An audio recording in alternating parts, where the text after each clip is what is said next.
we are luckily in India, we are processing it as a refining processes, and the basic concept of ours is based on the people, process, and technology.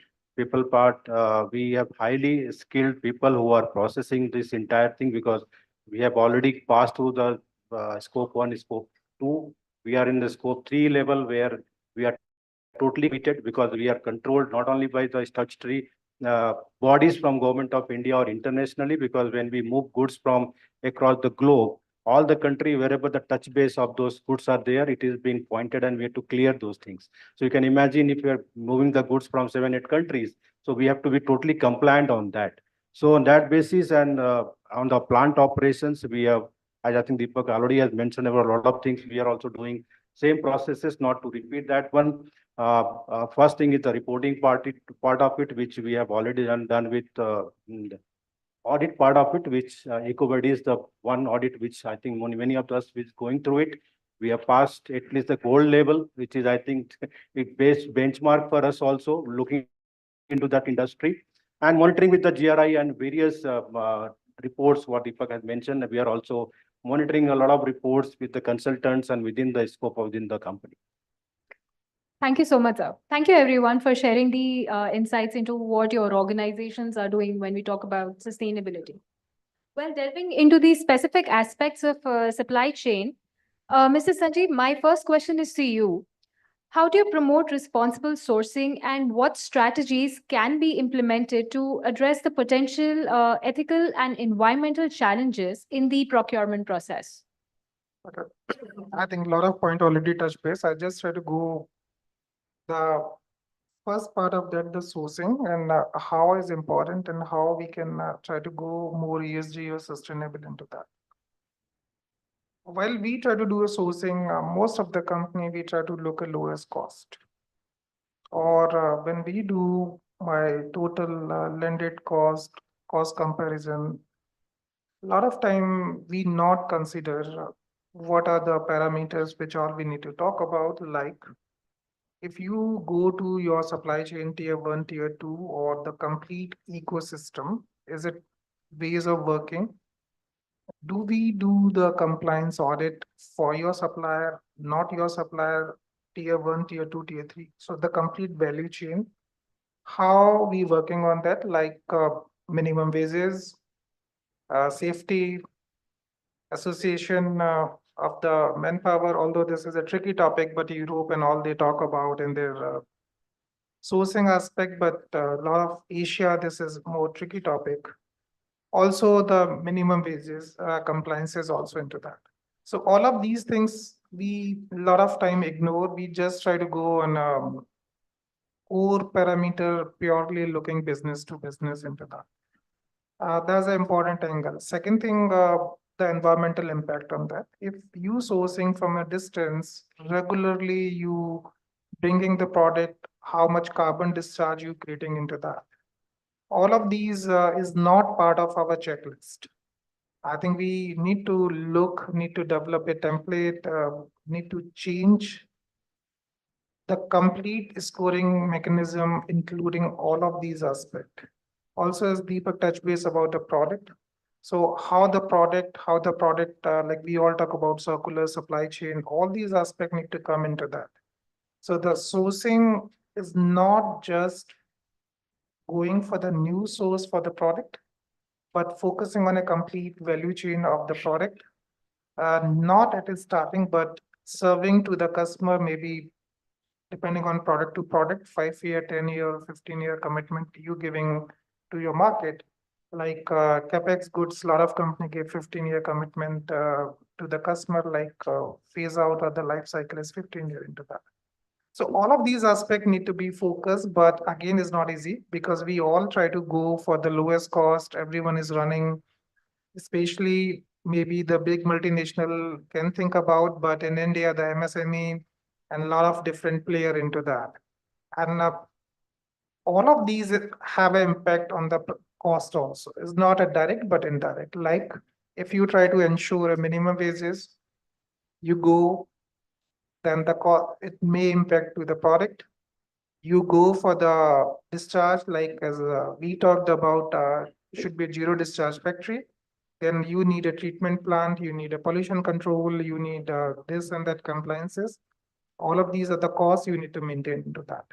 End of the day, everything will come and loaded on the product and how you selling into that. And that's how the developed country, maybe 10, 20, 30, 50 years before, start sourcing a lot of these things from the Asia. Now again, the trend is changing from global to more local sourcing. And these all environmental issues is also on the surface, like who owns. I'm not trying to again repeat the same point, but there's also a question into that. So we need to create a comprehensive framework for that, not just the basic 2 or 3 questions we talk about while we making a decision for the source. Thank you so much. Sudhir sir, we'll come to you with the next question that's focused on sustainable products. So how do you ensure the production of eco-friendly, environmental-friendly products and like how do you maintain your operational efficiency while ensuring that the consumer needs are met? Yeah, sure. Lot has been said already, and always practical is better than theory, right? So let me give you cite some examples. The whole focus for us is again, sustainability is all about reduce, reuse, and recycle, the triple R, right? So what can be done or what we have done as a company? Let me take you an example of, one of the, it is all about reducing your waste, right? How do you treat your waste? So one aspect is to reduce the waste. So in the hotel industry, a lot of food is a menace. Food waste is a big wastage, right? So how can you reduce it? So what we have done is kind of, there is some equipment called waste calculator. Okay, it's like AI. You whatever waste is coming, you're throwing in each restaurant, you can measure, weigh it, and then some components of it, it can tell you that what items particularly, whether it's a paneer, whether it's the aloo, whether it's whatever, is the major item of waste. So the information from that back flows to the chefs in the kitchens, and then the dosage or the quantity of that particular item is reduced. So it saves you cost one way. Secondly, your waste is reduced. So once that exercise is done, now you take it forward. What do I do for the waste disposal, right? So in each of our properties, what we have done is that we have the waste treatment plants. So all the waste, which is generally the bio waste, which is purely treated, right? And then it is output will be either a biogas or there will be some kind of manure. So the manure, whatever comes, we are utilizing to horticulture purposes as a fertilizer, as a this thing. And whatever is the biogas, it gets back utilized for your kitchens, some of your kitchens. So absolutely in a property, you become solid waste neutral if you are using everything or nearby to neutral, right? So this is one example. Let me take another one. The bigger menace becomes of the electricity. I think we are the corporation where we can, as a company, we can take pride in saying that we are carbon neutral. Or many of our hotel properties are lead carbon neutral. Why? The electricity what we are using is generally what you do. You use the municipal or whatever the state electricity board electricity, right? The making of which is highly, it spreads a lot of pollution. So what we use is we are into the renewable source of energy. So either it can come from solar power or wind energy, which is wind farms. So we own many of the wind farms, and that energy is harnessed and is transported through the legal route. Now a lot of facilities are there how these can be transported and pan India, and with that we are using. So it not only saves you cost, there are substantial difference in per unit cost, but also your credit on the carbon points which we say, that increases a lot, right? And so whatever balance is there, then it can be substantiated with other initiative. It could be like, for example, a lot of in the engineering side heat pumps. You have a lot of hot water, right? So traditionally you use boilers and coal fired and diesel fired and all that. A lot of pollution goes in the environment and you are emitting a lot of gases. Heat pump is a technology wherein you can use through the electricity and the efficiency of that water, the actual usage of electricity is reduced by a substantial amount, a significant amount. Moreover, there is a byproduct of it which can be used in the chillers. So it's two things happening. with one product, you are getting dual advantage, right? Same way, there are something called in AHUs, your air conditioning and all, you use kind of AC motors to run it. So new tech which is coming is BLDC, the DC motors. Again, your efficiency is increasing by nearly 15 to 20%, right? So these are some of the initiatives which we have taken right on the ground on the engineering side. Other thing, a big man is these bottles, plastic bottles. How many of these are used? Lakhs of lakhs annually, these are used, tons of waste. Of course, the kind of micron it is, now these are recyclable, but the yield is low. So what we have done is that, we get out of the plastics and we are using the glass bottles. So we developed a product which could be retrofitted within the compound, within the building itself. So we have put also the water treatment and filtration and softening plants. So again, it's not only the plastic waste which you reduce, right? That waste. You are not giving anything to the environment and hence the carbon emission. Secondly, the logistics scope 3 kind of emissions, you avoided that as well. Because when the bottle comes to you, the plant might be somewhere in one state and transported to other states, so a lot of emission happens. So these are some of the other examples, and likewise many, kind of strategic interventions we have taken on the product side, whether it's the dental kits which we are using, going back to bamboo, which is 40% much more reduction in the carbon dioxide, right? So bamboo is a kind of shoot which compared to wood also, it is much more environmental friendly. It absorbs less of water. Now coming to third vector of it, which is water. Water again we say we are kind of neutral because whatever water we are consuming from the electricity from the water boards, more than that, we are recycling on a daily basis and giving to the community. Now, community could be nearby gardens in your cities or in your towns, etc., or it could be the water to the some of the societies which are nearby for their what for it is used. Recycled water or good quality, though not drinkable, but still for your cleaning purposes, for your horticultural need, watering in the gardens, right? For your other your WC uses, right? So all that in our hotels as well as nearby communities we are supporting a lot, and so 80% we'll say of our water needs are kind of substantiated by these interventions on the recycling of water. Now the remaining 20%, what we have done is we have formed some kind of rain harvesting. So there are kind of wells which are getting charged. So on the rooftop, there is a rain harvesting happening and that water is flowing back to the community. There are some wells nearby which are getting charged and that water is getting used. So wherever we are supplying this water, or you as a company or as an individual, you supply that recycled water, whether for gardening or for other purposes, that much of water you are saving. That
after 12 months or 1.5 years we took to reach to that level where somebody, a global organization is certifying that you are 99, more than 99%.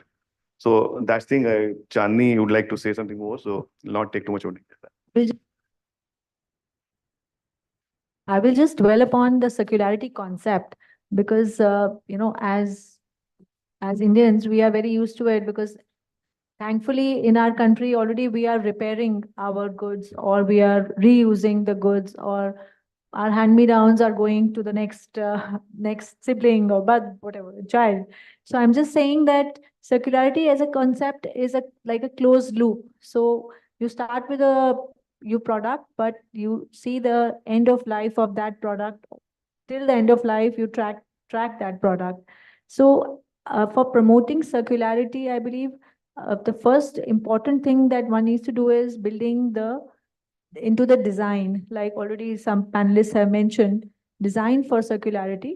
And the second is building some modularity into the products so that more and more the repairs, etc., are easily possible instead of having to put the product apart or having some very skilled labor to do it. If the companies build some modularity, so if this part is not working, easily the spares are available. And the third important part of circularity is that we close the chain in terms of having it being disposed in a responsible manner. So I will close that with that. So now, since we're coming to the close of the panel, Vineet, sir, I'll just quickly ask you one thing. If there's one technology that you would like to recommend to the audience over here and suggest that they could adopt that to make their supply chains more sustainable, what would that be?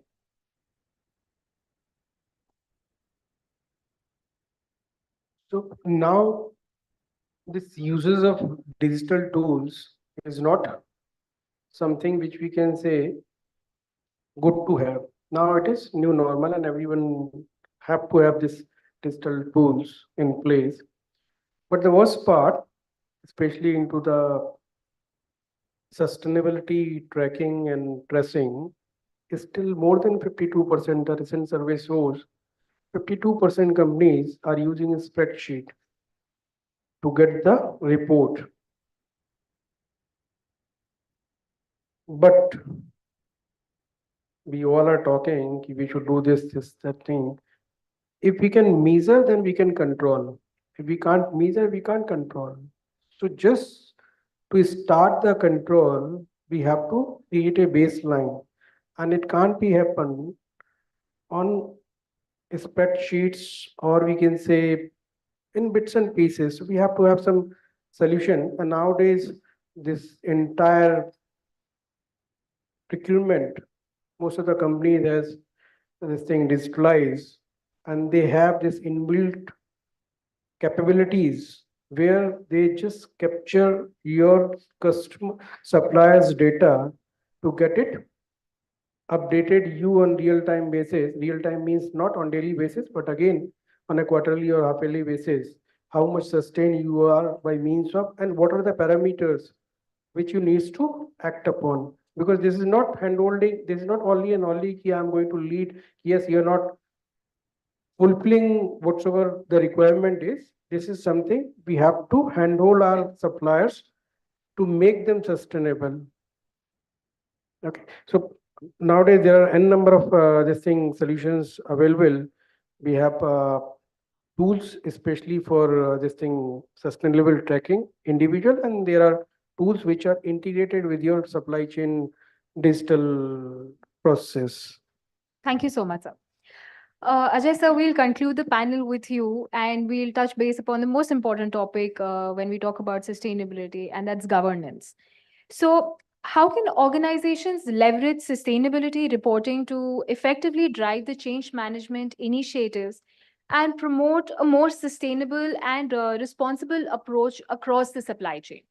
See, despite the long-term vision every organization has, there is a lack of visibility on the front of ROI-based initiative on sustainability. Everybody is talking about the long-term 2050, 2030, 2070 goals, but nowhere it has been talked about the ROI-based sustainable initiatives. That is where the things are required, which makes a change management, whether partnering with the government bodies, partnering with the industry associations, and taking example like we sell our product to 50 odd countries on all the 5 continents, and we are leveraging about all the big giants customers and small customers and our partners to leverage upon this initiative where it is giving a leverage to complete the scopes like what I mentioned earlier, that scope 1 and scope 2 already we have completed, and we are going into scope 3 in advanced stage, where even though we are organization who are very hazardous in nature, but the compatibility of the sustainable growth, what we are seeing, it is in a very compatible way. So that is where the change management is happening. That is a in gist I can tell you about. Thank you so much, everyone. Yes. Sorry, I'm just take 30 seconds. So I was in Singapore for as a panelist, and there I've corrected some. PhD campus of commerce and the chief guest, and they're also say the same thing. I'd like to say the same. So whenever we do program sustainability, at least should not use papers. We all can have glass bottles. We all come with the pen or pencil, whatever we have. You have to provide that pencil, paper, and all. Agenda you are already sending on the day. We all come with diaries. You don't have to give any papers and all. Just to give you an overview, for one bottle, plus 3 liters of water is required to produce one bottle. Just imagine, and how many bottles we use today. Most around 600 billion plastic bottles industry produces, and 85% goes to landfill. Now coming back to paper, one sheet of paper required from 2 to 13 liters of water, and 93% of paper comes from the trees. Imagine how many paper we use and how many trees we are cutting sitting here. So by recycling of 1 metric ton of paper, we can save 1,400 liters of oil, 26,500 liters of water, and 17 trees. Now coming back to pen and pencil, all plastic pen goes for the landfill. Just imagine. And these pencils, we are cutting close to 1 lakh trees in a year to just make the pencils. So we can't eliminate that, but at least minimize, so that when we speak about sustainability, we can lead by example. That's a request. Thank you. Thanks a lot. Thank you so much. Thank you everyone for sharing your insights and telling us more about sustainable supply chain. For our audience, if you have any questions, we'll take that later offline, please. You can discuss with the panelists outside. Thank you so much, everyone. Thank you to all the dear panelists for your time. Thank you. Thank you to our panelists and the chair for curating the session so well. Can we have a round of applause for them, please? Thank you.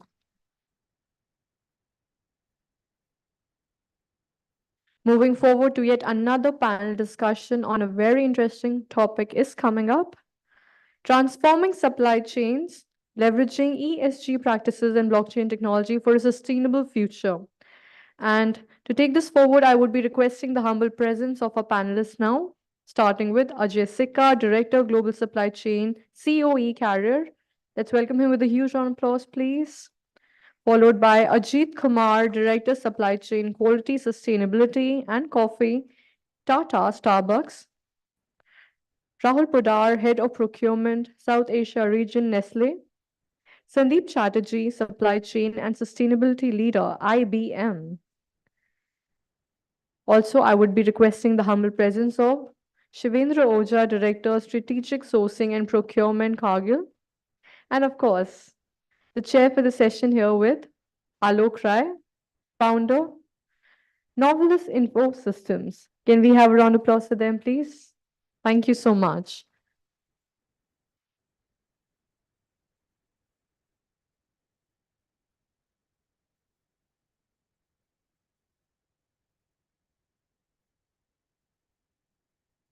Good afternoon, everyone. My name is Alok Rai. We have a really interesting topic, transforming supply chain, leveraging ESG practices and blockchain technology for a sustainable future. With me, I have the privilege to have Ajay Sikka, Director of Global Supply Chain, COE Carrier, Ajit Kumar, Director Supply Chain Quality, Sustainability and Coffee, Tata Starbucks, Rahul Poddar, Head of Procurement, South Asia Region, Nestle, Sandeep Chatterjee, Supply Chain and Sustainability Leader, IBM, and Shivendra Ojha, Director, Strategic Sourcing and Procurement, Cargill. We'll start the session with the introduction and opening remarks, starting with Shivendra. Thank you. Hello, everybody. I'm Shivendra Ojha. I'm a Director, Strategic Sourcing and Procurement, Cargill. I lead plant material and services within the procurement.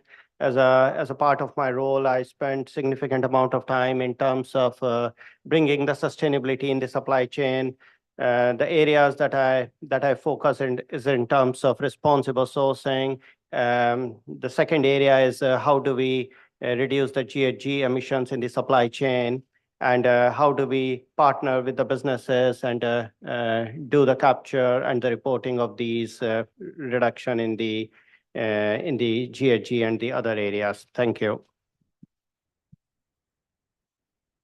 Good afternoon. My name is Sandeep Chatterjee. I lead the supply chain and sustainability service line for IBM.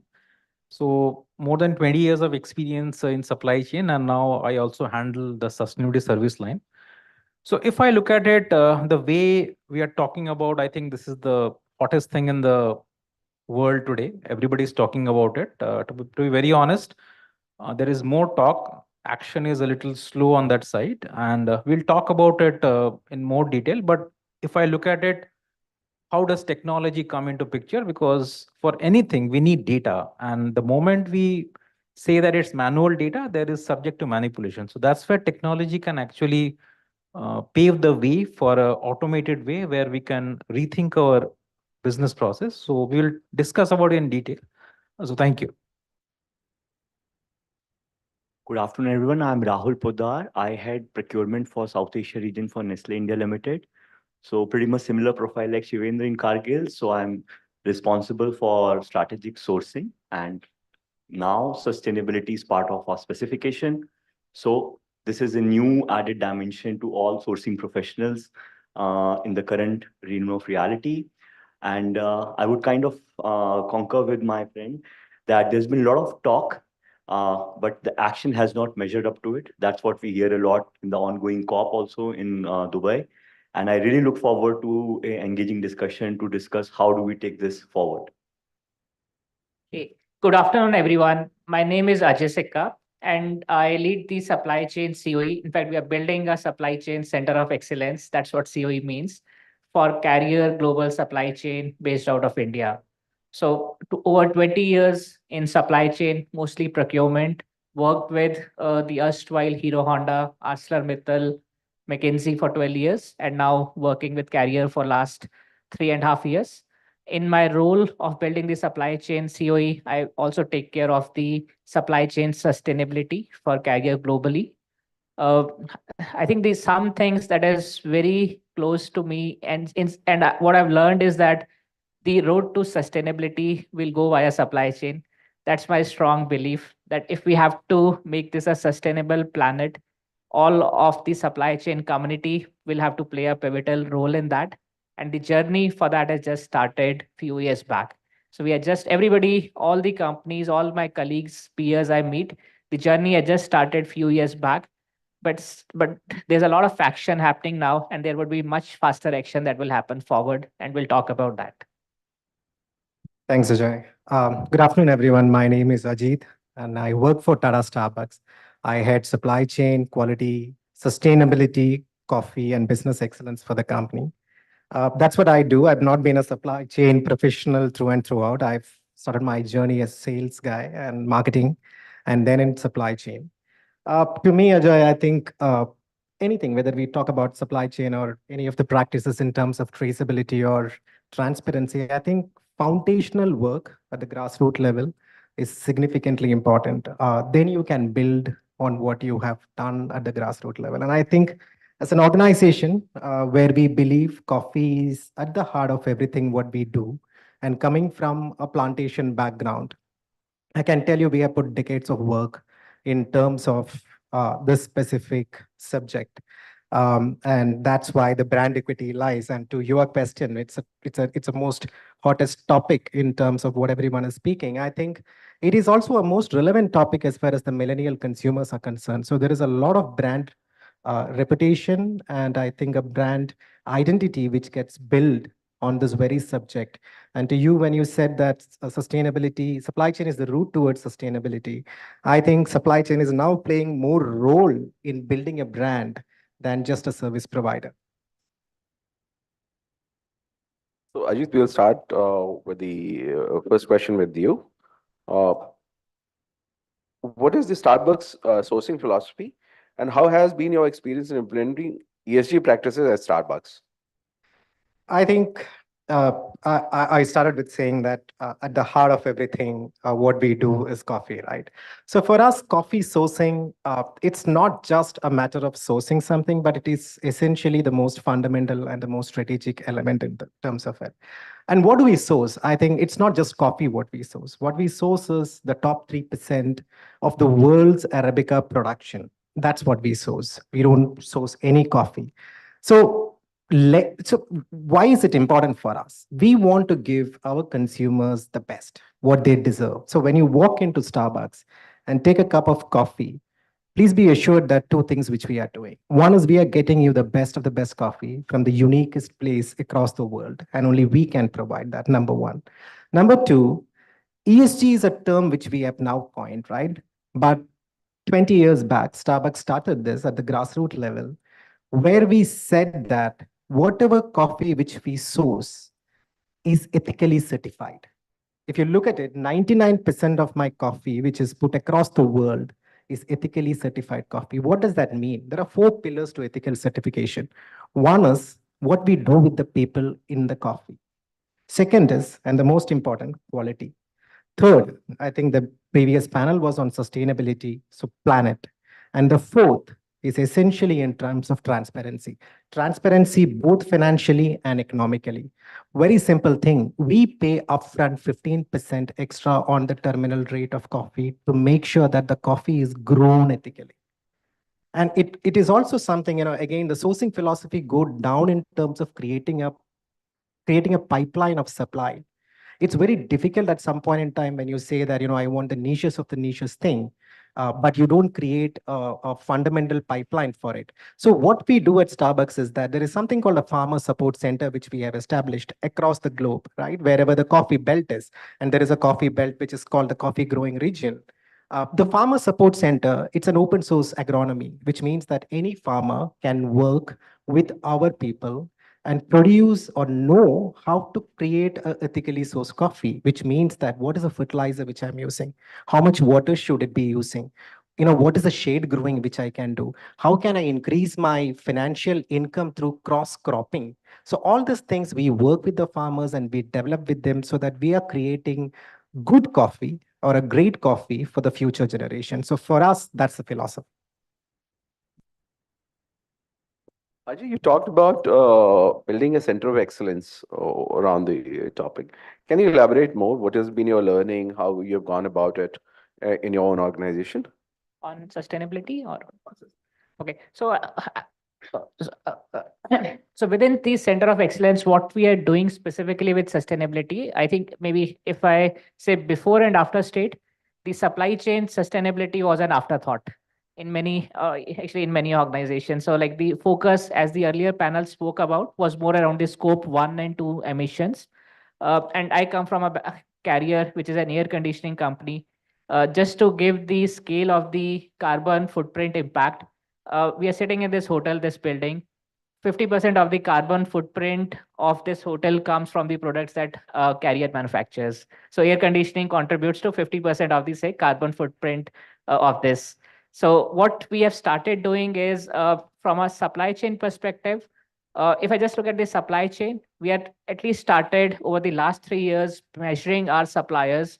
All our 80% of our big suppliers on their supply chain rating. So that is the, like, I would say the bare minimum we started with. Number two, we set ourselves target that, okay, I do not want to have, we have a preferred supplier program. I do not want to have any supplier who does not qualify on the sustainability ratings. If I think of where we started, maybe, and actually, if I think a step back where we started 20 years back, we used to say quality is a given, price is the only negotiable. Today, quality and price are a given, and sustainability is what actually differentiates between one supplier to another. So what we started doing was last 3 years just building the basic, all the data in one place to say to bench to say set the baseline for ourselves. And now what we are doing is actually doing supplier audits to help us our suppliers improve. That's the second step. And the third step that we have taken is that we want to actually measure the full carbon footprint for our supply chain and our end products. So we want to connect the supply chain to our end products and what's the carbon footprint being generated in the full value chain. So in a traditional organization, supply chain may not be leading that, but in our case, we have actually taken the lead to I'll say started on the journey only to measure the carbon footprint for our full supply chain. For our company, another interesting part is that a lot of the carbon footprint gets generated once our products are used. So like AC manufacturing typically may have a carbon footprint, but 80% of the emissions happen once we use the ACs at our home. So we are actually in the end state working with our customers to be able to track how much of their consumption and helping our customers with IoT digital to help them optimize on that. So I think if I have to pick up one thing, it's essentially taking the full value chain lens and not restricting ourselves to supply chain only to be able to measure the full value chain emissions impact and then working at different stages to help us optimize on that. So that's what our Center of Excellence here in India is doing for the global supply chain.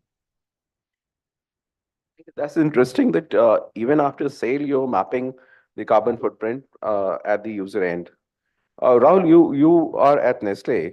Uh, let's talk about a bit of technology. How to leverage and integrate blockchain technology in the ESG architecture of food supply chain. How are you doing it? Thanks. Well, to be honest, we've still not started doing it in a big way, but yeah, we are on the roadmap to do that. So, I mean, just to draw upon the different things which my co-panelists have said, that to tackle this, work has to be done at the ground level. It is not something which big organizations can simply outsource to vendors, leave the local hullers or the local fabricators to tackle. The big brands who ultimately have the highest stake in it have to take the ownership. And that's what Nestle has embarked upon by declaring a Nestle Net Zero roadmap, where we, like in line with COP, we are saying that by 2050, we will become neutral on carbon emissions. Now, the first thing is, I'll just take a 30 seconds here to explain that Nestle being a food company, we're primarily dealing into agricultural commodities. Like he's doing coffee. Coffee is one of the things for us. We buy 12% of world coffee and roast it. So at a much larger scale. Of course, my friend from Kargil would have a much bigger scale than Nestle in terms of that. So when you are dealing with agriculture, the major carbon is getting emitted at tier 3 at the farm gate. Now, a question comes that farming, you are planting trees, then why is carbon emission happening there? Because a tree is supposed to be, or a plant is supposed to be fixing carbon, yeah? Take oxygen and take carbon dioxide and release oxygen. But in that activity, that is circular thing, which is happening every year. But the incremental emissions are coming from the fertilizers you're putting it, insecticide, pesticide. So maybe for some listeners, it may be new thing. For some of the experienced people, they know the biggest hotspots are the chemicals which you are using. The only way to reduce that is either to make the production processes of these chemicals more energy efficient, right? Which is something which the manufacturers of those will have to take. But what we can do is to influence the farmers to use these things in an appropriate dosage. Currently, unlike human health, where we kind of, at least in India, even that is not there, where we still go and ask a doctor before we take a medicine. When it comes to agriculture, a farmer does not have an access to any, agronomist or a plant doctor, and they just put things basis their experience and whatever traditional knowledge they have. So instead of using, they're abusing. You have to reduce this. And that's where you would have reduced the major carbon emission.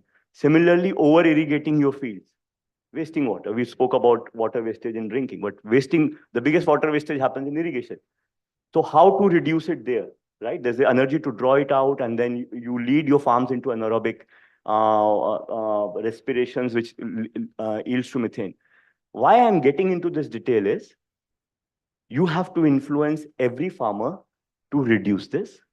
And then you can claim only when you are able to measure what every farmer has done, link that measurement to what you have bought, and then link it to the finished product which you have put on the shelf.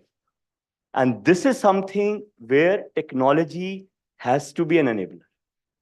So we all know what is to be done on the farm. It's no-brainer. But once it is done, like I think in the previous panel, somebody was talking about return on investment on ESG. That return on investment can only be calculated when you know how much expenditure you have earned and you have put in, and what is the return in terms of carbon reduction which you are getting. And for that, the complexity is making these calculations at each farmer level and making that data flow through to your factories. And that is where technology will play a key role. Now, to say, coming back to your question, do we already have such platforms? At least I'm not aware of. There's a lot of attempts being made. First, getting the how you will administer it and how will you measure it and how will you maintain the audit trails and intactness of the data is where I think blockchains will play a key role going forward. So I would rest my answer here and let's see how it goes. Thank you. I think we've come to Sandeep, who's going to answer all the questions that you have asked. So Sandeep, with so many frameworks and methodologies, there's a lot of confusion. He's said the same thing. So how do we go about choosing the right one? You're into consulting space as part of IBM. So anybody who's wants to embark on this journey of using tech, ESG practices, sustainability, how does he choose the right one? Yeah. I think that's where the confusion lies, because if I talk about it, there are 600 frameworks today available and people don't know where to start from. So first, I would like to say that first identify what is important for you. Let's not try to do everything. For example, if you are into a soft drink market, for you, water is very critical. For example, if you say use 3 liters of water to produce 1.5 liter of Coke. So in that case, you are depleting the water table. So this is critical. So if what we call it as materiality analysis, what is important, maybe I will pick up 2-3 things. And again, it's a coincidence that Rahul is here because I like the materiality map which Nestle has published, because they have actually given it a lot of thought. What is critical for sustainability? What is critical for business? What is critical for shareholders? That's how they have come with 3 or 4. That's what matters. Next is looking at the framework. Somebody will say use GRI, somebody will use say SASB. But let's understand this way. Let's make it very simple. It's all guided by the United Nations 17 SDGs. Maybe you will pick up 2. Now, which framework to report? If you are in India, you have to follow what SEBI has said, BRSR. 2022, they said 1,000 listed companies have to report in that format. So if you are doing business in India, you don't have a choice. Yes, if you are exporting to European Union, maybe you will have to pick up one more framework. So, but what I will say is, I think again, nothing for or against GRI, but most companies I have seen are using GRI. So maybe that's a framework you would use. Third thing, a lot of people think that it's just a checkbox, it's just a report. It is not. It's a way of doing business. And if you're thinking that you will just furnish a report and get going with that, it is not going to work. It's always a long-term view, but let's have more tangible 2-3 targets. And where technology plays a big role is, in order to measure that I will reduce my greenhouse gas emissions by 50%, where is the data? And the data has to be automated, because the moment you are giving an Excel feed, the moment you are asking people to enter, it is subject to manipulation. So today you have technology which is very, very cheap, which can actually, the sensors are very cheap. In fact, I'm talking about RFID. If you look at it, When I started my career, an RFID chip used to cost me 400 rupees. Today it is 2 rupees. So technology is cheaper. Today you have automated ways of collecting data because data is critical, because unless you know what data, you will know where to improve upon. I think these are the 3, 4 things I wanted to touch upon. Shivendra, you're part of Cargill. I mean, one of the most complex supply chain across the world that you run. So, how does the strategic partnership with supplier help to bring innovative solutions during for sustainability? Yeah. So you are right. Cargill is a large, complex organization into the agricultural commodities. We are into the food processing and mostly B2B, but we also have B2C in India. So when you think about how we can contribute or build the supplier partnership. So when we talk about the sustainability, I talk about the 3 areas. The first one is about the responsible sourcing.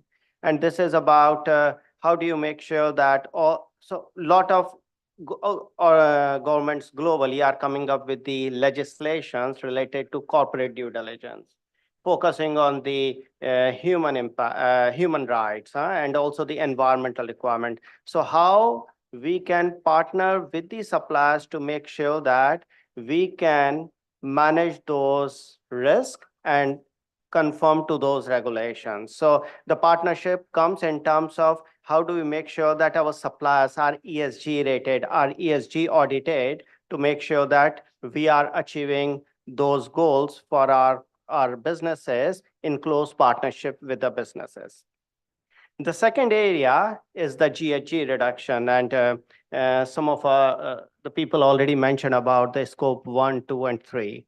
Scope 3 is a very complex area. This is where you need to have a clear baseline in partnership with the supplier. When you think about the scope 1 and 2, lot of work people have done in terms of, say, going for a solar energy, renewable power agreements. But then there are also comes more complicated technologies. Say, for example, how can you replace your fossil fuels with, say, electric boilers? How can you bring the new technologies like heat pumps, which can reduce, say, your energy consumption by 30%, or say the new technologies which reduces your water? One of the examples that I want to share is Cargill moves lot of grain commodities from one continent to other, and we use lot of ships to move these grains.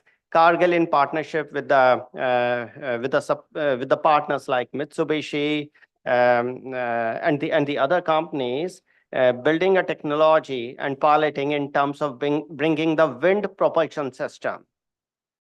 So we want to do something significant breakthrough. This is not a capability as an organization alone that you can bring. And this is where we as a procurement in the Cargill look at the supply base from the alliance partnership point of view, from the strategic partners with whom we can work and build those solutions and bring the ROI at a right level, because it's not only about the sustainability, it's about how much dollar you need to invest to improve the per tons of the CO2. So we are building close partnership with our suppliers in terms of alliance partnership, the strategic partnership, with the senior sponsorship from both the Cargill senior leadership as well as from the supplier, and to work on those priority areas of the businesses where we see we can bring those reduction in the sustainability.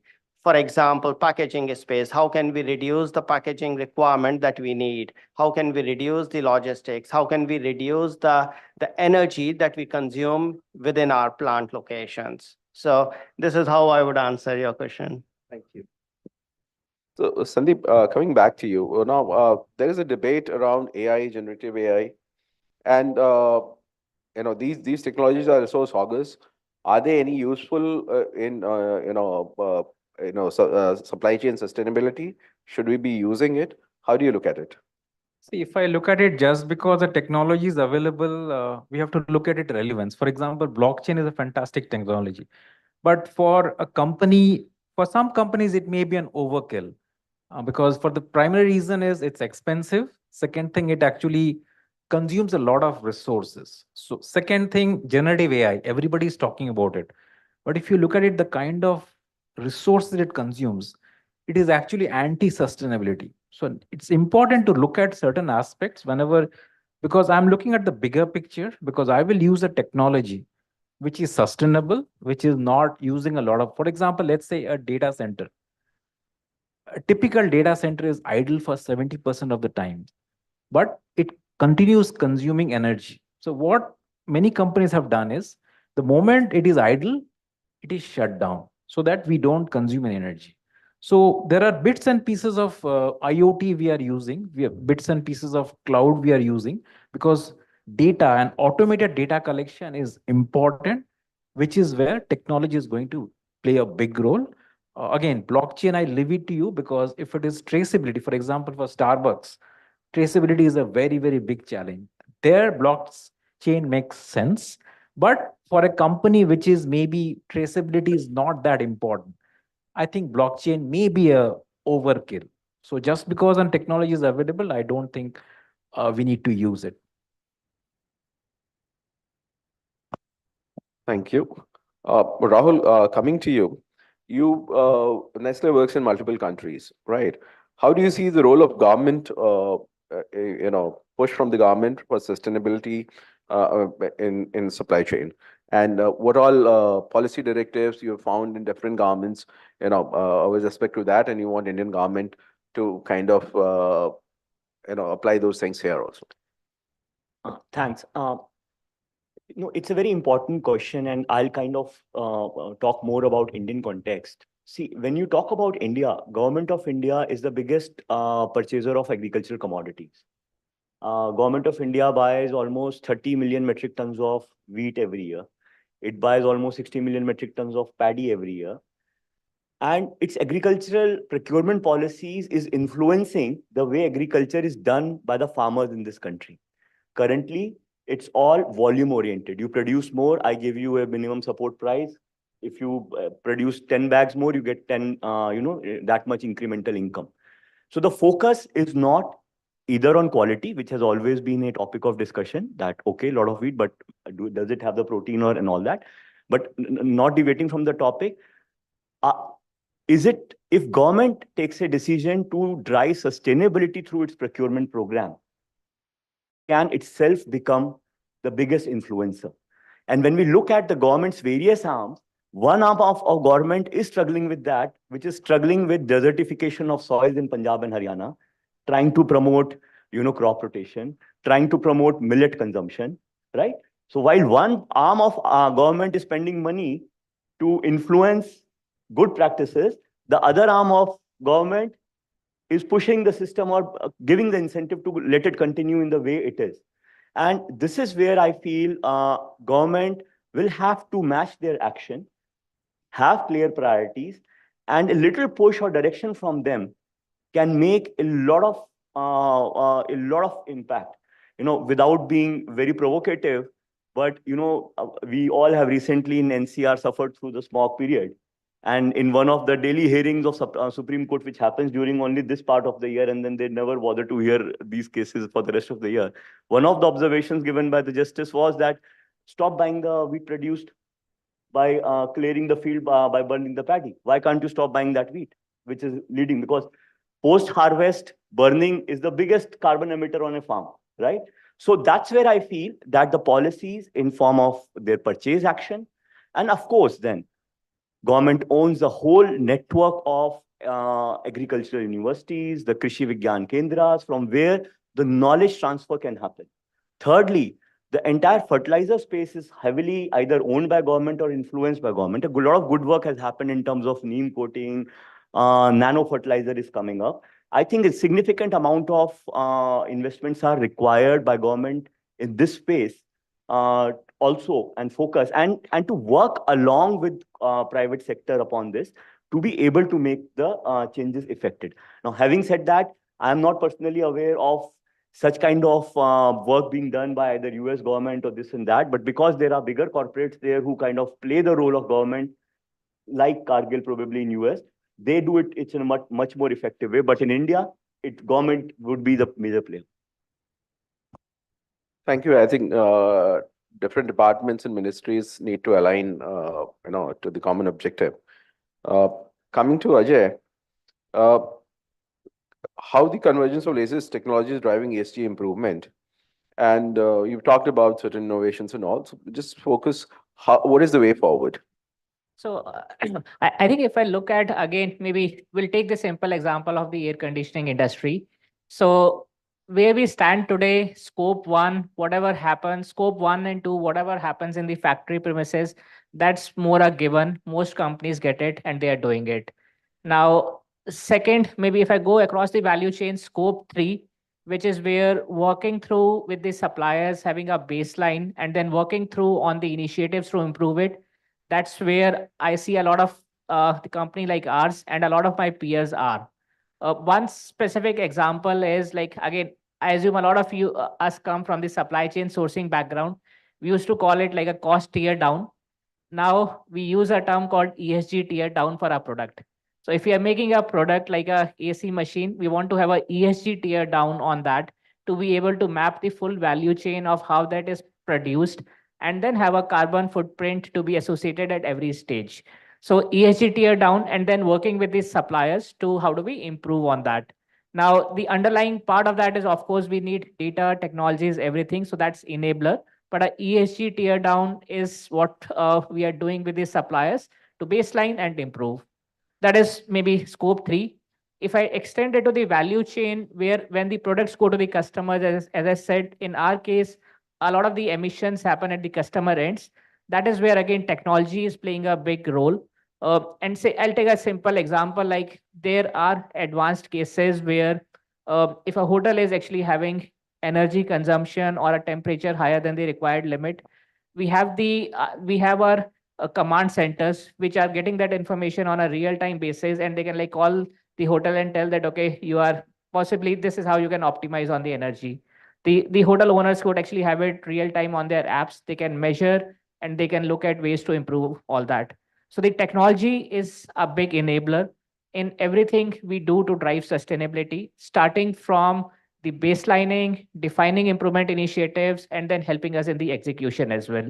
So across the value chain, I think we would actually need a lot of the technology. But as Sandeep said, we need the right use cases where to use the technology before just using any technology. I think technology is an enabler. Technology is not the driver for any improvement initiatives that we want to make. Thank you. Ajit, what kind of tech is being used at Starbucks for, again, supply chain track and trace? Are you using blockchain or? Yeah, something? we are. So to some extent, yes, especially with regard to traceability. So let me start with this, right? I mean, so if you carry a whole bean pack at Starbucks, and if you have our mobile app, you just scan a code of the on the pack, it will take you to a field where this is sourced from. And that's where I liked what Sandeep said. It's not about using technology for the heck of using technology and saying, okay, this is what the backend is. And I relate to someone who asked in terms of what is your ROI of sustainability. See, sustainability is good business. We need to understand that. It is about how are we using it. It is not about creating a baseline and saying that, oh, I'm sustainable. It is about how am I narrating that story of this brand to the consumer? How is it I'm taking to the consumer? For example, again, when you asked me this, it's not about technology. It's about the story or the content which is coming out of this traceability, right? So we have three types of coffee. One is a very estate-specific coffee. If you trace that, it will go to the farmer and it will play a video of that farmer actually speaking to the consumer. Imagine what does this do to the farmer's motivation. If you go to a blend, it will take you to different regions where we have sourced the coffee from. If you go to let's say a complex blend like Christmas blend, different regions of the world itself, it will go to each of that specific thing and tell you what it is. Now, as a consumer, I am not interested whether you have sourced 100% by paying whatever. I am interested in the story of that specific bean which I'm holding. I think that is what we need to do from a sustainability point of view. Then the business sense will come. Then the ROI will come. You will put a brand equity study and say, this is what is expected out of your brand, and we are doing it. Sustainability is an enabler. I think we need to understand that it is no more a thing to say. It is about consumer is expecting this. And down the line, you go few years down the line, consumer will clearly make a choice based on all this which we are talking. So it's not about technology. It's not about what you are essentially trying to do a baseline, what you're trying to, it's about being responsible. So even consumers are shifting in their preferences, you're saying, in terms of what they Definitely, buy. you look at any of the millennials or Gen Z in terms of what they are talking to you. They don't want the brand in the conventional way where an ad is played and you tell them to drink or eat what it is. Rahul will rate. They say there's a lot of investment on these ads. It's about walking the talk. If you're not doing something, they are not with you. Uh, their loyalty towards you would be very minimalistic. It's about if you look at it, it's an activity marketing, right? So I think consumers have moved much beyond what a conventional traditional marketing says about my product is the best for you. Some celebrity is endorsing it. It is about what's in it for me. That's the first question they ask you. What's in for the planet? What's in for the greater community? I think that's what the digital world has done to all of us. And that's what the millennial thought process is. So if you want your future consumer, sustainability is a thing to do. Right, thank you. Shivan, Cargill is one of the biggest and the most complex supply chain operator. What are the challenges you think in implementing these policies are?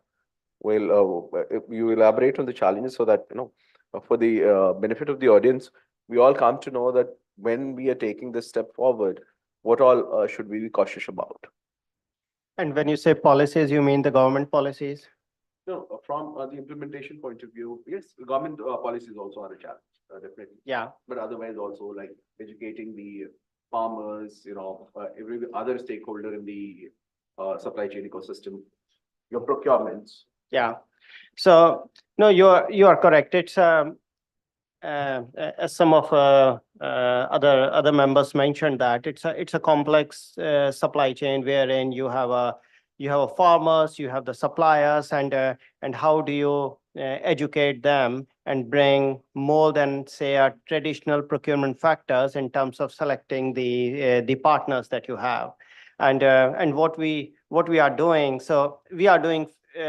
Just take an example of a small thing. So when we are going for a partner and awarding a contract, we not only talk about say what's the savings, right? We talk about what's the sustainability improvement that we are bringing, and that brings a question and cascades to the supply chain to our suppliers that what are you doing? What are you bringing different? Because this is also our customers like Nestle are demanding from us. So this is a cascade effect, lot of education and a clear communication to the partner in the supply chain. And it's a complex. It's not something that you can do in a one day. It's a lot of effort and the priority where you define and drive these changes.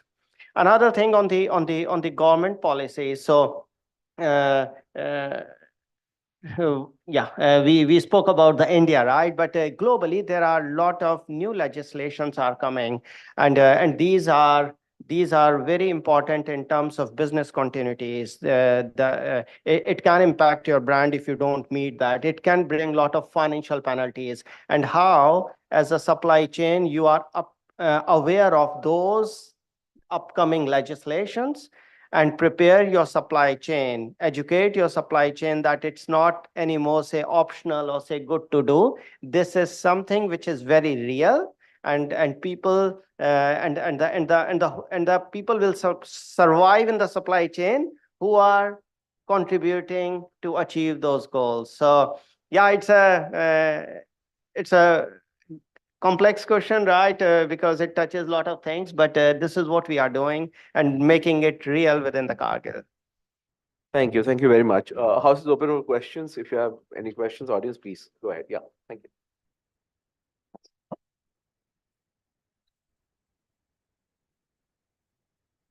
Yeah, thank you. And one quick question from the organization's perspective. I think I happened to be at one of the ESG conferences a couple of weeks back, and one of the key challenge which was highlighted in terms of ESG was currently the organizations are failing to report the way this has to be reported. And we at SAP always believe that reporting is always obviously as the first step of moving towards the ESG. Until unless you report and you know what you are incurring, you are not going to improve. So understanding from the industry leaders like you, what your organizations have been doing in terms of reporting for ESG. Your thoughts? So I think very interesting question. And maybe I can't say for everyone, but every organization is having the same challenges. Like we started on the ESG journey 3 years back, and the every year almost the baseline changes. Like that's a reality. So I think I'm not joking. And there are actually more challenges other than reporting as well. Like reporting one, as we said, I think most of us said in the previous panel as well. Scope 1 and 2 is now a given. Scope 3, most organizations struggle right now. If I look at the supply chain world, and if I look at a macro picture, not only a specific organization, even in supply chain, change management is a big thing. Because if I look at 1 year back, every sourcing manager is saying, oh, their KPI is cost reduction savings, ESG is somebody else KPI. So it is changing, but it is slow to change. I'll say at a macro level, less than 10% of the organizations would still be using ESG as a driver when they are selecting a supplier. And I'm just making the statement, less than 1 out of 10 are making. Less than 20, less than 1 out of like say 5 companies would be using or asking suppliers for a sustainability score when they are doing an RFQ with the new suppliers. So I think the challenges are more. Internal change management is a big challenge. And if I look at our last couple of years, I think our transparency, as you said, just the internal transparency and actionable transparency has helped us a lot in our supply chain sustainability journey. Maybe 2 years back, we were struggling or chasing everyone, okay, you do this. But now we have a live dashboard icon on everybody's desktop or laptop where they can actually look at how their suppliers are performing. And nobody, it's a change management and it's a bit of carrot and stick. Nobody wants to be seen as in the red, not contributing. And but slowly, I think that is one of the levers we are using to pull the message down that there's no more a good to have very fast, and it's slowly coming as a very must-have thing for people to do. And the more we can bring that transparency reporting, I think that's going to change the game. And most organizations are early in that journey right now. Maybe I will add a 30 seconds. See, the biggest problem today is what companies report and what consumers actually want to see. There's a mismatch. For example, see, percentage of women in the workforce. It's a nice thing to have. But as a potential employee, I may be more interested in how healthy the workplace is. I think that is where there's a gap. I think maybe it's a good idea to actually speak to your stakeholders and understand, because there's a huge mismatch which we see now. Thank you. In interest of time, we'll close this session. It's my privilege to have such a lovely panel here. Very many thanks for coming, and a good round of applause to the panel, please. Thank you.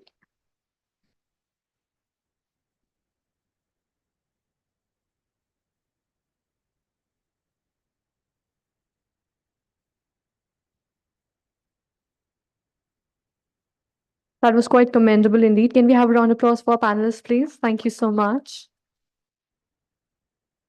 Moving forward to our next panel now, and the topic is really interesting indeed. Building digital and agile supply chains with big data and analytics. And to do the honors, I would request the humble presence of our panelists henceforth to please join us here on stage, starting with Mr. Abhishek Punwar, Global Director, Supply Chain Lecture, Anheuser-Busch in Bev. And I would next be calling in Anirban Basu, Executive Director and Head Supply Chain, Dalmia Bharat Limited, to please join us in. Can we welcome the dignitaries with a round of applause, please? Come on, people, we need more energy. I know 2 panels down post lunch. We will try and pump you up soon with an icebreaker activity post this session. Moving forward, I would now be requesting Rajiv Mehta, Chief Logistics Officer, Ultratech Cement. Let's have a round of applause for sir here as well. Followed by Rahul Bharde, SVP and Head of Analytics and Insights, Jubilant Foodworks, Chiranjoy Chaudhary, Vice President, Digital Analytics, Mankind Pharma Limited. And last but not the least, our chair for the session here, Aryan Garg, partner, Lighthouse Data Analytics Practice, KPMG. So I would now request her to kindly take the session forward. Thank you so much.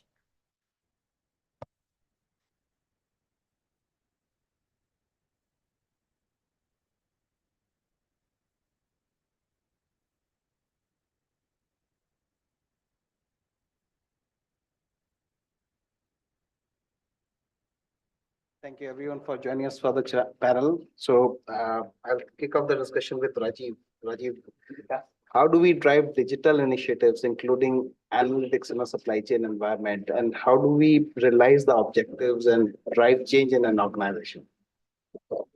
I think a very interesting question, and this question has remained same for last 20 years. That if I recall, I've gone through 4 transformational journeys in last almost 20 years, big transformation. The most important thing was that when we started it first time in 2005, it took me almost 6 months to close the first part of these journeys, that is defining the objective. Your objective can be of 3 types. One is, if my other competitors have done it, I should also do it. That can be one objective. The second thing, your digital journey can be a status symbol also, that everyone is going for it, we should also go for it. And the third thing is that you really mean something out of it, that these are the 3 key areas which we want to achieve through the digital journey. So I think the most important thing is to decide that why you are going for the journey.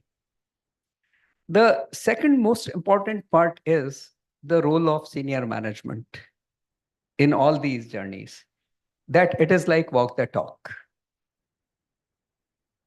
When you start this journey, it is not that the role of senior management is only from the kickoff and then finally cake cutting ceremony at the completion of the initiative. It is not like that. You have to be part of every stage of implementation of this transformation journey. So I think the role of senior management also becomes a very critical factor of success for digital journeys. The third most important part is you need not to be too democratic. We all use a word called standard operating procedure in our day-to-day communication. What is the meaning of SOP? SOP means less democracy. You know, if you have to work in a standard manner, that standard operating procedure, you have to go this way or that way, it definitely means less democratic, and it should be. If you do not have right SOPs, you cannot succeed in a digital journey. That you may give enough time for discussion, but once it is finalized, SOPs are SOPs, they become non-negotiable thing in any of such journeys. You cannot change all these practices off and on. The other most important part which is there is usually what happens that we never take a quick assessment about the capability within the organization before we embark on these journeys.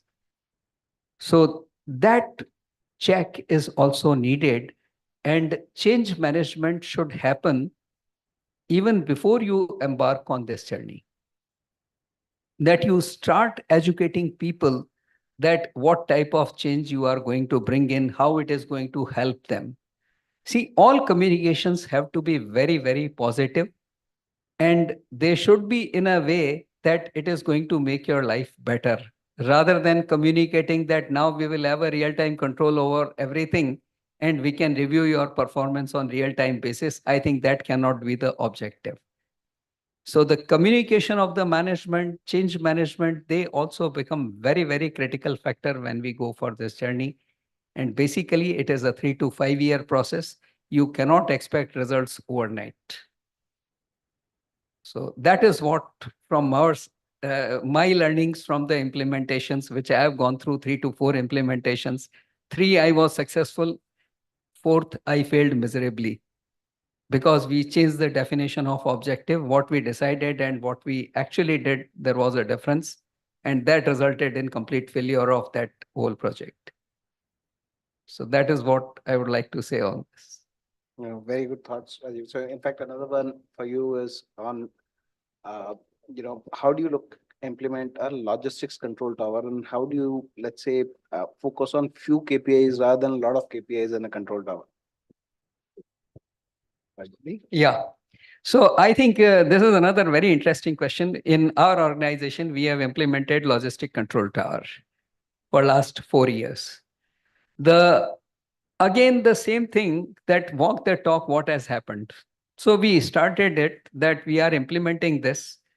The goal is to look at the 4 most important things which are affecting our operations. We will ignore rest of the things for the time being, and that is exactly what we did.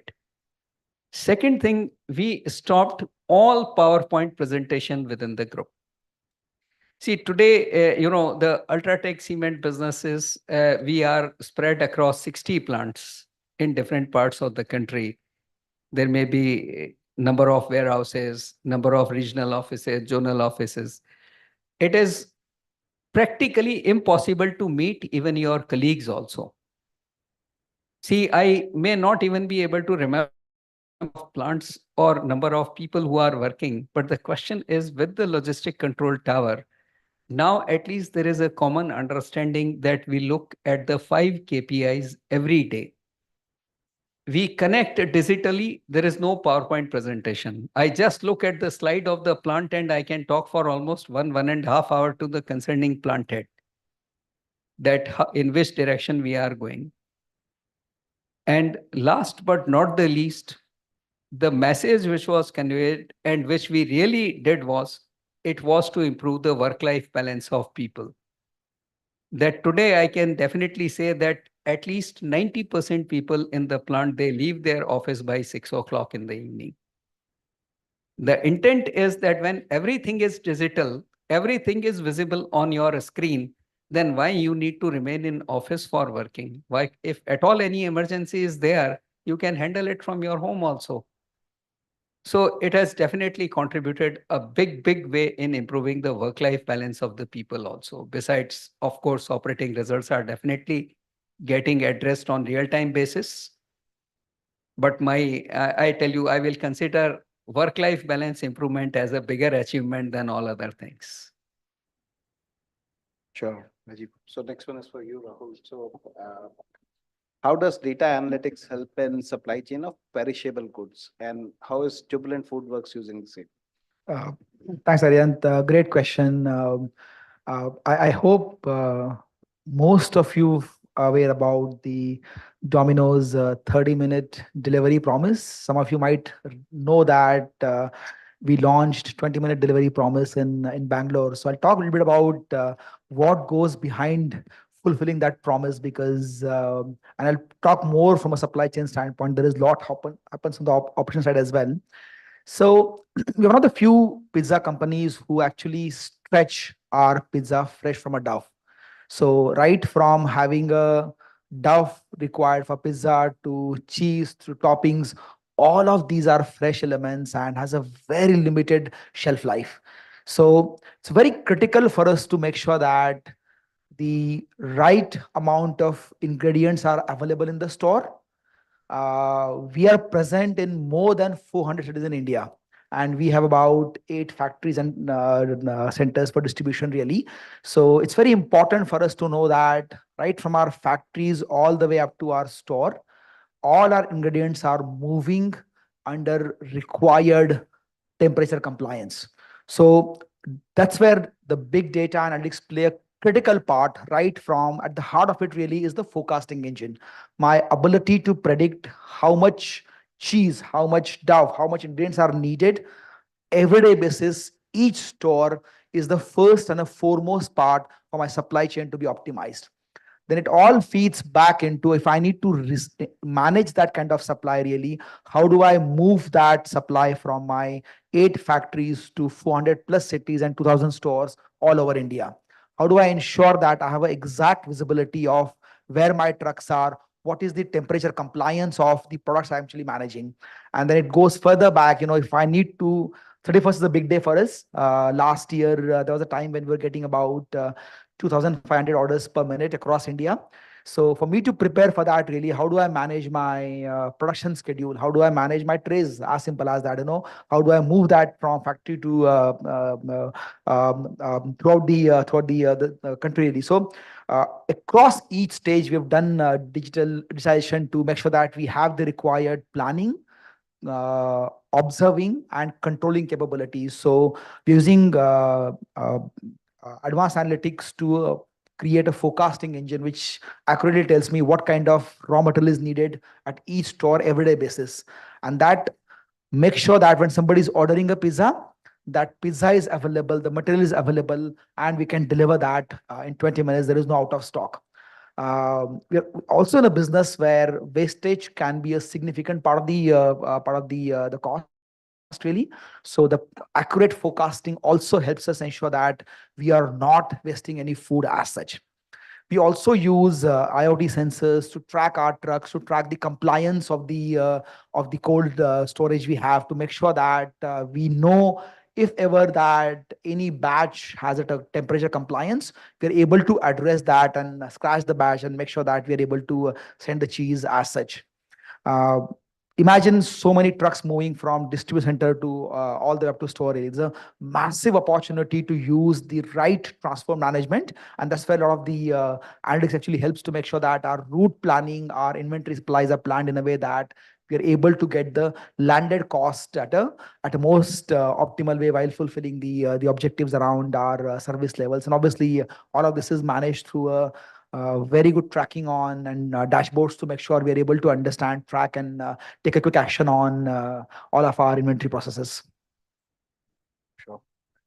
The next one is for you, Ran. So how does empowerment of enterprises with supply chain transparency, track and traceability across transportation routes help? Thanks, Aryan, for sharing your thoughts, and other co-panelists as well. I think a use of technology and digital will bring a necessary transparency into a whole process, starting from demand sensing to the physical flow of goods. But I think use of technology is something what Rajiv ji also spoke about. I think selection of right technology is going to play a very important role. It's not about that one size fits all for all the solution that problem that you have. So in our business, quite a few steps that we have taken over the last few years. We looked at in terms of if there are some solution which is required for our in-plant management is something which relevant for us. We adopted those and we've been running those solutions for the last many years. Similarly, for in terms of visibility, track and trace, we have seen there are solutions, but is that solution is going to give you benefit to your organizations? If you look at in our business in cement, 25% of the spend is on logistics cost, which is quite a significant cost for our business. So every leg in your business will play a very important role in terms of your decisions, right? So what we have done, looked at all the data points and started using some of the data points for our route to the market, right? When you look at route to the market, we have seen the routes which are supposed to be followed using the data, that something can be avoided, right? And therefore you can bring your costs down, right? That's something, one of the solutions we have done. Secondly, in terms of in our trade, there are a lot of nuances in terms of a lot of backloading, diversions, because the cement bag is around 350, 360 rupees, one bag. And therefore, you look at a lot of inefficiency into your whole process. So what we have done, we looked at complete tracking of entire shipment, and we come up with exception outlier for every route to the market. If there are any ways we can reach out to a customer better, and therefore you bring your cost down. That's number two. Number three, in terms of so far, cement industry have been looking into more into evacuations. What we have done in our business, slightly we changed the shift in the gear in terms of looking at the service parameters. So looking at, right, for example, Amazon, you look at some delivery, promise delivery by 12 o'clock, by tomorrow you'll get the delivery. So what we have started also in our business, if the orders is expected or by 12 o'clock, we will give a promise of 6 p.m. or maybe 8 p.m. the same day. Similarly, any orders received at 6 p.m. in the same day, you get it in the next day morning, 10 o'clock. We are reasonably around 75-80%. There's a long way to go.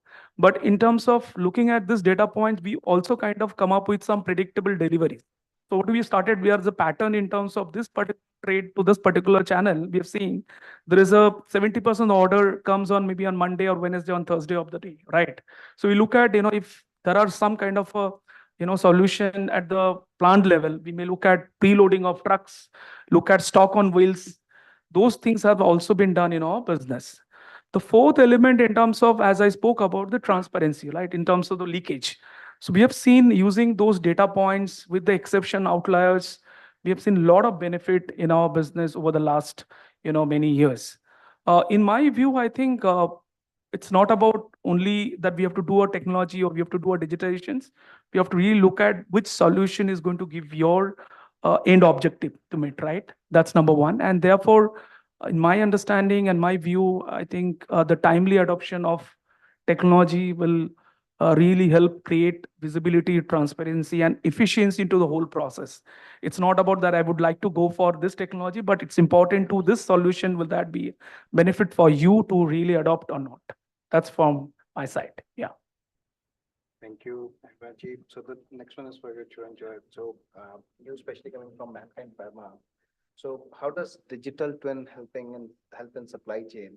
And the second one essentially is how do you leverage data analytics for large SKU supply chains? Because Yeah. you essentially, especially on the sales side, you manage very, very large number of SKUs. Sure. So I'll take the digital twin question first. So digital twin has several benefits. I'll talk about two or three today. So one is moving from reactive to proactive, right? So for example, during the monsoon season, one of our plants in the Northeast went down, and it used to cater to most of the demand in south and east of the country.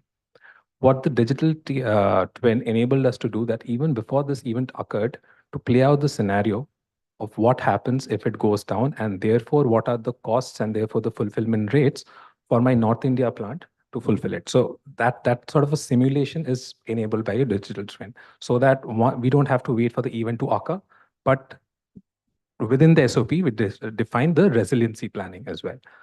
Second one is digital twin is also, and that's sort of the gold standard that we want to move towards, is not just have our internal supply chain, but tie together the true end-to-end, which is connected with our customers, which are chemists and the doctors, right, to our suppliers. Because a lot of times in an ideal world, all of us want to be just in time, right? But our suppliers may not have the capability. So how do we sort of model in to the digital twin things such as the capacity that my suppliers have, so that if I have a sudden demand sent somewhere, I can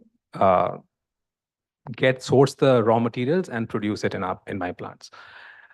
So yeah, and to answer to your question about multiple SKUs, right? Large number of SKUs. Now, within the large number of SKUs, so one is when you have SKUs running into thousands, your raw materials, your intermediaries also run into sometimes tens of thousands. And then it's not just the product sort of fragmentation, it's also the distribution fragmentation. You have, lakhs of chemists, doctors who we are getting data from. So, however, I think most of us by now, the companies sitting here, have figured out the ERP problem of capturing primary and secondary sale. I guess that's something that we solved over the last 10, 15 years. What we still, and I speak from experience, a very tactical thing that we still don't get right as an organization is getting the master data in order, right? The product hierarchy is in order. So even if you have, 5,000 products in your portfolio, they typically have a product hierarchy, right? And therefore, where it becomes critical in supply chain planning is, as Rahul was saying, demand forecasting. It's not always possible to forecast demand at a SKU POS level, right? Point of sales level. So therefore, at what level you aggregate, forecast, and then disaggregate, or you actually forecast at a disaggregated level and then aggregate, becomes really important, and there are hierarchies become important.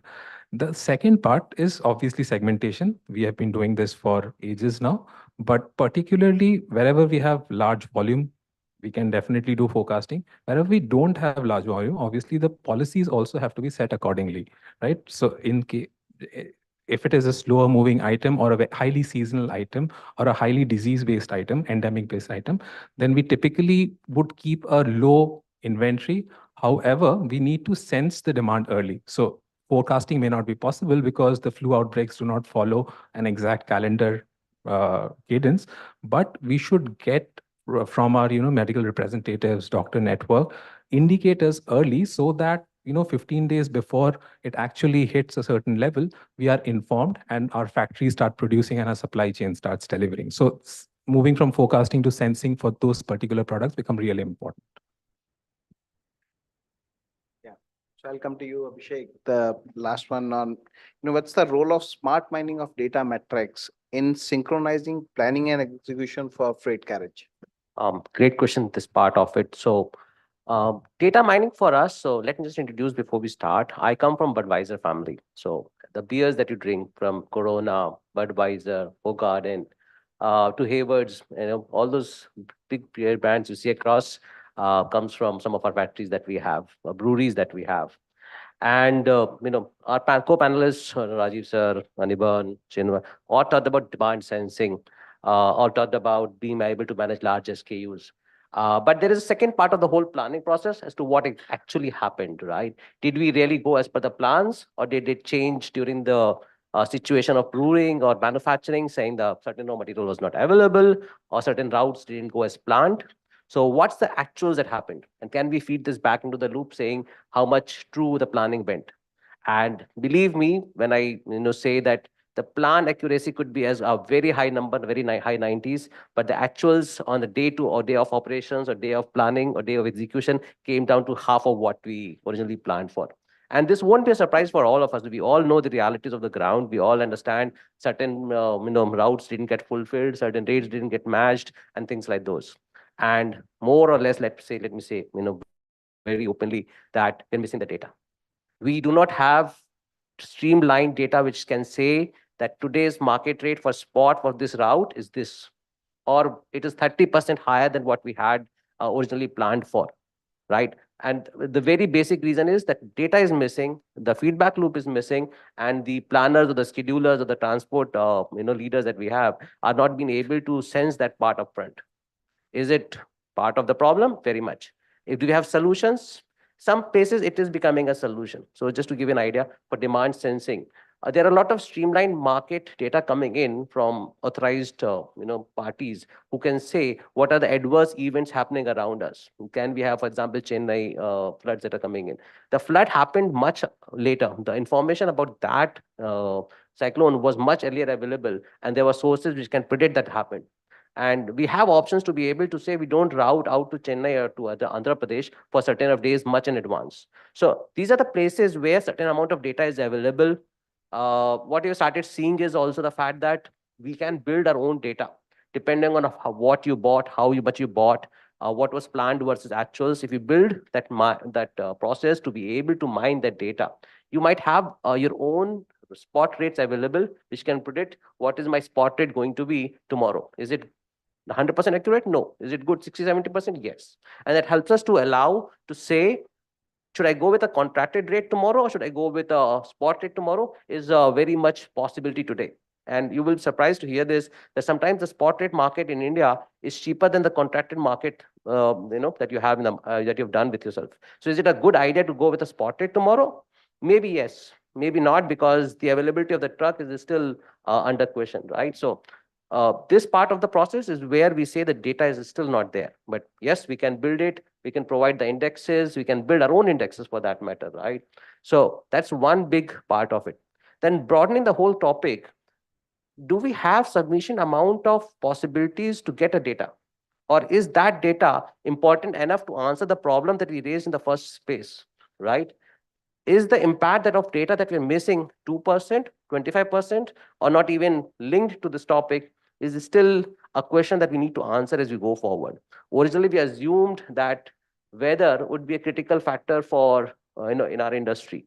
In some countries, yes, it makes a huge difference. But in a country like India, Diwali would be a much bigger factor than a heat wave coming in, right? So this is a part of the problem that we need to look and say, is the importance of data that critical, or should we really define the problem way forward? One of the very important topic Rajiv sir didn't approach, or he loves to say, talk a lot about, is training the people, right? It's very hard to make people understand what they're looking at, right? What they're able to interpret and say, this maths, this analytics, this graph means to say this and this. Do we have to train our people enough to be able to reinterpret that data and say, this is the answer of the problem? Or do we have time on our hands of our leadership to look at that graph, that dashboard, and respond in time? Or do we need another layer under them to be able to respond to that? So that part of being able to train and build our own teams to be able to interpret is very much needed. And this is part of the problem of data mining. You can do a lot of data mining, but who interprets that? How do we respond to that data mining process upfront? So, both part of data being available, data wanting to be used, and then the data can be used is the, part of the bigger problem that we have to look at. Absolutely, Abhishek. And in fact, I want to just carry that thought forward with other panelists. A lot of times it is easier to essentially buy new tech. You can have essentially the best of the tech which is essentially available, but how do you solve the underlying data problem? Because in a lot of projects, you actually see that underlying data is a problem. You can probably live with 5-year-old tech, but not having data is a bigger problem. Any thoughts on? I can take first. I think everyone should answer on this.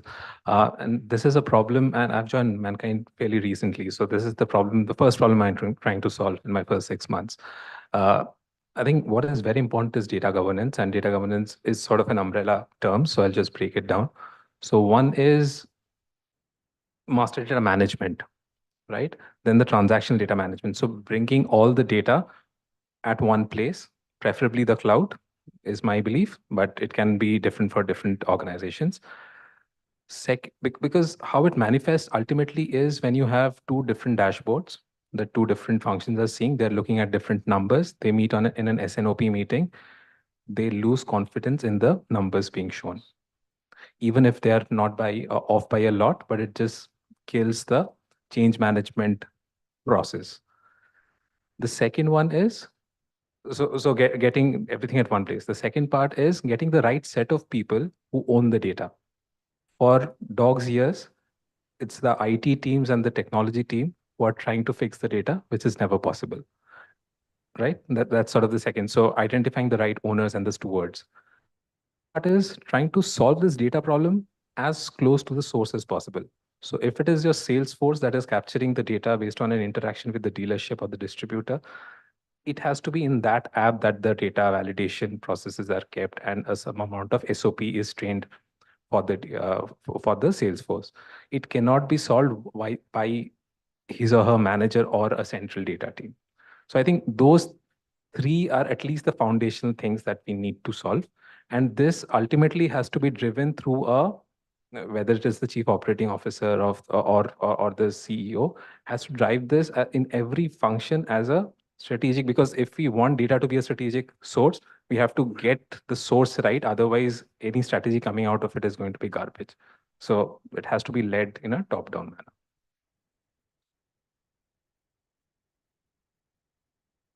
So my interpretation of the data is, I think there are lots of data is available in the systems. And when we go in the office, starting of the morning at 6 o'clock till 10 o'clock, you'll say hundreds of mails are coming with a different form of same data points, right? I think the way we look at in our organization and the way I also interpret the data is something, the exception management. Okay. When I look at any of the solution, any of the dashboards, any of the preparation of data points, I only ask for it, who are the audience? What are the exception for those audience? I may use a chief supply chain officer or something. I look at one data points. Maybe it is not relevant for a plant logistics or maybe the regional logistics sets, right? So this is important that how do you really interpret, and therefore you look at your exception outlier informations to the respective audience at 80-20 principles. So maybe our top 3 information for the day which is required, and that would be my key takeaways for the day, and I will take it forward to ensure that execution happens. Yeah. So I think both Chiranjoy and Anirban spoke about how to manage data from different sources. And you can feel the pain that we all go through. So beyond that, I think I can just add a couple of things really. So one is part of the whole digitalization of supply chain is also about having a right instrumentation. Wherever possible, are you able to use technology to capture the data, and that can make a huge difference. And wherever that's not possible, the example George was, how do we really make sure that we have a data capture validation as close to the source as possible? For example, today I can track the temperature of my cheese moving from factory to the store and until it goes onto a pizza topping. But today, I don't know, for example, a certain store faced traffic issue because of metro construction or something was banned really. So how do I really get those signals and how do I enrich that data? And obviously, there are a lot of ways in which you can also think about what is the right external data that can come in and enhance that part of it really. So using technology to have a right instrumentation as well as the systems to actually capture data becomes essential part of enriching data over time period. I think a lot has already been, almost everything is covered by my co-panelist. I'll just pick up few things on data architecture that we all are quite used to our own comfort zones. And that's how we design the data part, that same set of information, one person will design differently, other person will design in a different manner. And within an organization, there will be 10 sets of data which are going here and there. And when you start any discussion, then everybody will have a different interpretation of that data as per his or her own needs. So the first thing which is needed in any data architecture is all your existing practices should be abolished. You should have only one format, one set of information right from CEO to the lowest level in the hierarchy. There cannot be two sets of information available to anybody. Second point is that it's not the quantity of data, it is the quality. And what Anirban mentioned was managing by exception. I'll give you a simple example that today we are having near about 12 to 15,000 trucks fitted with GPS. I am least interested in knowing that whether my trucks are moving on National Highway 18 or National Highway 50 or 60, it is none of my business. I'm only interested in knowing how much percentage of vehicles have breached my geofenced routes, how many trucks have violated my speed restrictions, how many vehicles have gone for harsh braking. These are the things I'm really interested in looking at it. So managing by exception is going to be the key in any data management process. So these are the two critical things which we have learned in our experience of the whole architecture. We're just now opening for audience to take any questions.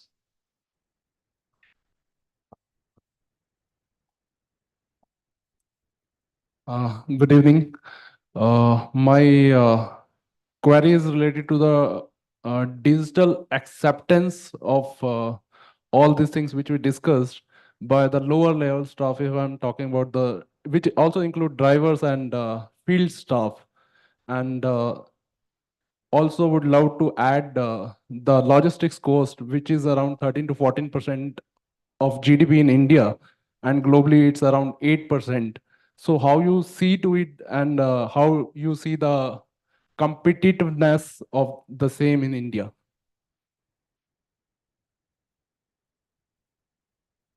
Let me take the first part of it, the adoption of digital initiatives at the either the floor level or the driver level and these places. Let me ask you one point of this. The pain of not having a digitalness is also being felt by them. If there is a way for them to be able to reroute their path, they will be the first one who will be able to enable the task. The aggregation of those tasks will come to us as a report, but the pain that has to be carried by in the terms of getting it delayed, or the pain of not being able to send some certain number of trucks out from the factory will always be felt by the floor level. So it is in their in their hands to either adopt it successfully and develop their own routines around that, or continue carrying the burden that part of it. That's a good part of having a digitalization over there. But there's this other side of it, which means we might be digitalizing chaos, right? And the pain of that chaos is still being felt by them. We're not reducing the work that they're doing. We are increasing the work by putting in a digital process, which might increase the work or the burden, or may impact a financial loss in terms of loss of targets or things like those. So digitalizing does means that you have an acceptance from them with the way they do doing it. It's not may not be right that what they're doing is right, but the first step towards adoption is working with them, agreeing with them on what process to follow, and then having an acceptance from their side as well. That's why the change management part that we all have been talking about is highest on the list when we have those implementation programs happening in. And it's all right to say we are digitalizing chaos, but that's the first step of the bigger ladder that we go through. And you have to go with certain number of iterations, with change management, with waxing, with adding certain amount of financial benefits for them to carry on and reduce the amount of burden that they carry. The lesser the burden they carry, the better the work, better the efficiency will be for them. So in summary, we have to live with them. We have to work with them. They are the ones who are carrying our burdens, our part of the cost, and hence it would be best for us to work with them to reduce that part of it. So that's on the digital adoption part of it. On the cost side, Yeah, to rephrase the question, the correct cost estimates are that globally it is around 8 to 9, which you said correctly. India is at 18% right now. And three things are going to drive Indian logistic cost optimization for next 10 years. One will be a sincere implementation of national logistic policy. When ULIP is made fully operational, when dedicated freight corridors work efficiently, and when the digital adoption under ULIP becomes effective, these three things put together, we should drop our logistic cost by 1% every year. So again, it's going to be a minimum 10-year journey, provided we start from now that we reach to global levels. So it's going to be a long journey as of now. Like to add to what Rajiv ji said about, I think in India, as compared to the developing countries, the multimodal transportations, if you look at the waterways not being utilized as compared to the other developing countries, India is far away in terms of this. Of course, there are quite a few initiatives being taken by the government, but still, I think as an organization, as a corporates, we'll have to start exploring those multimodal transportation being used as a waterways, one of the opportunities, provided the both upstream and downstream infrastructure are in place. I think with all those initiatives being in place, I think we must look at our logistics cost to be around 8 to 10% over the next few years. Yeah. Take one last question. There was somebody at the back.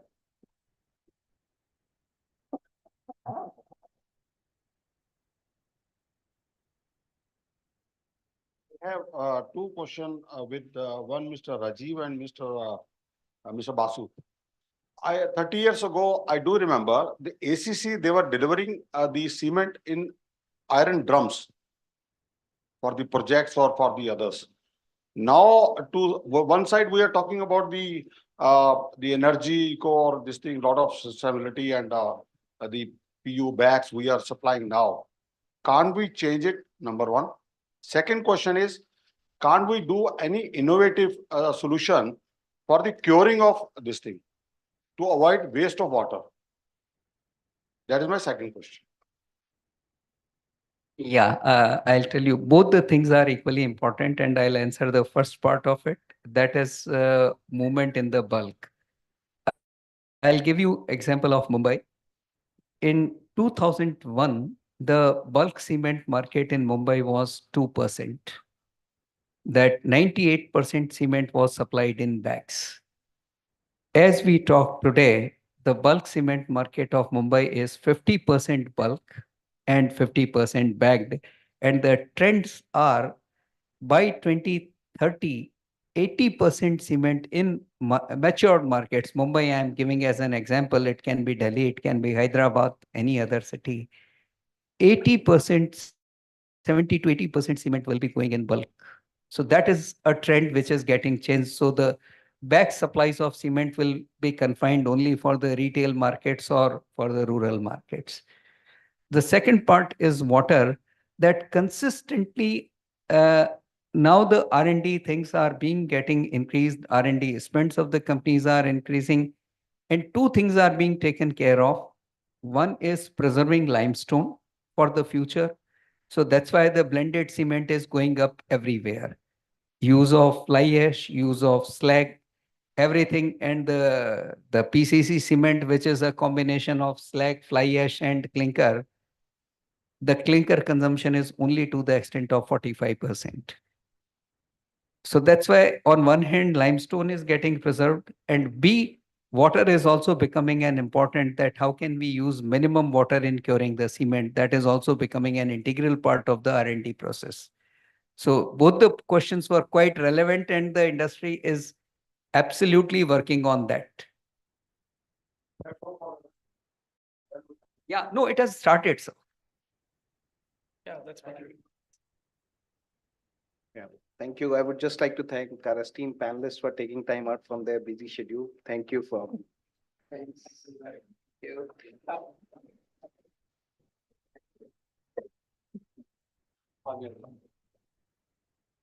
That was quite an impressive session. Indeed. Can we have a huge round of applause for our panelists here? Come on, people, make some noise. So we would now be breaking for the networking high tea. And as it said, chai pe charcha, please go forward and utilize this time to network as much as you can. And please join us back in next 10 minutes. 5:10 p.m. We start our next session shortly. So please be here on time. That would be highly appreciated. Thank you so much.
A hearty welcome once again to all our dignitaries. Thank you so much for coming in.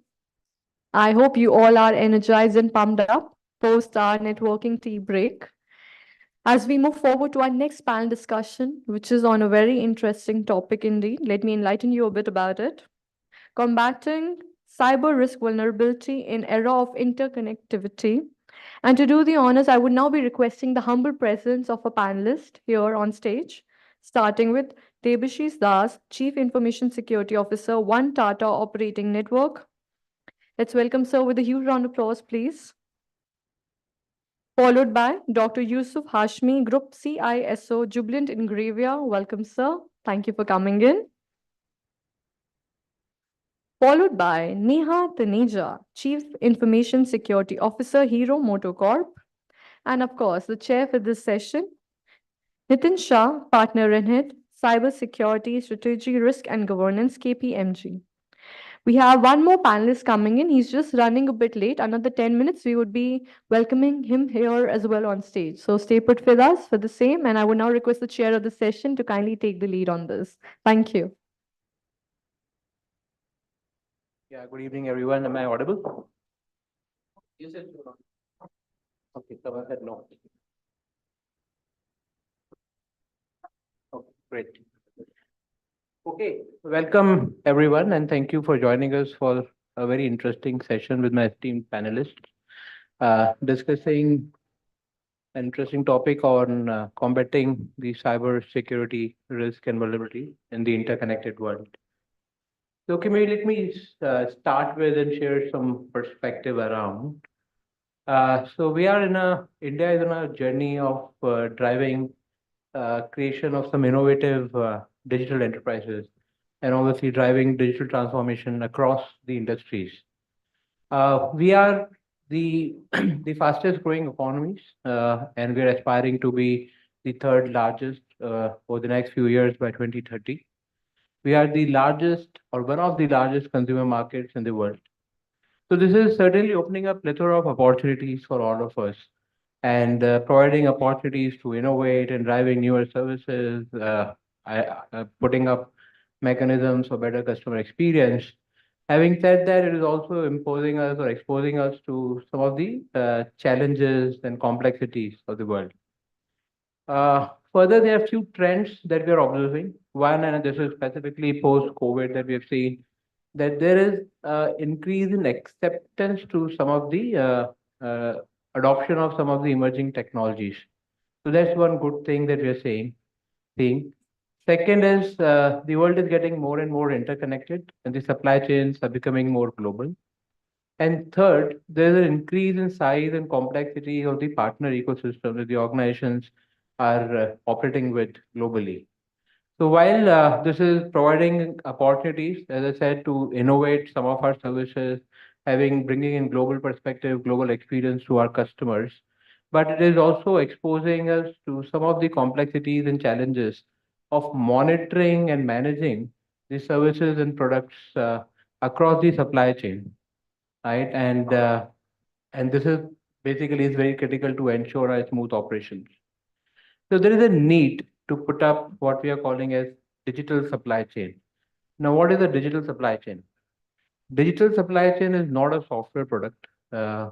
It's more kind of a concept and a strategy, which has been fueled by some of the emerging technologies. And these technologies includes artificial intelligence, IoT, blockchains, enabled with some of the capabilities around data and analytics. Right? There's huge amount of data that all of the organizations have, and these technologies are enabling us to drive efficiencies by putting up automations across the supply chain, right? Automating some of the critical aspects of supply chain in terms of the demand forecasting, inventory management, and logistics planning, and so on and so forth, right? So while digital supply chain is coming up as a boon in terms of helping up enhance the overall efficiency of the business and driving growth, this is also becoming kind of a single point of failure. And this is exposed to some of the emerging cybersecurity risks and vulnerabilities. And it requires mechanisms to adequately secure and protect the digital supply chain. So during the discussion today with our panelists, we'll try to to discuss some of the key aspects of what are the risks and vulnerabilities that the entire digital supply chain is getting exposed to. How should we be distributing roles and responsibilities across the partner ecosystem when we are operating in a global landscape? Some of the contractual considerations that we should keep in mind when we are entering into the global partner ecosystem. And another important aspect we will touch upon, well, I think we are all pretty well aware of looking at the supply chain across various types of services and products.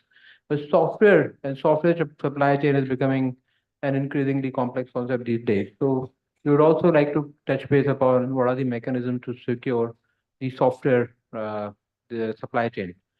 So with that, maybe let me turn over to you, Yusuf, and maybe start taking your views in terms of how supply chain is getting digitally transformed, and what are the key drivers that you see which business are basically looking at and getting benefited from transforming the supply chain more on the digital platforms.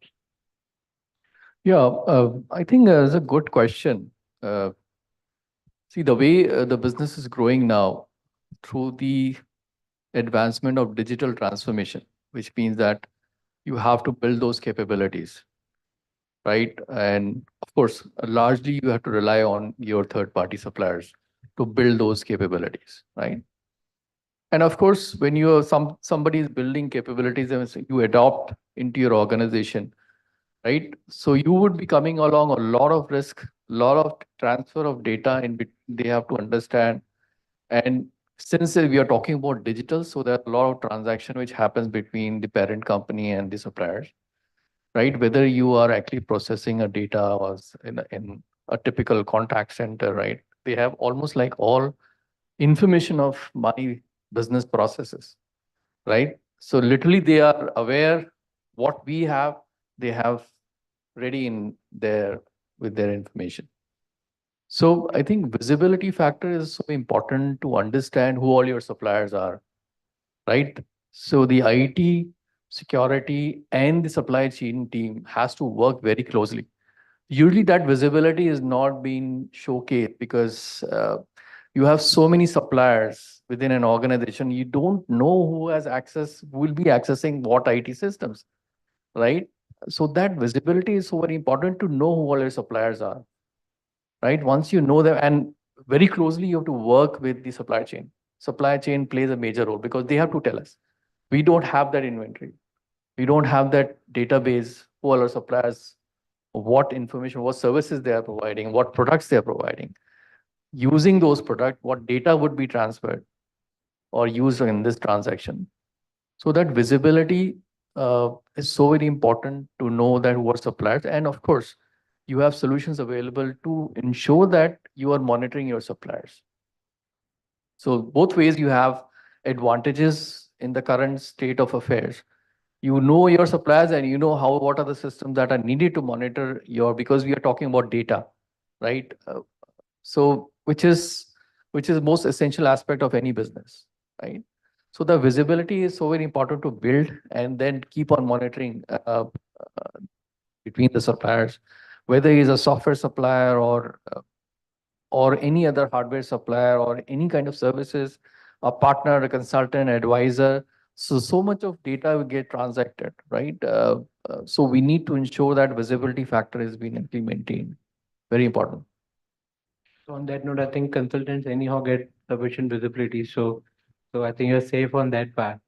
But I think that while you touch base on the points of because we are working in again a partner ecosystem, there's a lot of information which is getting shared all across, and we'll come to the point of how do you minimize that information, because currently the trend that we are seeing that you're sharing the information beyond the purpose which might be needed by the third party. And you raise a very valid point that visibility of the third party in the supplier itself is a challenge, right? So I'll not name, but I was working with one of the organizations, and the entire activity is to do the supplier discovery, to realize that there are more than 4,000 plus service providers to the organization. So that's an important part. But coming back to the entire concept of digital supply chain, and yeah, maybe let's turn back to you, because when you're talking about the challenges of digital supply chain, one of the observation that we have is that you're operationally getting more digitized and relying upon the digital supply chain.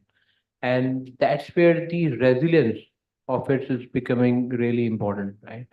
So what are the challenges, Neha, if I may ask you, in terms of managing some of those challenges of digital supply chain and ensuring the right amount of resilience is built, and how do we do that? So, adding on to the point which Yusuf made about visibility, so second step from there, even if we have visibility of supplier ecosystem, we do not have direct visibility of the information and cybersecurity posture which these suppliers would have at their end. So again, that lack of visibility compounded with the data protection part of it. The onus lies on the entity which is which is consuming customer data, which is providing services to protect data at the from each of the partners in the supplier ecosystem. So one of the major challenges other than visibility is also enforcing a similar security posture throughout your entire ecosystem. When you don't even have this visibility, how do you go about enforcing that similar security posture? The other thing is, if you look at it, the security posture enforcement from your end, each supplier may not be equipped to entail that amount of investment which is required to get to that particular posture. And the another challenge which comes to my mind as one of the major challenges, in fact, we would have heard of colonial pipeline attack, a cyber attack on the supplier chain, and it can compromise everything to the extent that there are multiple ramifications, be it in terms of reputation loss, be it in terms of availability. There are multiple angles to it. So now the supply chain related cyber attacks are growing tremendously in numbers. And if you look at it, software supply chain is one such category. So considering that, tying this all, when you have your suppliers, the way you're connected to them, the kind of information you are sharing with them, and the investment they are ready to entail with you to make you compliant overall, I think are the key points which need attention if this has to work together as a protected ecosystem. Sure. Thank you, Neha. So while we move to our next question, we have our fourth panelist, Mr. Baidyanath Kumar. He's the CISO for JK Cement. May I please request him to join us?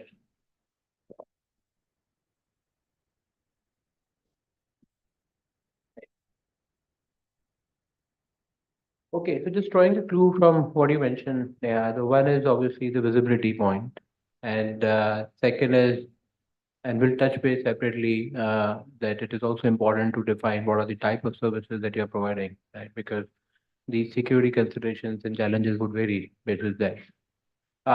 But if I look at some of the challenges that you mentioned, Yusuf and Neha, in terms of the visibility of it and how do you ensure that the right amount of data being shared and is used for the right purpose.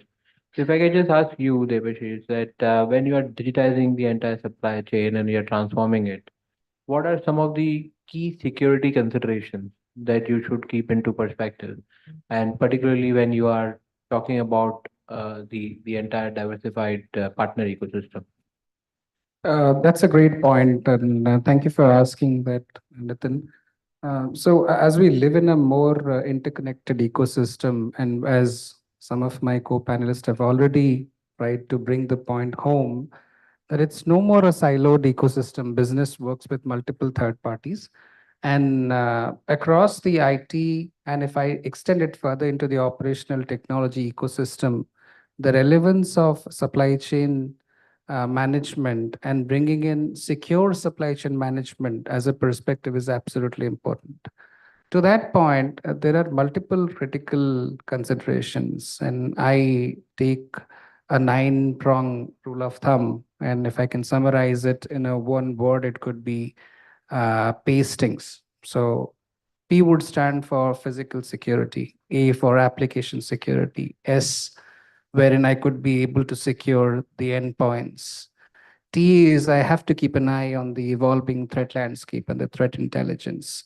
I, no matter what I do, I would living in a fool's world if I were to believe that I would not be attacked, right? So if in case an incident happens, so I would be, do I have an incident management system which is robust enough?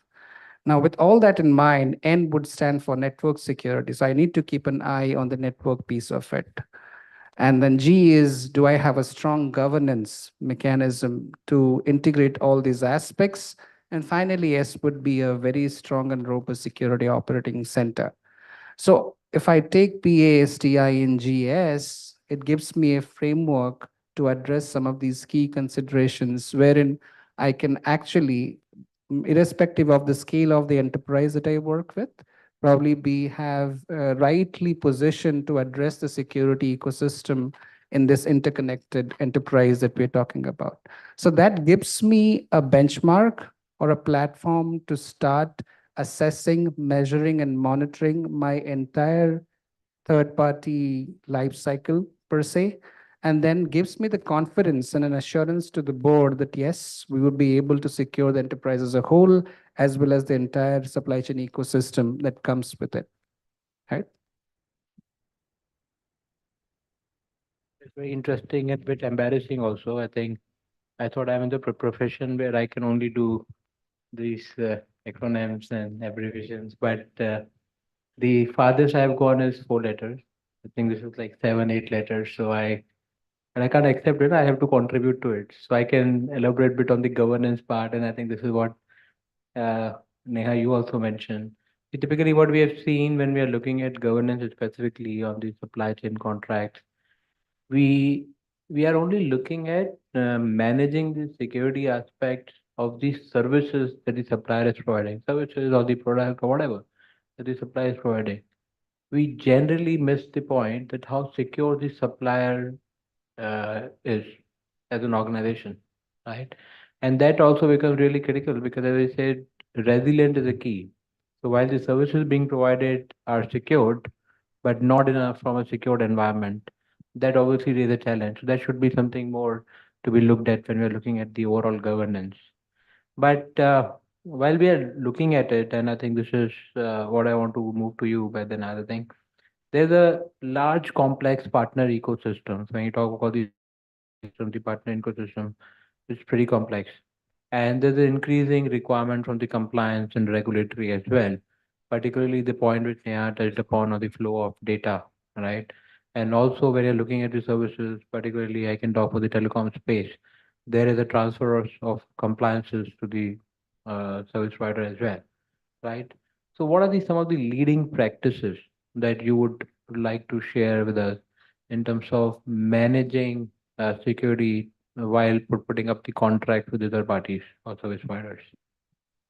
So, yeah, very pertinent question. If you see in modern threat landscape, the diversified ecosystem where we are having a big supply chain mechanism, particularly if you talk about the manufacturing sector also, right? So even the way we are adopting a digital transformation journey, uh, a lot of new innovative ideas in terms of adopting to low code, no code platforms or whatever in the manufacturing processes, right? So it is very important to understand that how your secure uh, partner ecosystem should be. So it starts with the diligence process itself. So when we talk about that, so let's have a complete understanding what are their requirements when we talk about the cybersecurity aspects. Even the way regulatory landscape is changing, right? Even in India also, we have to understand that how much compliance standards and all those things they are also following. For example, if we talk about uh, uh, supplier processing data, right? For example, PII data in cloud. So for that, for them, when we talk about it is mandatory to have ISO 27018 certification. It's not about only what 27001, right? So those all things what you are going to evaluate, right? You need to understand that also what are their requirement in terms of cybersecurity aspects. The second foremost important is to understand the complete risk management ecosystem of the partner. So when you are going to understand that, so then only you can have a complete control on the supply chain requirements. So when we talk about are we having the some sort of predictive analysis in stock management or demand forecasting. So those things are very important to understand. So risk management is one of the key component when we talk about the third party risk management. So it has to be started with even classifying your suppliers as critical and non-critical suppliers. Because if you are not able to classify them, you will be ending up to not have a good governance where the audit related requirements, it has to be stringent when we talk about the critical suppliers. For example, if you are opting for a co-location services in terms of hosting your data centric components and all those things. So there lies your, if you talk about the criticality, it is more severe. So are you going to define a different set of audit mechanism? Might be a lot of services we are adopting, like in terms of marketing or in terms of services like AC fans and all those things for organizations. So though for them, audit part is not required. But when we talk about classifying the vendors or suppliers and then doing the thorough audit to understand that are they meeting all those requirements. So while developing the contract itself, those all audit related requirements should be mentioned clearly. And it has to be there a legal counsel view also. So for example, if there are some sort of GTB, what we call general terms and conditions, right? So when we are reviewing that also, is that legally vetted properly for all the suppliers and ecosystem? So this is the important point. The next important point is to have a clear communication, right? Communication in terms of flexibility requirements and all those things, because the way regulations and regulatory requirements are changing, we need to understand that are they there anything which comes up and they are able to adapt to that. Okay, so these are very important when we are talking about the partner ecosystem. And finally, while developing the contract itself, you have to understand what are the roles and responsibilities in the shared model. For example, in cloud service adoption, if you see, when we are going to have some sort of IIS, PaaS, or SaaS adoption also, right? So then also, if you see, always in sort of SaaS model, when we talk about, most of the responsibilities for security also lies with your third party. For example, we have Salesforce adoption or Oracle Transport Management for logistics, supply chain, and all those things. So you need to understand that what is your roles and responsibilities and what is the roles and responsibilities which lies at the supplier side. So those all classifications has to be clearly defined, and that had to be regulated. That has to be regulated. These are the important. Great, great. I think very, very interesting point. So if I just get this right and just summarize the two important aspects that you mentioned. One is classifying basis the criticality, and second is obviously basis the type of service. Because other important aspect we need to keep into consideration, anything that we are putting up into the contract, obviously I think there are a lot of procurement folks also, I believe, there in the room. So there's a direct linkage to the cost, right? Because there's nothing, no compliance comes for free. So I remember Yusuf, you were mentioning some parts on the tiering of service providers, because it's also important to assess not only the criticality, but the type of service. It might be a service or a product in terms of the software and all those things. So how do you perform that tiering and accordingly define those contractual obligations? Yeah, I think just to what extent what Bednath was saying, the classification aspect is important, because if for suppliers, then it's going to be very difficult to control them. And you're not controlling the supplier, you're controlling the access of the data between the suppliers. So, and what strategy? Because you have to create a strategy in order to take your entire supply chain ecosystem in a controlled fashion, right? So you need to know what are your suppliers and what kind of information that has been shared between the supplier and what access that they have. So, for example, data center, right? Data center is the biggest example of being a tier one supplier, because what they are holding my data, right? 24/7. If anything goes wrong with the data center, there's an earthquake. How are we going to recover? Do we have the necessary resilience being built in this entire supply chain, right? So that's how tiring of the supply chain is so important. You tire your supplier based on the sensitivity of and the access of the data that they have, right? If I'm a support partner, I'm providing IT support to my organization from their location, from a different location than my premise, which means that there's lack of visibility of who is coming to the ODCs, where they're supporting us, what kind of access, do they have all the relevant controls built in place, what we expect, because they are accessing our data, right? So that's how you create multiple layers and categories of suppliers. Based on that, you define what level of control that you want to build in. Monitoring. So if I am running a data center, I would definitely ideally like to actually audit the data center at least a quarter, right? To make sure that all the security, physical security, resilience, all the controls are in place or not, right?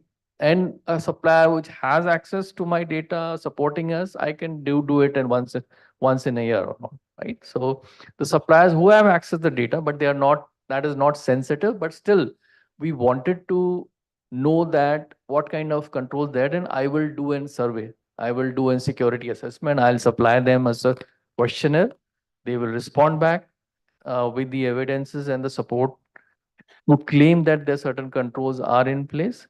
I will do it. So that's how you tire and do the assessment and run your governance control into those suppliers. Very important is that first you know what suppliers are, because that's the biggest challenge that we face. Any of the organization is to know that, because you have local suppliers, you have a company which is spread across geo location. You need to know what kind of regulations are there in that geolocation, right? And you are accountable. Ultimately, you are accountable as a parent organization, not your suppliers, which means that the liability, right, indemnity clause has to be there. If anything goes wrong, at least as a compensating control, you're able to protect your interest, right? So the contract plays a major role, right? All of these terms and conditions have to be part of the contract.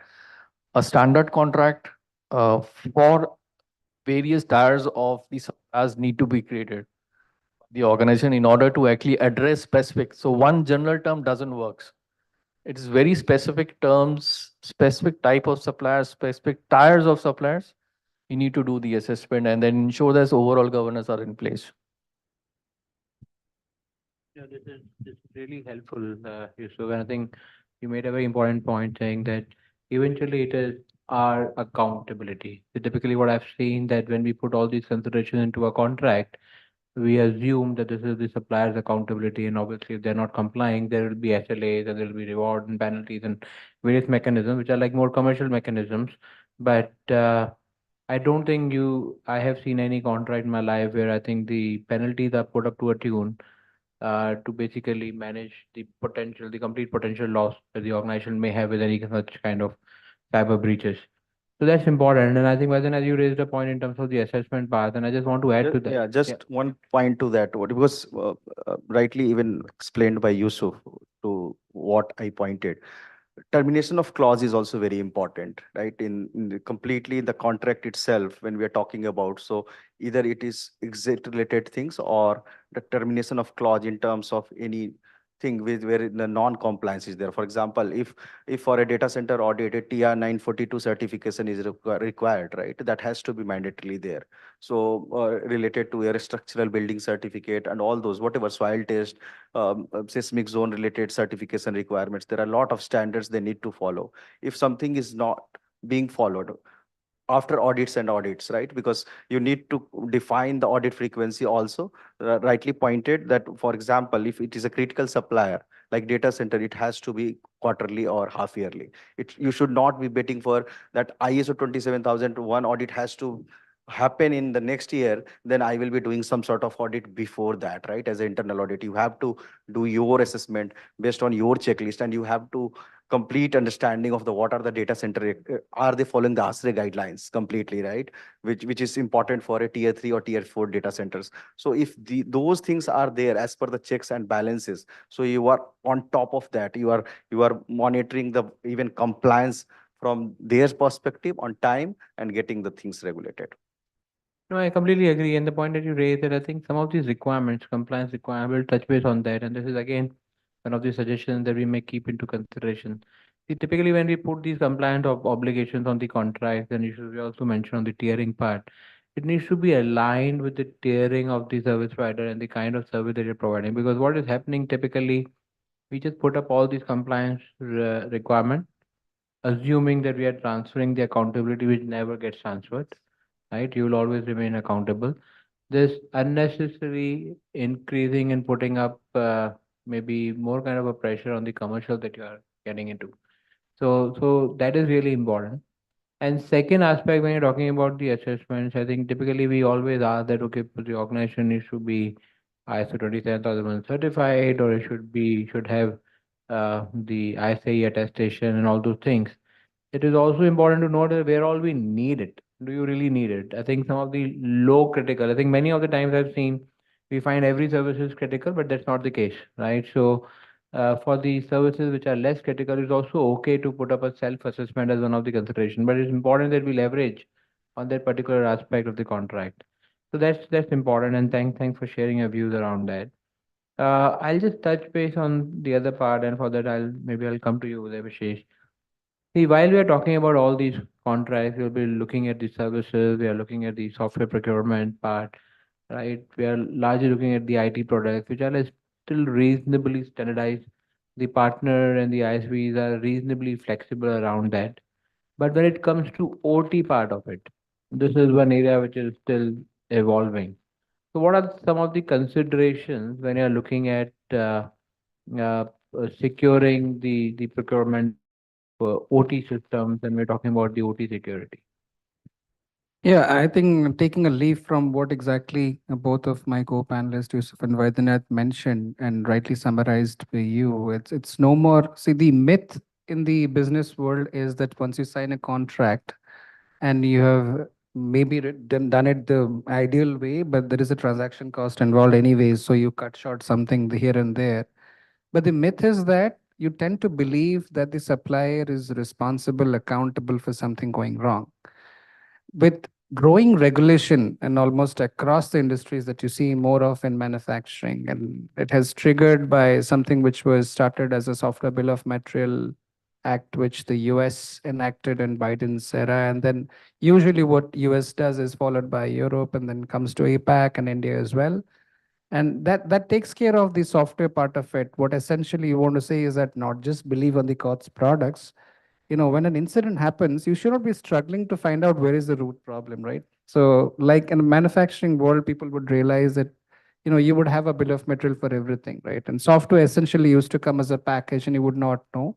And many of these attacks that have happened across the manufacturing world on OT systems probably started, and the source of that could be a small piece of code which was there and was vulnerable and hijacked, and then lateral movement happened and cross network segmentation was not there. They got into OT systems and systems were impacted.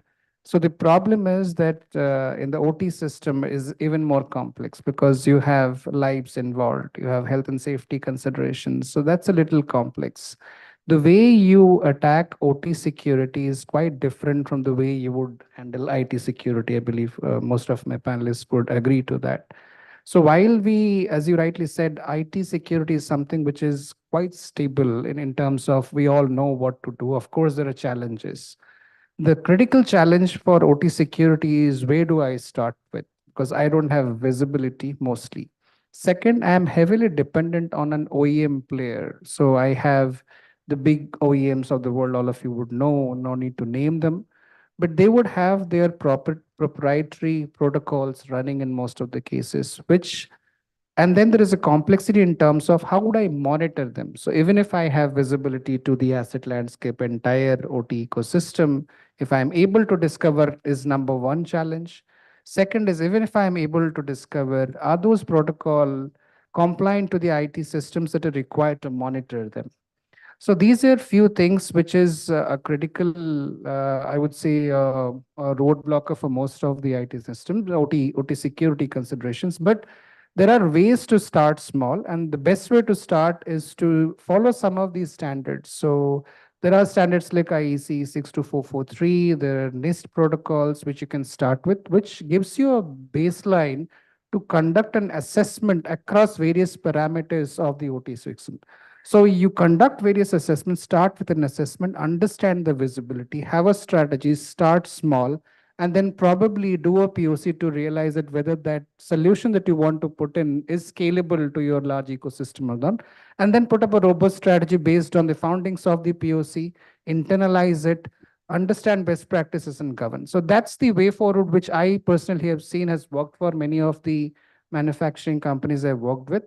But that's the way forward in which we have to think progressively to start small and then scale through a robust strategy. Okay, fantastic. Thank you. Thank you. I know there's a lot more to discuss. We'll be running short of time. So I have two more questions, but before I go on to which is exactly what I was doing. So if there are any questions from the audience, I think we would like to take those first. Otherwise, I have just one more aspect to cover with Neha. But any questions?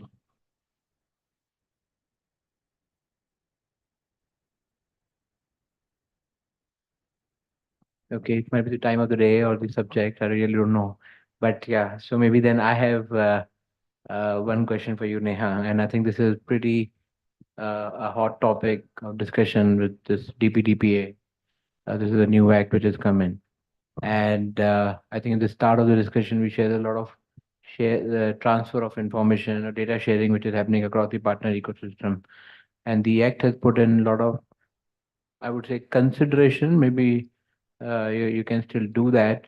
So I'm not getting into the cross-border transfer, but I'm saying when you're sharing that information with the partner ecosystem, what are the considerations that you need to keep into mind? And maybe some of those aspects that you may have to cover while putting up the contract. So that could be one of the other criteria to tier your service providers, the kind of sharing of the personal information.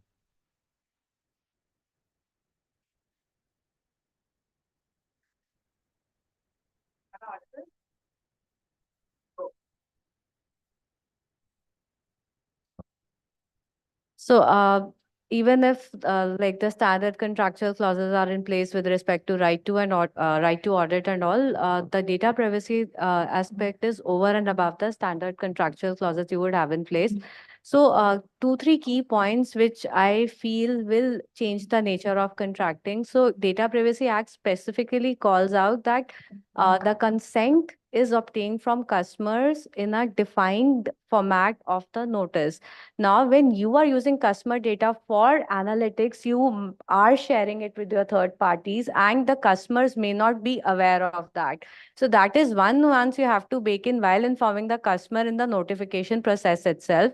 The second nuance, other than contractual clauses, is the thought around what if the customer withdraws the consent? Defining a process around that, if the consent is withdrawn at your end, it is your supplier ecosystem also where the consent is withdrawn, it's applicable to them as well. So how do you ensure that that particular consent withdrawal process is kind of the suppliers also fall into place for that implementing that? And last but not the least, there is a concept around that particular data breach notification process you define for your organization, the templates, the incident reporting process, whatever you define. How do you ensure that your suppliers also follow a similar process? And if, God forbid, and I think rightly pointed out, attacks would always be there. So if there is a breach at the supplier ecosystem end, because of their lack of notification to you, you breach your own timelines, and there are severe penalties around these kind of breaches. So I think these are some of the key nuances. While a lot of again, you will have to follow data privacy governance framework, those are the standard things, but these especially the consent withdrawal part of it seems like a tricky proposition for now, considering we are again saying that we do not have visibility of the entire supplier ecosystem. No, I can't agree more with you, Neha. I think this is really complex. We're just praying that the government will be slightly more kind when they come out with the rules. So yeah, please. And just one point to what Neha mentioned, because even consent management platform is going to solve the problem. But if you see, it is clearly mentioned that it has to be developed in 22 different languages, right? As per the 8th constitution model, right? So how it is going to it is going to be tricky. Somewhere someone is going to refute that you have created your platform in English language, but I am not able to understand. I was not able to understand at that point, and I had consented, but I am not okay with that consent. So then how you are going to, if you are going to develop that platform also, you have to develop in all those 22 languages. No, no, That is absolutely. going to be a So that I said, biggest as I said, challenge in developing this the is a platform. complex subject altogether. But I think just to reduce some complexity from the contracting process, particularly when you are putting up a contract with a third party where you are sharing your personal information, I think there are certain considerations. So it is important for us to define the data set that we are sharing with the third party contractually.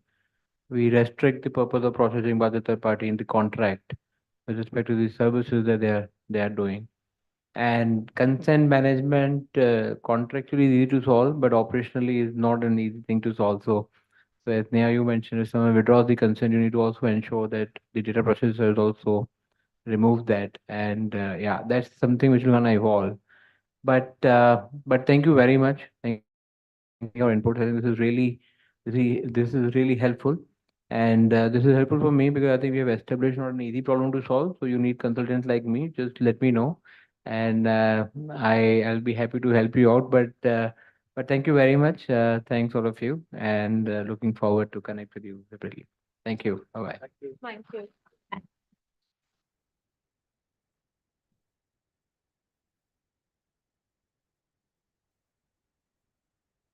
That was quite an impressive session. Can we have a huge round of applause for our dignitaries here? And I would request you to kindly step forward for a photo op, please.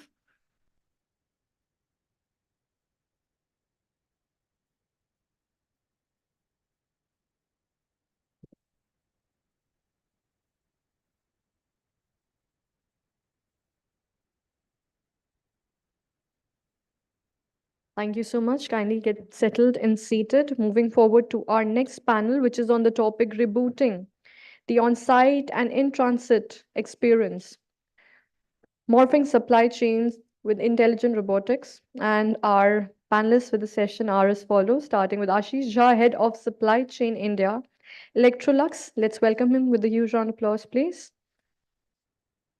Most welcome, sir. Please come.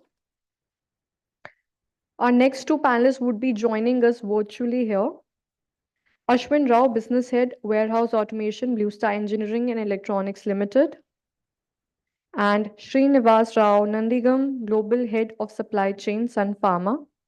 Our next panelist here, who is in person with us, Suraj Behirwani, Senior President and Global Sales Head, Pulp and Fiber Business, Aditya Birla Group. Let's welcome him with a huge round of applause, please. Followed by Sharmishtha Niyogi, Supply Chain Director, Marik Group. Let's welcome the lady with a huge round of applause, please. Thank you so much. And to chair this session, we have the Honorable, prestigious moderator for the session, Samik Biswas, Partner and Associate Director, PCG. Let's welcome him as well with a huge round of applause, please.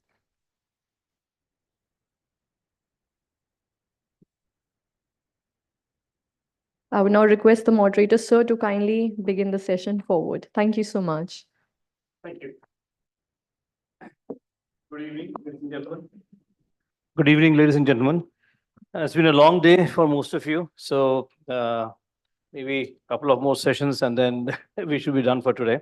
The topic that we have right now is regarding robotization and getting more mechanical in terms of the supply chain infrastructure. Now, this has been a topic that has been discussed quite a few times earlier. What we typically see is that, in recent times, a lot of supply chains have found, at least there's been a lot of talk around getting this topic done. However, overall adoption in the industry has been fairly limited. So the question is, why is that so? And what are the problems that face us? And then how do we try to solve those problems, right? So we have a very good panel right now, and maybe I'll kick off the session by asking the first question, which is by doing this work, what exactly is the problem that we are trying to solve? Why do we at all need a robotization? Why do we at all need mechanization of supply chain, right? So maybe Suraj, if you can and give us a little bit of insight that why do you think this is required, and by doing this, what is the problem that we are really trying to solve? Thank you.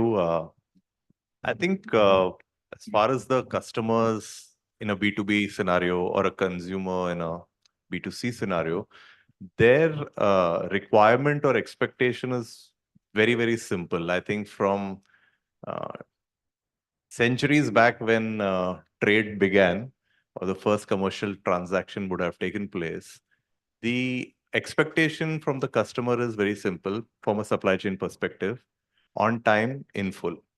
And I think centuries later, even till today, that's the only expectation that the customer has, that whatever I have ordered, please deliver to me on time and in full. Now, in doing so, I think obviously we have had the advantage of improvement in technology, which has enabled it to happen much more efficiently. And that is one big trend which obviously has changed more so in the recent past than before, wherein with the emerging technologies, I think the customer is expecting companies to adopt these technologies and help to improve the OTIFs for them. Second, I think from a consumer perspective, again, most organizations have also begun to use supply the USP, as a differentiator from competition. And for example, if it's an e-commerce organization, they want to ensure that you get a super fast delivery, 1 day, 2 days. I'm sure many of us here are subscribing to Amazon Prime. If it is, say, a B2B organization, let's say in the textile value chain, with the advent of fast fashion, you want to ensure that the apparels is reaching faster to the end retailers. The Zaras and the H&Ms of the world want, the turnaround time of their apparels to be very quick. So again, this whole piece of supply chain efficiency has become, many of the organizations have made them their USP. Good, bad, ugly, I don't know. It's put in a lot of pressure also. I mean, it doesn't matter if your bread arrives in 10 minutes or 30 minutes, but today most organizations are, saying I'll deliver you in 1 hour. Someone says I'll deliver you in 30 minutes. Someone now today they're saying we'll deliver you in 10 minutes. So also we've also spoiled consumers with all these choices. Third, I think from a customer point of view, I think increasingly customers have become very, very conscious. I think they want organizations with which they deal with to be sustainable. And if you see, even in the global emission norms, the greenhouse emission norms, the whole supply chain forms part of scope 3, and which most organizations are now trying to do. So I think from a consumer, very clear, he wants it from a green channel that is coming to him. And finally, I think in the recent past, we've seen more disruptions around supply chain, and therefore customers, consumers, B2B spaces especially largely are looking for more than one source of supply chain. So if you see the whole China plus one thing that has happened, no longer do, after COVID especially, no longer do companies want to be dependent only on one source, that is China. They increasingly want to move to other sources. Traditional concepts of just-in-time delivery after COVID especially is no longer organizations are preferring. Or everybody wants to go back to the safety stock model. Yeah. So these are the things which are affecting from a customer consumer point of view. I mean, happy to hear other panelists on how now we are responding from organizations point of view to meet these expectations. So maybe the next question, maybe Ashwin, you can help us answer that. So given these requirements and these changes, how is automation going to solve this problem? I mean, what kind of customer behavior? I mean, we understand the customer behavior part, but what is automation going to help? And do you have any examples maybe at your company where you have tried to address some of these issues through automation? No, thanks so much, Samik. And I hope I'm audible. Yes, you are. You are. Perfect. No, thanks. Thanks so much, Samek. And very interesting to hear the views of the needs of the market and the needs of the customer. And let me say that this is exactly what we are looking to address as part of automation, right? I mean, when it comes to OTIF, when it comes to safety, when it comes to going back to an inventory model, you want to ensure that you're able to store, you're able to meet demand as the demand comes in, you're able to deliver on time, you're able to deliver also stock, not necessarily uh, trying to dump to, let's say, you're the next in your chain, right? You want to ensure that you're able to meet specific requirements of your either your distributors or your retailers, right? So that's all that is possible now with automation. What happens because of all of this requirements for custom from either your B2B customers or the consumer is adds a lot of complexity to what the supply chain has to manage and has to deliver. And I really like the thought. This is really now the era of the supply chain manager. I mean, you've seen this era of the production manager, and now the supply chain manager is the hero. He's no longer just a cost center, and he's looking to really be the differentiator. And that's where automation comes in. I mean, where can automation play a role? It can play a role across the entire supply chain, right? And if I was to take any warehouse, you're looking at automation playing a role from as the tasks which have been traditionally manual, which is loading or unloading of trucks. It plays a role in how you store and how you bring material back for picking and for dispatch. And all of these are processes which you can automate. You had asked a question at the start saying that what's a precursor to automation, right? And a precursor to automation in many ways is whether the processes have been put in place, whether they are standardized, whether these processes and that's where the journey of Indian companies is at, right? Indian companies are going through this maturity wherein you are having the standardization of processes, you're doing your digitization, you're going to digitalization, and all of this aids for automation, and that's where automation has been picking up. To give you an example, and I'll just take the lead from what the earlier panelist was mentioning about in retail or in fashion. uh, how can automation play a role, right? If you're able to connect your retailer directly to your warehouse, right? And that could be through a vendor portal, it could be through uh, uh, going through your ERP. That means that you can have your order hitting your warehouse. Your warehouse has stocks. You have a TAT which you are wanting to fulfill. You have an SLA agreement with your retailers. You can fulfill even in B2B context. You can fulfill within a day, and this is including logistics time. The order comes, hits the ERP. You have the mechanization which is enabling you to hold inventory, to hold different kinds of inventory. You're able to bring the right material at the right time. You can, for example, in case of fabric, you can cut the fabric to length. You can quickly package it, send it now for transportation. All of this is done within a shift, right? Which means that you can very quickly, from an order being placed by a retailer sitting in a remote location to your warehouse acting on that order, to be able to ship out the material within, let's say, even 3-4 hours is now possible, all because of automation.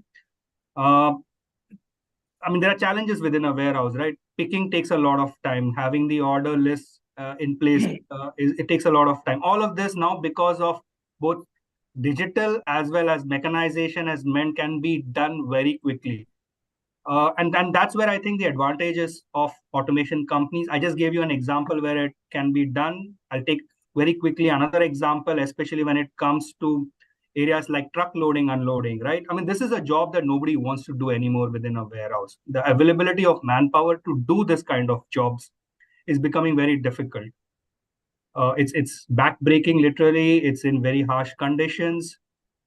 By doing automation, you are able to ensure that you are able to put your resources productively and in areas where it is economical, it's efficient, it is value adding, right? And all of these things is now possible through automation. So yeah, just the entire chain can be automated. There are many examples of it happening, and it is adding value to customers in I mean the automation company, the companies who are doing automation to add value to their customers. So yeah, that's my view on automation, and there's a full gamut of automation that is possible. Yeah, okay. Thanks, Ashwin. I think one of the other things that we hear a lot is the physical infrastructure that you need for automation. So, for example, we hear a lot about robots, we hear a lot about drones, right? So maybe Ashish, do you have any experience, or have you seen anywhere where robots and drones are actually being used to try and make a bunch of these activities efficient? Okay. Hello. Yeah. First of all, good evening, everyone. Thanks for inviting me for the forum.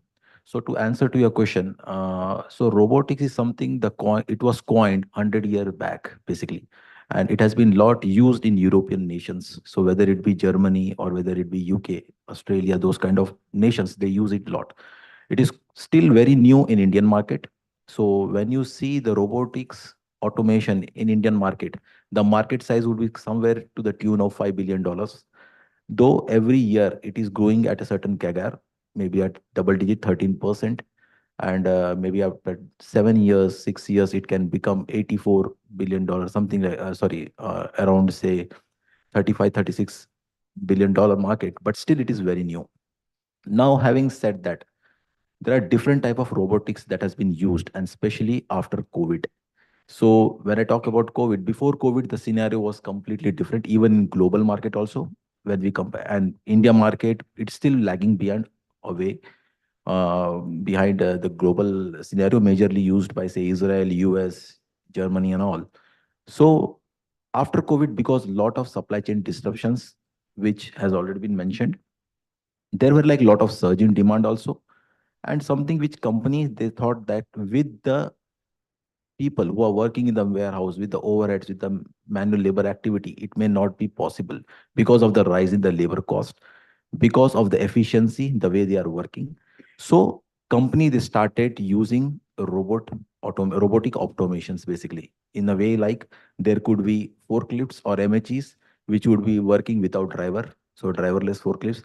There would be like a kind of autonomous mobile robotics, which would be helping moving in the warehouse, basically hovering in the warehouse. They may move material also, they may move pallet also. Drone, as rightly mentioned, for inventory management, it can track inventory, can lift inventory, those kind of things. Even drones are used basically by companies like Walmart in US for end customer deliveries because they consume less time.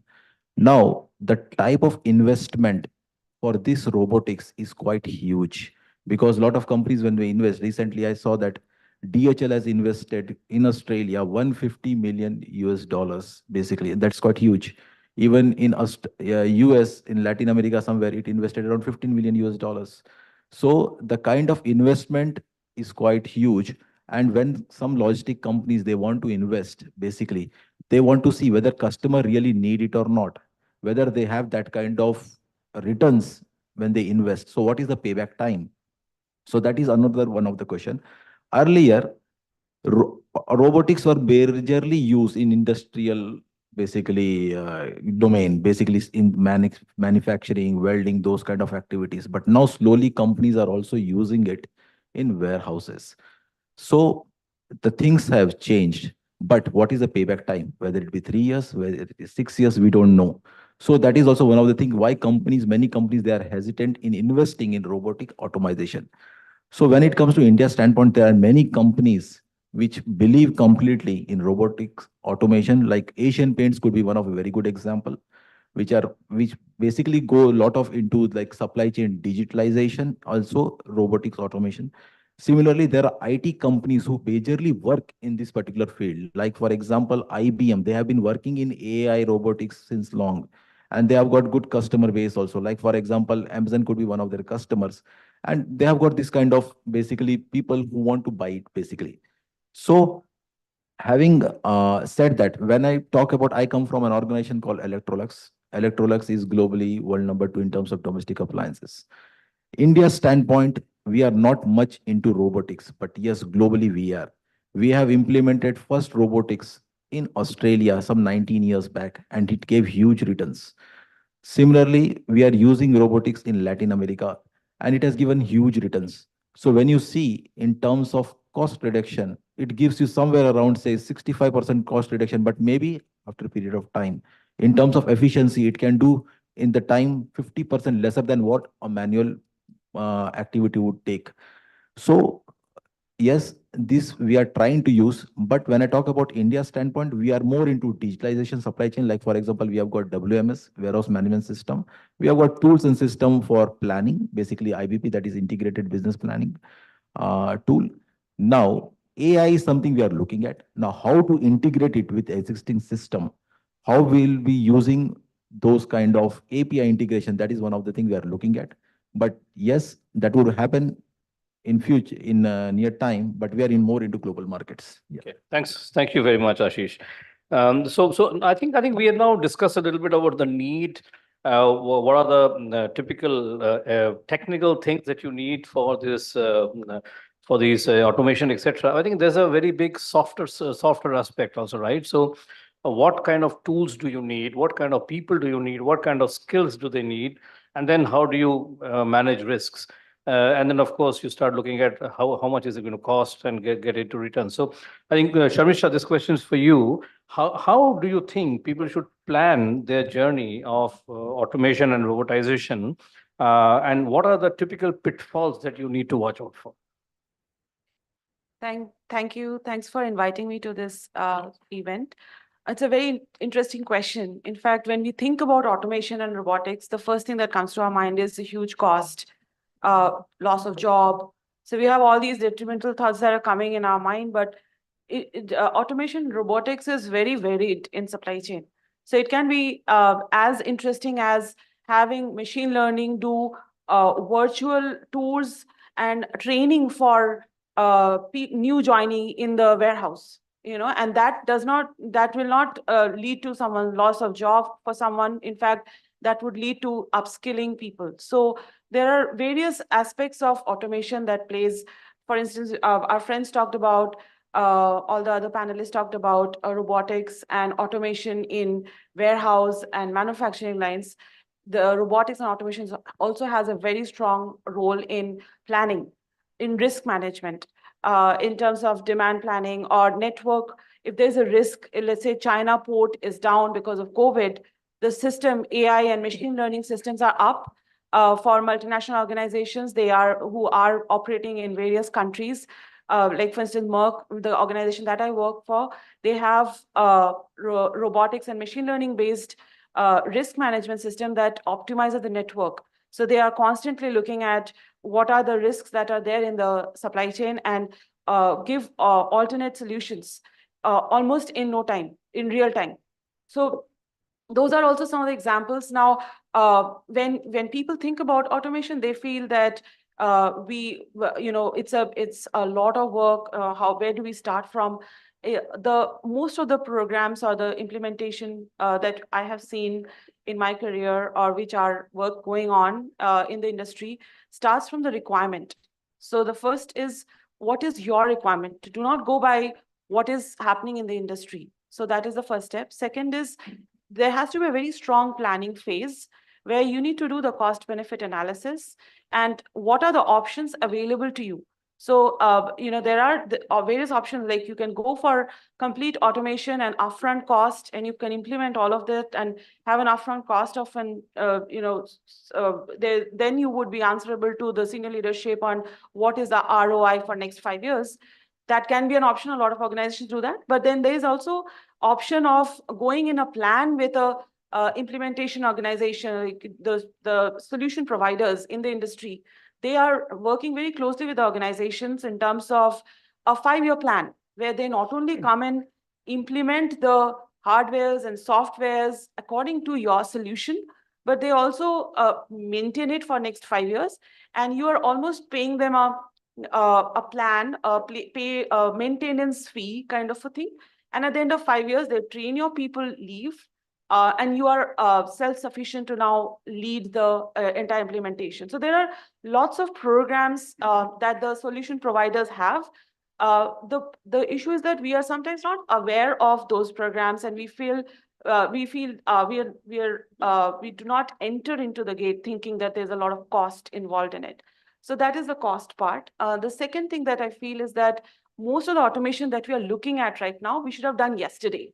And COVID helped us see that very clearly, because any of the automation that we do has a gestation period. So you cannot expect the technology to come today and start giving you an output from tomorrow. So any implementation has at least 2 to 3 years of gestation period for your processes to follow the technology, and for your capabilities to know, for your people to know how to use the process and technology. And all those things take time. So technology implementation is the least of the problem. That happens that's a 10% of the problem. It happens in 6 months, 1 year. But after that, the actual journey starts, where your processes have to be aligned to use the technology that is there. And then the resources should be there, trained, and having the trust in the output, and having the confidence, or having the bandwidth to take the errors of the technology and cleaning that, because that also has to be done by the people, by your team only, and making that implementation successful. And that all takes at least 3 to 4 years. So if you are looking at some output, like Suraj rightfully said, customers' expectations are rising.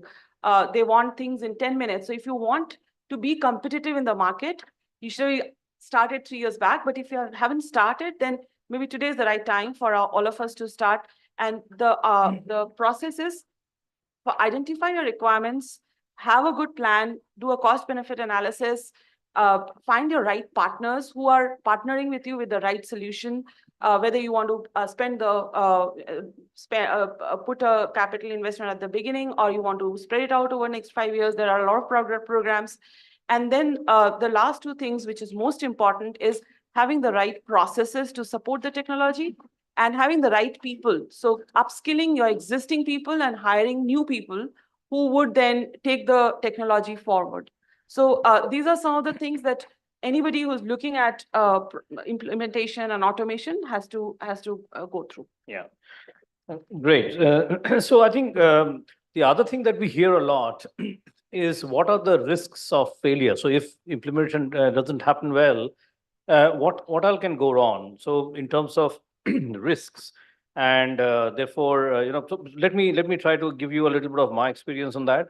So typically what happens is, when you try to do something new, and if it is not working well in the first few months, there's a general lack of trust on that project.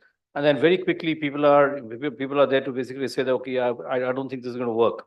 So it's very important to keep that in mind, that whenever we try something new, we probably have to spend a lot more time in planning and structuring it, and making sure that it is well planned. Otherwise, there's this whole risk of things not working as it should be.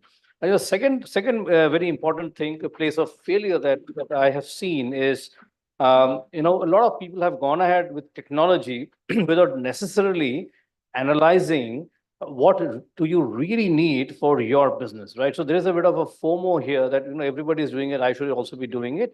I think that's actually not a right thing. I think you mentioned, Sharmishra, that it starts with what do I really need. I think that's a very important issue. Without that, you could land up with a lot of technology which may not be very suitable, or within your context may be very hard to take it forward, right? Okay, so now going forward, we still see, I mean, therefore there are challenges of implementation, there's a cost issue, but people who have done it, we also hear a lot of concerns from let's say the supply chain managers, the supply chain organization, or people in the warehouse, etc. So maybe Srinivas, you can give us a bit of your experiences. Are people concerned that automation, robotization, etc., is going to take away jobs, is going to make them redundant? Is that a concern in the shop floor, or is that really something that you think is not the case, and it could be handled differently? Thank you very much, Shamik, for actually inviting me for the conference. And it's a great question. I will actually say that, it is a concern initially for everybody. And in fact, I would actually want to kind of roll back 30 years ago when banking system was actually wanting to do automation by way of computerization. The very people who actually opposed about the computerization because of the fear of the loss of jobs are the people whom, if you go into the bank today by any chance, without a computer, they can never work. So the whole idea is also about change management and how do we manage this particular change with respect to people, convincing people that automation is not about actually taking away jobs. Robotization is not about taking away jobs, but it is actually making your jobs easy. If I go back to our Factories Act, for example, it actually talks about 8-hour shifts. Now we have actually extended to 12-hour shifts very recently because of the fact that the whole thing is that, earlier people were expected to do very heavy jobs, which is not the case anymore. And, today there are, robots which actually pick up the heavy loads. They are assisting the people to actually do that particular job. So, to answer your question, is there a fear on the shop floor? Yes. How can we encounter and how can we actually make sure that those fears are taken away? That's the process of the change management, which I would say. I would also like to add a small point in terms of what you said, and also my earlier panelist, Sharmishta, said in terms of the ROI and the payback on robotization. There are two use cases typically which I see. Use cases where it's very difficult for human beings to actually go and work, like in a paint shop, like in a very complicated way, or like in a very dusty environment, and so on and so forth. That's very simple. Case number two is a case where your labor cost savings far outweigh the capex. Now, obviously, yes, being a global head of supply chain, the first phase of implementation, we did it in North America, Western Europe, Japan, and then we are bringing it to India also. And the third use case which comes in is basically the Amazons of the world, where you need to do huge amount of sorting, huge amount of pick, pack, etc., which is going to be physically impossible to put a 10,000 people in a 1,000,000 square foot warehouse. That's the kind of people density. To avoid that, you will need a robotization and automation to increase the speed. So these are the three typical use cases which I see, whereby it makes a lot of business sense. Thank I don't you. know if Thank you. I've answered the No, question. thanks a lot. Yeah, of course. So, in my past experience, whenever we did implementation of technology, my experience has been that people have actually upskilled themselves. So we have planners who used to work on, and I'm just giving a very simple example. People are planning on Excel files, and then technology comes in like SAP demand forecasting tool or demand 360 JDA, etc. And suddenly they are trained on those technologies and they're upskilled and their value in the market goes up. So most of the time when we see, let's say, the production manager doing Excel-based production planning, and then suddenly all the control panels and automated production lines are implemented, they are more aware of the technology and their skill sets are now more valued in the industry. So on the contrary to the thought, when the journey starts, people think that they're going to lose their job, but actually they end up upskilling themselves and then they are more valuable to the industry. So I think that it's a bit of change management as well as communication, right? So Ashish, you wanted to say something else? I would like to add one or 2 points to it. So adding to what both the panelists have said, like it is more like robots, basically they are helping the people who are working in the warehouse rather than taking away their job. So it is a kind of fear kind of thing that has already arisen.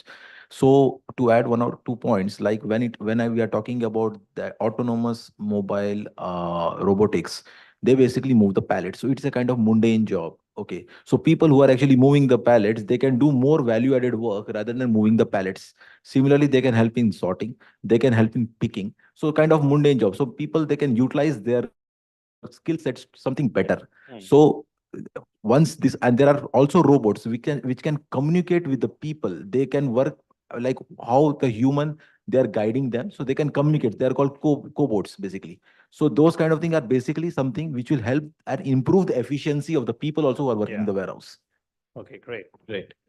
So look, I think I'll try to briefly summarize what we discussed today. So I think we started with the hypothesis that, this is important. We hear this a lot, but somehow industry adoption has been relatively low.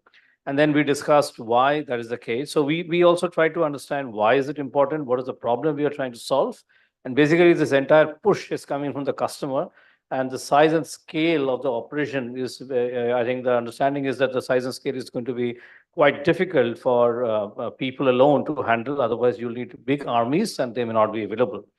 I think the second topic we said is that there are multiple types of automation that you could do. So one is the digital part, but I think the more physical things are stuff like robots, for stuff like drones, then they are expensive.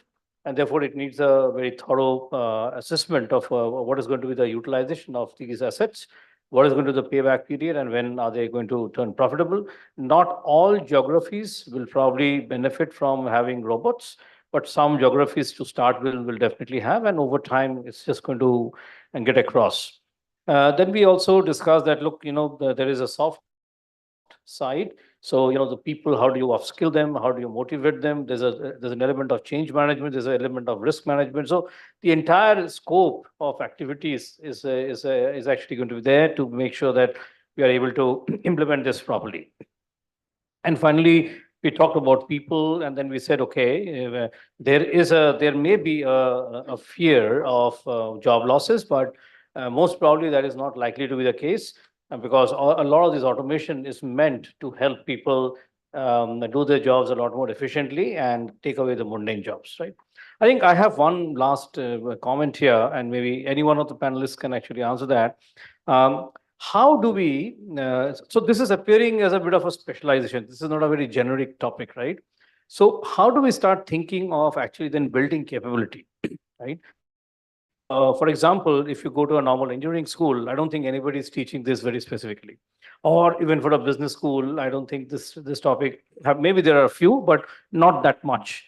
So the question is, do we see a need for some structured capability inputs getting into this kind of a field so that we actually start seeing a lot more, let's say, trained workforce in the market who are able to take these jobs? Or we think that's really not required? People can learn on the job. What's your sense? I'll take a stab at it. So there are both ways are possible. One is organizations are taking a very strong step in terms of training people. So whenever they are bringing in new technology, there are consultants who come in from those technology expert organizations and train the existing employees. I've also seen new millennials or people who are open to technology taking courses. So there are very interesting machine learning, AI-based training modules, Power BI training modules, and they're, name it, and those kind of training modules are there in the industry, and a lot of people are taking those trainings on their own. So both ways, it's possible, but, people who are open to new technology and who are adapting and training themselves, while if the company is providing them the training or doing it on their own, they are the winners. So they are ahead of the curve as compared to others. All right. Okay, I think we are, sorry, you want to add something? So 1 or 2 points that I would like to add is that, first of all, there is no proper law and regulations in this particular field.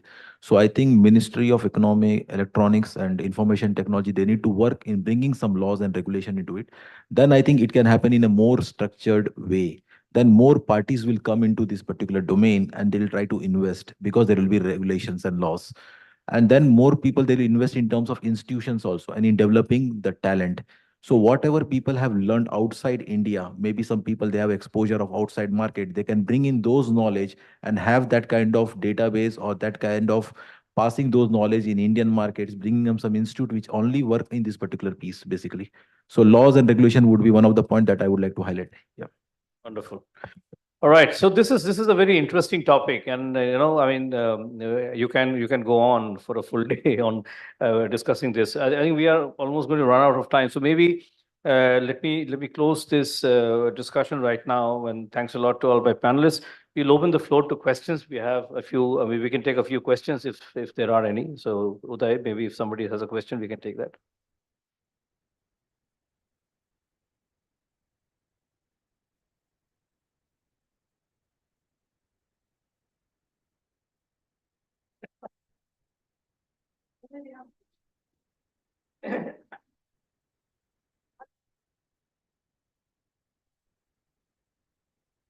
Hi, everyone.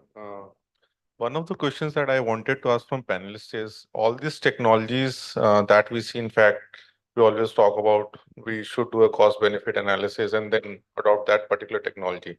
But if you really see Amazon started their business as selling the products. Now they are more of a facilitators or a logistics company who are facilitating the sellers to sell their products. They themselves are not selling it, correct?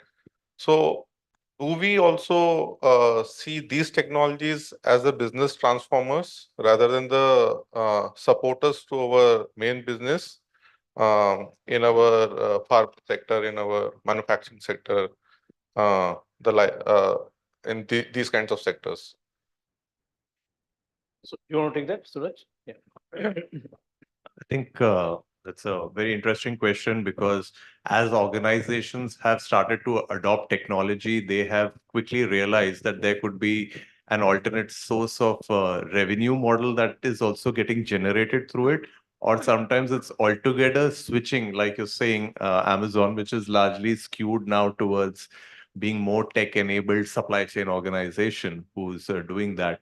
In fact, if I have to give an example closer home, what we have done is we've developed an indigenous technology wherein or blockchain technology wherein a customer today, when they go to any store and they have a tag of our organization, I mean, if the garment is made from our through our fiber, and there's a QR code, and when you scan the QR code, it can trace right from which forest it was, the pulp was bought, where was the fiber manufactured, etc. So this whole blockchain technology developed, and so that suddenly while we started this thought to come to, for a solution to a environmentally conscious, sustainability conscious consumer, soon we discovered that, hey, listen, we have an alternate business model because suddenly this blockchain technology where other brands are also seeking to. So we are now thinking, how do you take it to a wider base? How do you possible monetize it?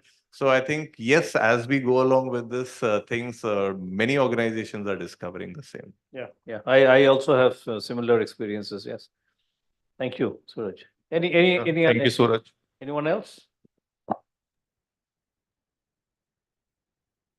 All right. Okay, so maybe with that, we will come to an end of this panel discussion. So thanks a lot to my panelists for sharing your ideas and views. And thanks a lot to the organizers for getting us here. This is an interesting topic, and I'm sure there'll be more opportunities to discuss with them. So in case anybody wants to know anything more or any specific interests, you can have our contacts from the organizers, and we are very happy to talk to you. Thank you so much. Thank you. Thank you so much. All right. Have a good evening. Thank you. Can we have a round of applause for our panelists here for curating this session diligently? Thank you so much. I would request you to step forward for a group photo op now. Thank you.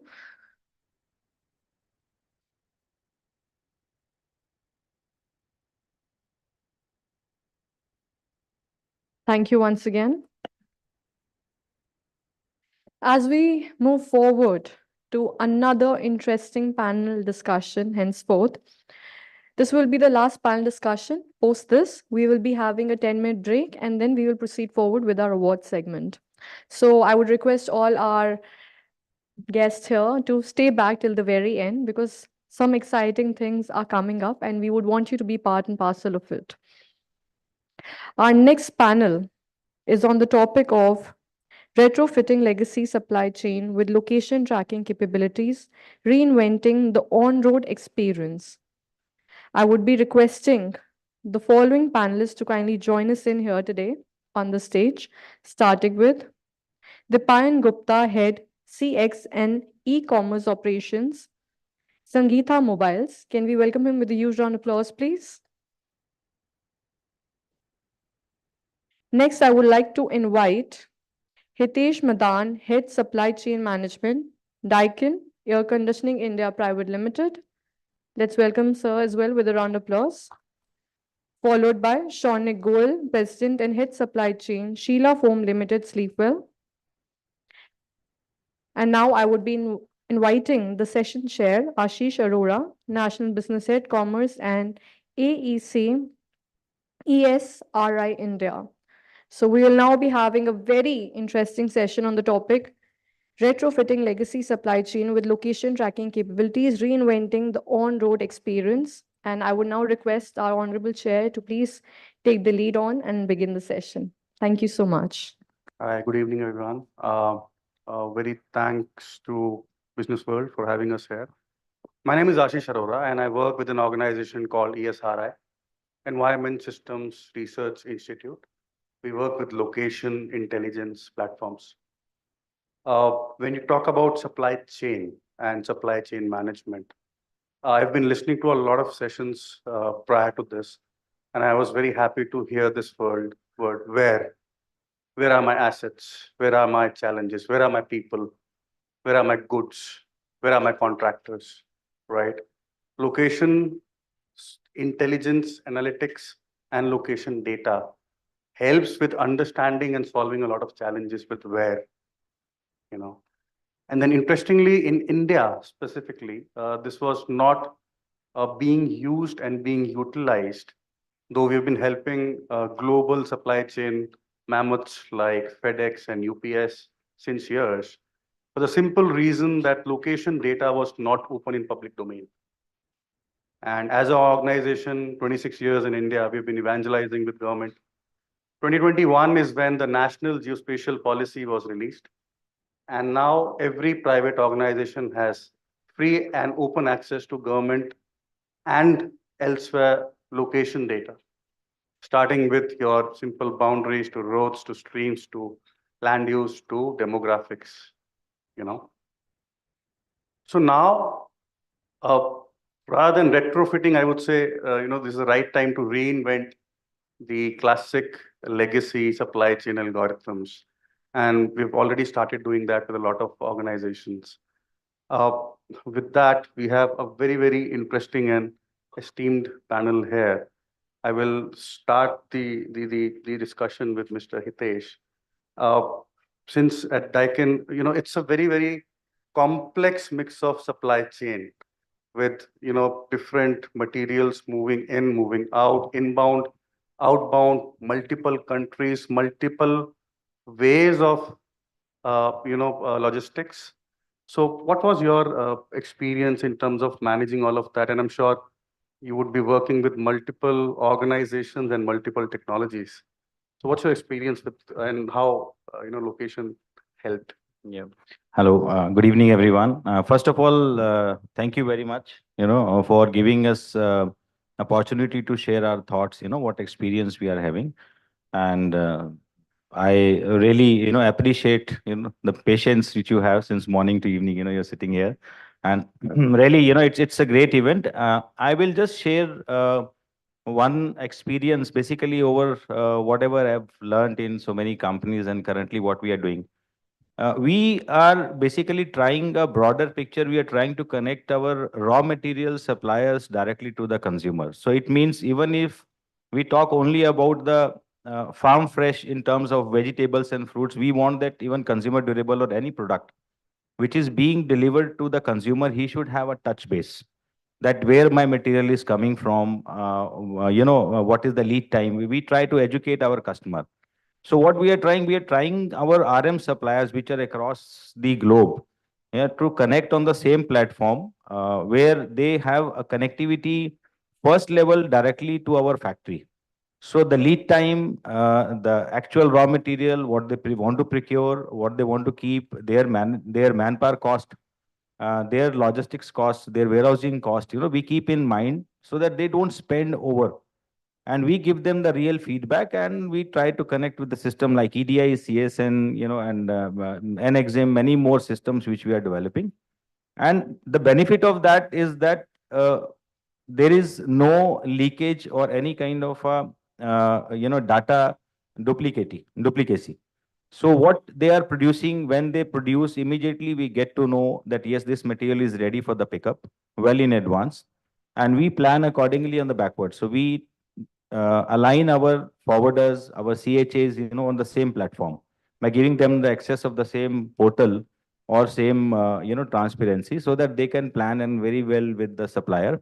And once they pick up the material, once they put it on the ship, we get to know that material is already on the ship. And the same is with supply chain, same is with the sales planning as well as with the factory. So everyone knows when the raw material has left from there, by when it is going to reach, and what is the lead time of production. And finally, once it is produced, it reaches to my port and to the factory. From factory, it is again connected through our internal systems to our regional sales people. So they also get to know that, okay, the material is already being produced today, and the material is going to get dispatched, maybe the lead time 6 days, 7 days, or 5 days. Based on that, our logistics team, they plan their vehicle availability, manpower availability in the warehouses. And subsequently, we give that information to the dealer as well in advance, right? Once we get the information from the factory, on the same portal, they pass it on that information to the dealers. So dealers further take the advance orders, confirmed orders from their customers before season. Okay, I will be able to give you in 15 days this particular material, you give me the advance. So that's how we try to maximize sales, which definitely impact our logistics cost. If we have more sales, definitely, we are going to have less cost. So this is what, we are trying. And further, once the material is dispatched to the customer from our sales, automatically emails and phone messages, they go to the customer. So customer also knows through the transporter module that, okay, I am getting this material next 3 days. Further, he can confirm, he can take advance money from the end customer. So once end customer knows, okay, this material started from Japan or from China or from Thailand 21 days ago or 30 days ago, and finally I am going to get the finished good in my home delivered, and same information is passed on to service team as well, parallelly. So idea is that everyone is aligned on the same platform. So classic example is a metro. Whenever you travel in a metro, you know the station. So everything is blinking, is basically a geolocation, when your station is going to come, when you have to get down. So you can plan your time accordingly. So I just learned, I've been to Japan recently. I learned a classic thing, they don't talk to each other. They don't ask anyone what is the time. They are so calculative, even 30 seconds, they calculate that 30 seconds will take by walking from one platform to another platform. And they can give the timings to the end, destination, and they reach on time. This is my experience, recent experience. So it is actually supply chain is on everything. Right, you get up in the morning, so you plan your supply chain, you manage your time, by what time I'll be reaching office, and you back calculation. That definitely saves indirect cost, detention cost, your overhead cost. You can negotiate better with the containers. You can give advance money, and you can pick up the advance containers in time, and subsequently you can negotiate with the local transporters. So this geolocation, basically, it's such a wonderful thing to have it. It's lovely to have that such kind of portals where 5, 6 or portals are connected to on a single platform. So we need to actually, experience this. It's very interesting. I'm finding it very interesting and challenging as well, because a lot of departments are involved. You have to make them sync, make them educate. So this is what is my experience. I've just chalked it out. Thank you. Thanks, Hitesh. So often we say in our industry, in the GIS industry, that location often connects everything, right from small documents to people to different systems. And that's what, Daikin has been doing, especially in a context of multiple countries, multiple nationalities, multiple technologies with multiple contractors. Now, coming to Shonik, a very different supply chain game with matrices.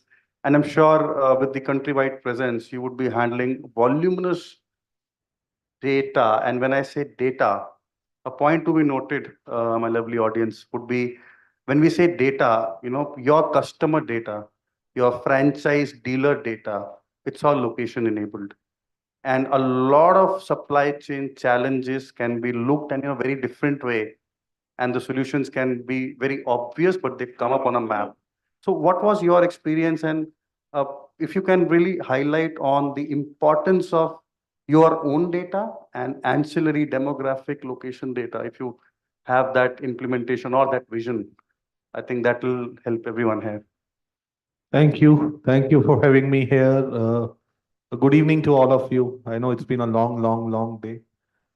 And while I represent a company called Sleep Well, and we love to make people sleep comfortably, but obviously not for this forum. I would request all of you to remain awake because this is going to be an interesting session. Now, I'll just divide supply chain into two parts, right? I mean, one is before COVID and one is after the Black Swan event, that is COVID. I think COVID has made each one of us very impatient, right? I mean, we don't have the patience. It's people can say it's a VUCA world, everything is changing rapidly, but in nutshell, we need everything as of yesterday, right?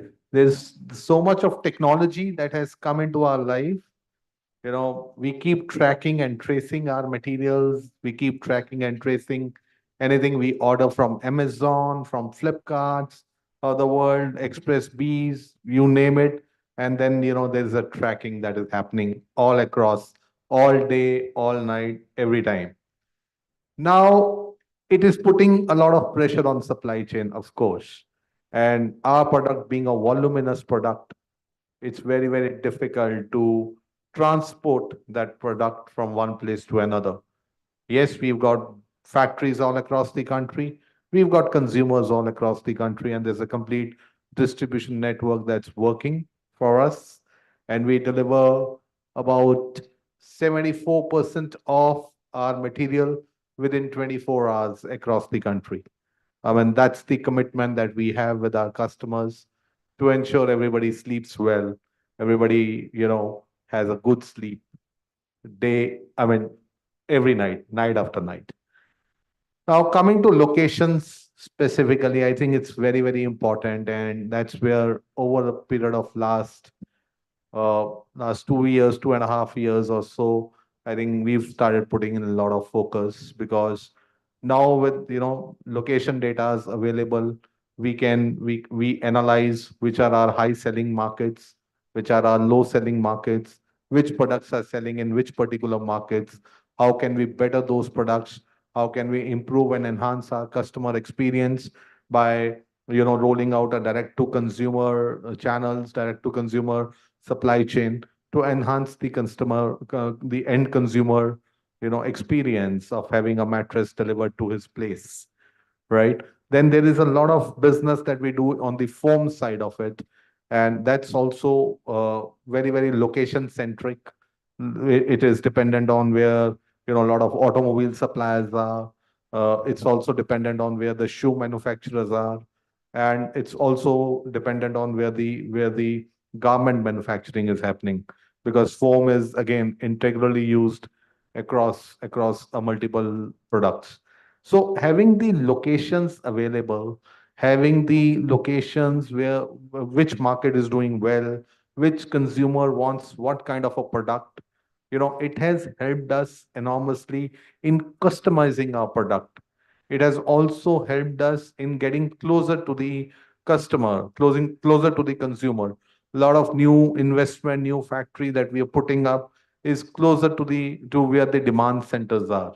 All this would not have been possible if we would not be having the exact data, exact lat long available for all our customers, all the markets, all the micro markets. And the country across for us is divided into 2,500 micro markets. So it's a complex supply chain. I have at any point of time about 350 containers plying all across the country. carrying material worth crores of rupees day in and day out. We've got dedicated containers that take care of about 70% of our loads. And we've got GPS-enabled fleet. We've also deployed D2C vehicles having GPS enablement for a best-in-class customer experience. And we are still developing. It's just that, this particular process is still in a medium stage. There's still a job to be done. There's still job happening on it day in and day out. But the bottom line is we're trying to bring everything into a digital canvas to ensure that everything gets recorded, everything gets reviewed and gets improved. Thanks. Yeah, thanks, Shaunik. So I think the challenge which I think everybody needs to maybe have a thought around is a fleet of 350 vehicles carrying merchandise on Indian roads, picking up merchandise from different warehouses, and I would assume more than 500 destinations, or About 1,100 destinations. so when you do the math, the simple permutation combination, there are millions of possibilities you can plan that logistic, right? How do you optimize it? With parameters like which one is overweight, which one is over height, driver dynamics, specific area dynamics, octroi, tolling, where to stop. So that's where location intelligence and analytics comes in and does it with ease, right? Now, you also mentioned a D2C kind of arrangement. So talking about D2C, yeah, you want to add something? So D2C, we've just launched in a couple of metros. Yeah, Delhi being one of them. And that is for a premium range of mattresses to ensure that our customers have that delight. There's a beautiful Sleepwell vehicle that will come and deliver to your house. The delivery boys would be wearing Sleepwell uniforms, and they'll ensure that they place the mattress, they unpack the mattress, they place the mattress on your bed with a bed cover on it, and then it's up to you. So customer experience. Yeah, customer experience. And it's and it's from a slightly premium segment of Sleepwell mattresses. And we've just done it in South Delhi, and the response has been fantastic. We plan to roll it out across NCR region.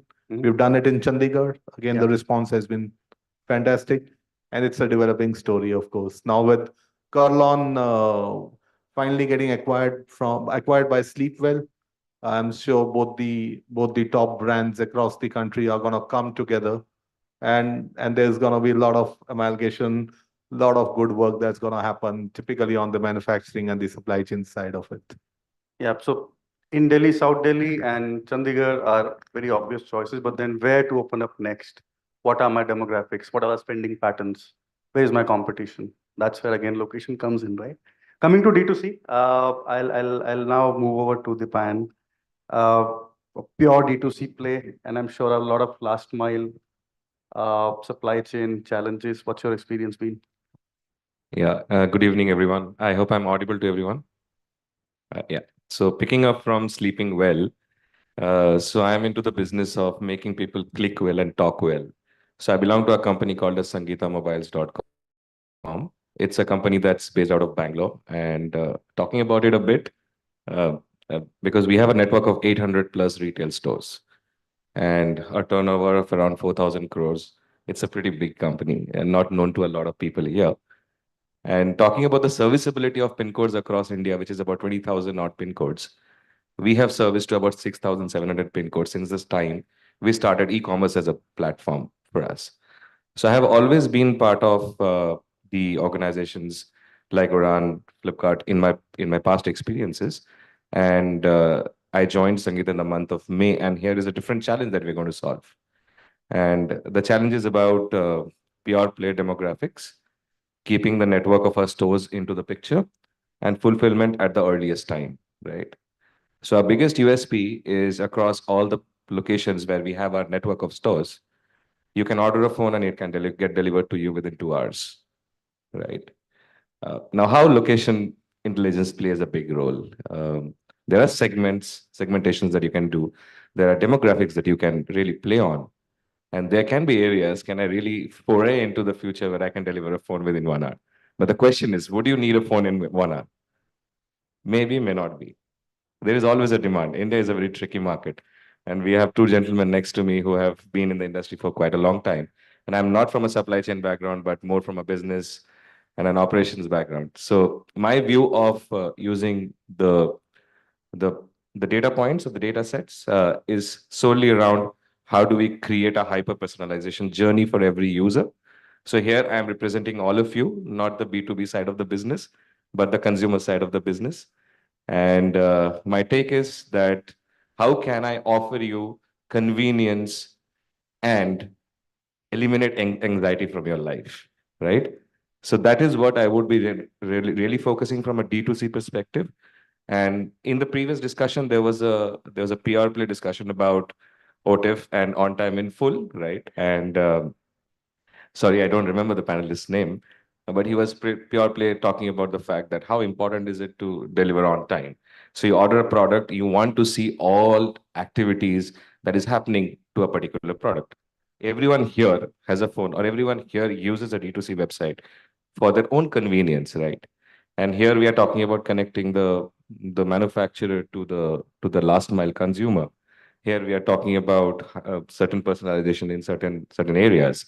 So from my perspective, it is always about using the data sets, creating hyper personalization, creating those value additions for you as a consumer, and helping you with a better state of mind and creating a better value of the brand that you believe in. And also, from a business standpoint, I think it helps us expand new markets. So we have been a South only player. We have now forayed into Gujarat, and hopefully we will come to this side of the world as well. Yes, I think that's my initial thoughts on this. Just add to my friend. So now, on a lighter side, you can buy a mobile in 2 hours, and then you can order and get a sleep well mattress in one day, and maybe in one day you can get an air condition also. So I think you will have your life is fulfilled. So phone, mattress, and air condition. And your life can be much easier. So I'll definitely ask my friend after this meeting that if he can deliver my Daikin air condition also in 2 hours. So that will be great. Even I give him 5 hours, so that will be great. Yeah, interesting. Just while you were talking, Pan, slightly digressing from the subject, but then are you also into, so when you are, let's say, when you are trying to expand in a new market, let's say Northern India, do you also look at targeted marketing in terms of which areas, where should we look at, talking about our brand awareness? And that question is for everyone, actually. So what's that kind of play when it comes to geospatial? Yeah, I think the market is still in play, right? We are not present physically. Now, let's talk about the biggest shopping event in the country. We all know what that is. It's the Big Billion Days and the Amazon Great Indian Shopping Festival. And I think reportedly they have done something about 70,000 crores in 5 days during that period, not the 5 days, sorry, for the entire festive period. And it's massive. They sold about 4 lakh units of iPhones in the first 2 days. I mean, it's crazy. We are not able to sell 100 even a day. So the point is the market is there. And I think the way customers respond are very different. What happens when we have a brand which is not existing physically in a place where it is never known or no one has heard about it? A physical identity is very critical.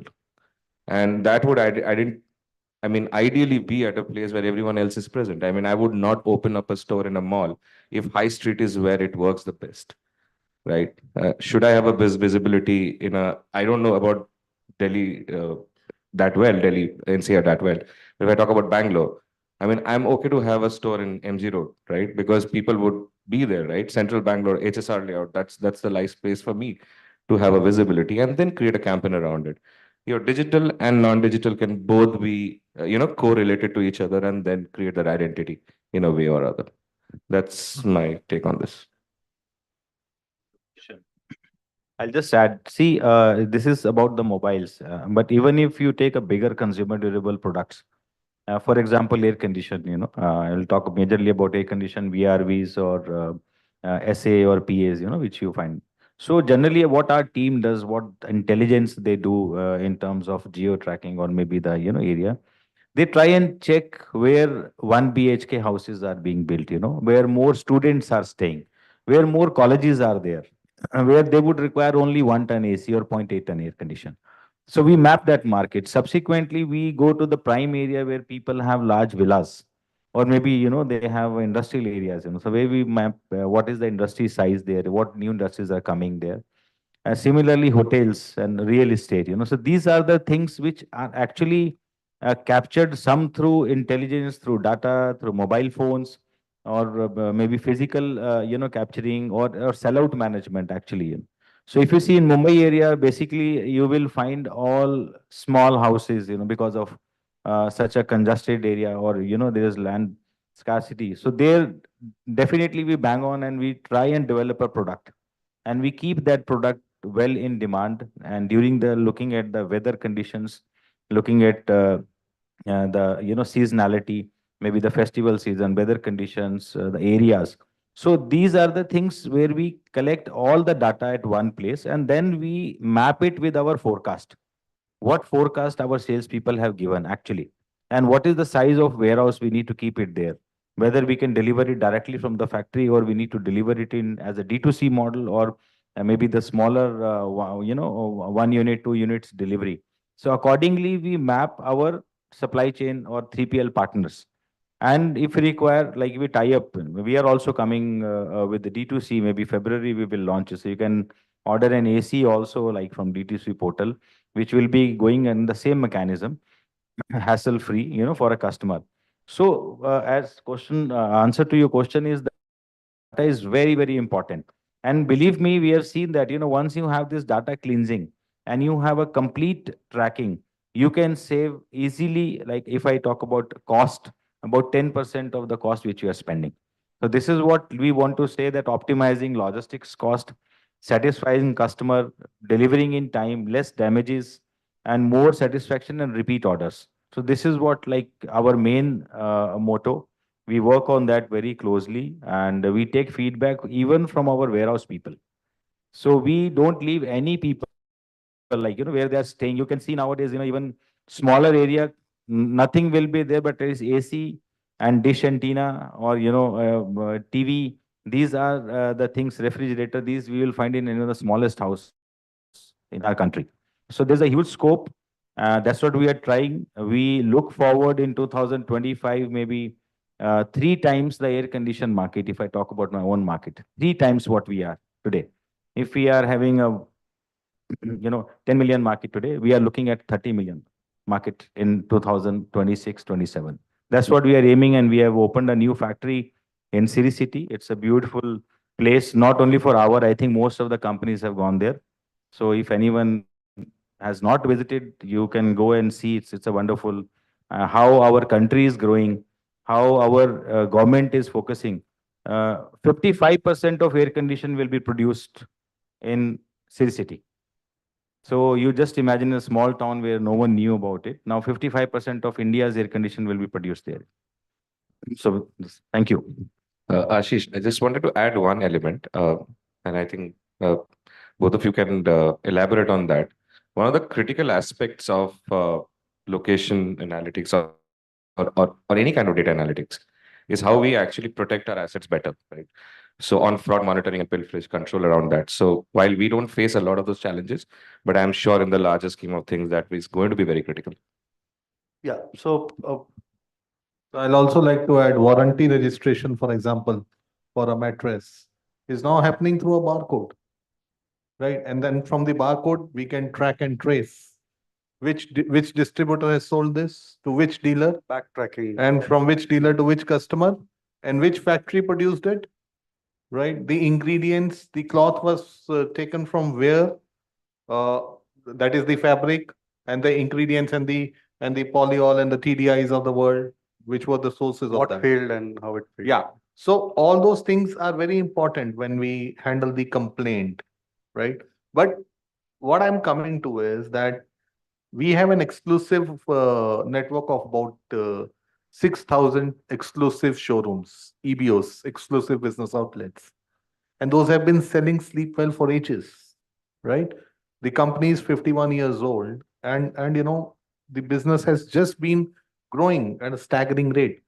But there is also stagnation in pockets, right? And that's where it's very, very important that we keep tapping the new locations which are coming in, because all cities are growing. Now there are a lot of new colonies which are coming into the municipal limits, even outside the municipal limits. There are a lot of OYO rooms which are coming, which are getting constructed day in and day out. That's where the scope of growth lies for us, and that's what we are tapping day in and day out. To ensure that as soon as a new hotel is constructed, while it's in the phase of construction, we lock Tap the it in. mattress. Yeah, yeah. We get the mattress business through them. As soon as a new OYO room or a new colony is getting constructed, we go ahead, and because when do people buy mattresses? People buy mattresses when they are shifting into a new Constructing a home. new, yeah. That's when they will buy a mattress, and it's mostly last minute thought, right? They'll think about furniture to be procured. They'll think about the woodwork to be done, the paint to be done, but the mattress would be the last thing. So it's important that we have all assortments available across all our dealer network, right? And that's where, a lot of planning happens, in terms of manufacturing, in terms of logistics availability, and in terms of ensuring that the orders get fulfilled happen. Yeah, Thanks. so understanding the demography in terms of where the growth is happening and tapping that market. I'll just wrap up in 5 minutes. So talking about all these experiences, I'm sure there are some insights in your minds in terms of how location can help. I'll share a couple of examples in 2 minutes and wrap up. So what's the future? As I said, the policy opened up in 2021 and the data was available. We talked about a lot of success stories, brands like Amazon. I can talk about Ola. I can talk about Swiggy. I can talk about UFO movies. All of them have a GIS division which does R&D and does all this analytics, right? And we're growing. Now, what's the future in terms of supply chain and location aware solutions? We're doing a pilot in healthcare system for doing a drone-based last mile delivery, because healthcare, you need stuff supplied in minutes at times, right? And the fastest way is a straight line. And with the drone policy being opened up now, location analytics and platforms can help doing it. We're doing a pilot in Hyderabad region right now. We are working with some brands in terms of creating a digital twin of their warehouses internally, inside location, doing pallet management, doing wayfinding, and then automating that with AI. So that the delivery in terms of urgency is prioritized. So those kind of solutions are being looked at. Some of them are already being implemented elsewhere. Some of them are being done first time in India, right? So with that, I'll open the floor for questions if there are any. We are short on time, so maybe 1 or 2 questions, and then of course we can catch up offline after the session. Any questions, please?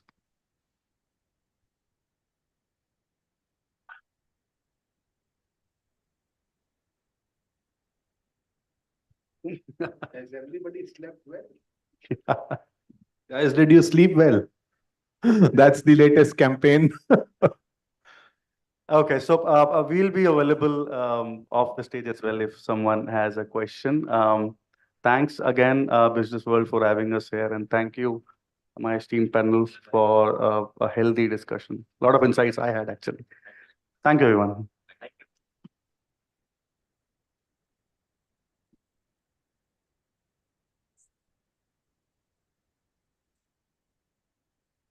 That was quite an interesting session indeed. Can we have a round of applause for our panelists here who curated the session so very diligently?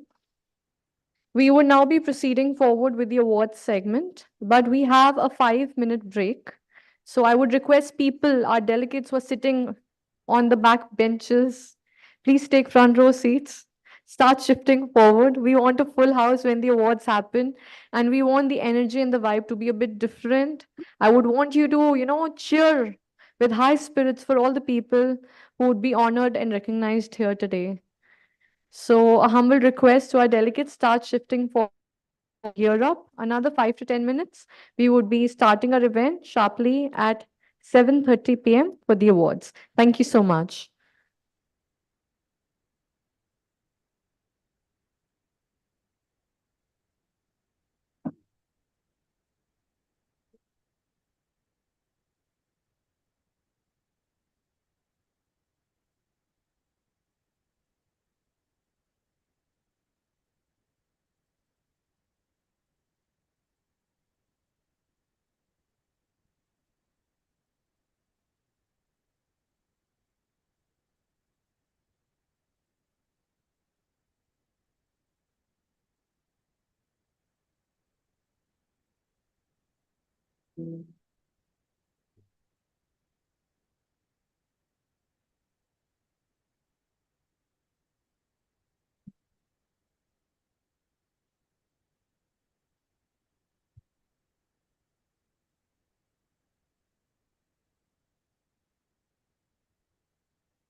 Hello.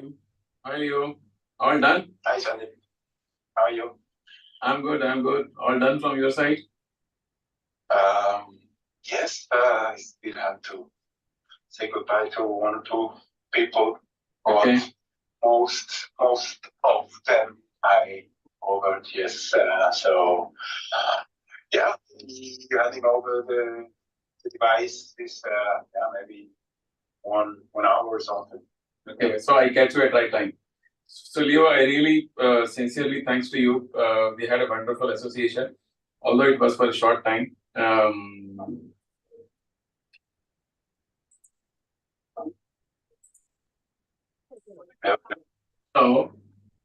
yeah, yeah, I can hear you. I was saying like, although it was a very short period when we had association, just give me a minute.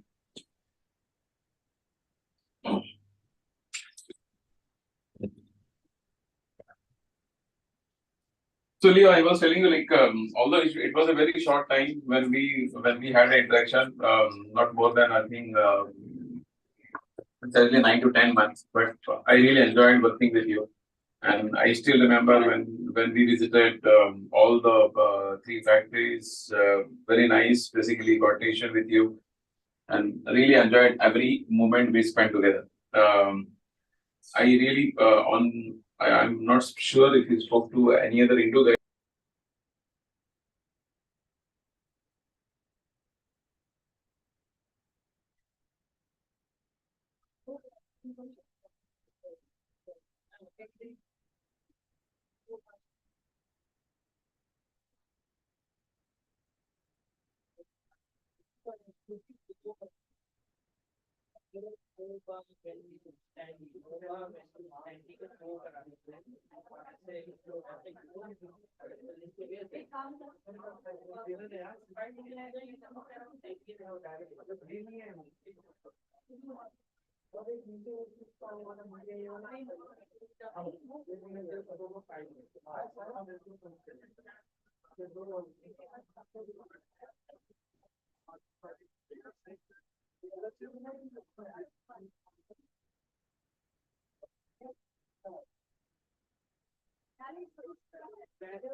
आपसे किसने बोला उठाने के लिए यार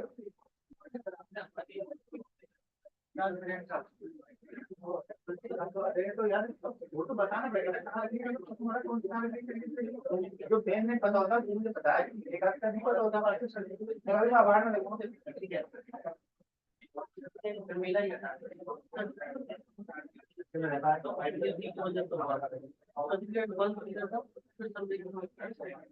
तीन बार बोला का हुआ है ठीक है इसको बता दो बस उसका नहीं रहता है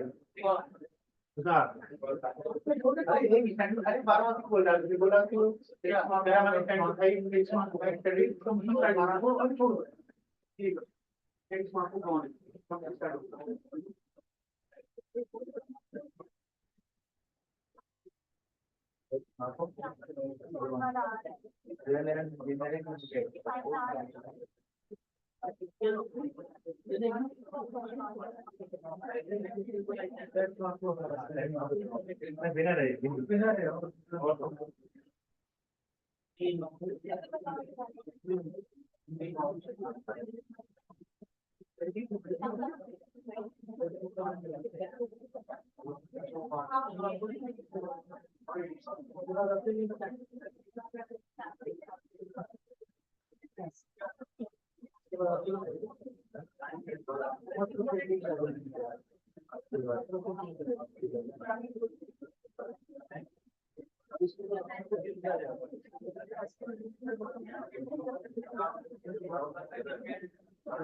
मोटी होगी थोड़ी यार, जोड़ लेना कितने हैं? ये बता दो हजार को इनके बता देगा वो कितने बेटा बोल रहा है कौन सा बिजनेस बोल बोल देखो तो बता भी बोल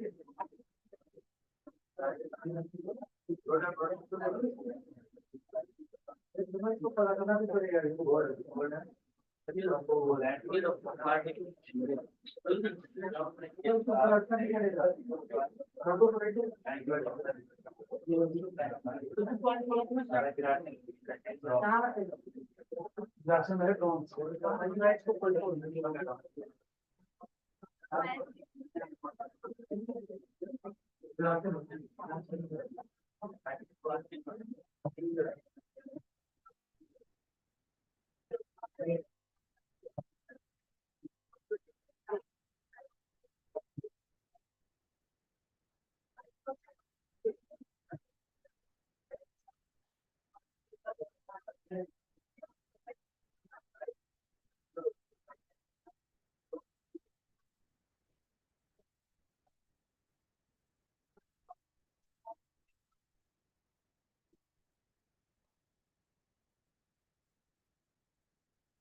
हाँ सही है वो सही है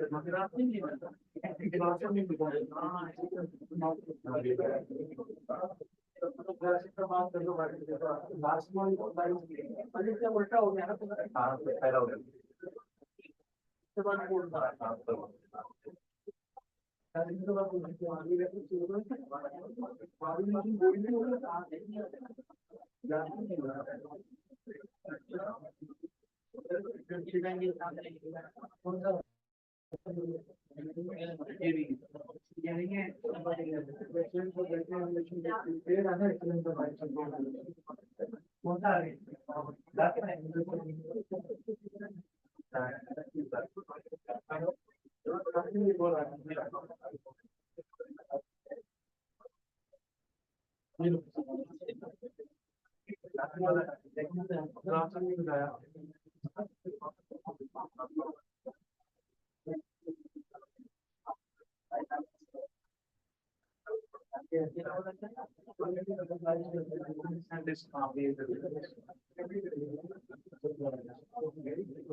Attention to our dignitaries, to our guests. We would be starting our award segment shortly. So, humble request to the people who are outside, kindly hurry up and join us back inside so we can kickstart today's evening awards segment, which is going to be grand and wonderful. And I would want you all to be pumped up and cheer like anything for all the people who are being recognized for their efforts here tonight. Thank you so much.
Hmm.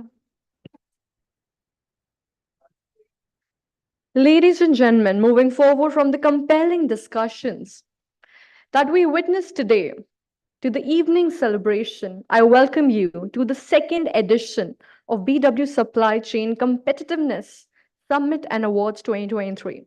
Today, we are gathered here to celebrate and honor the trailblazers in the supply chain space, the pioneers who have demonstrated exceptional commitment, dedication towards shaping the future of supply chain in India. I would once again like to thank our partners for the day, our event partner, the Thick Shake Factory, Joy Travels Private Limited, Realty Plus, Exchange for Media, IWM Buzz, Impact, Pitch, Fandom, Beanley Coffee.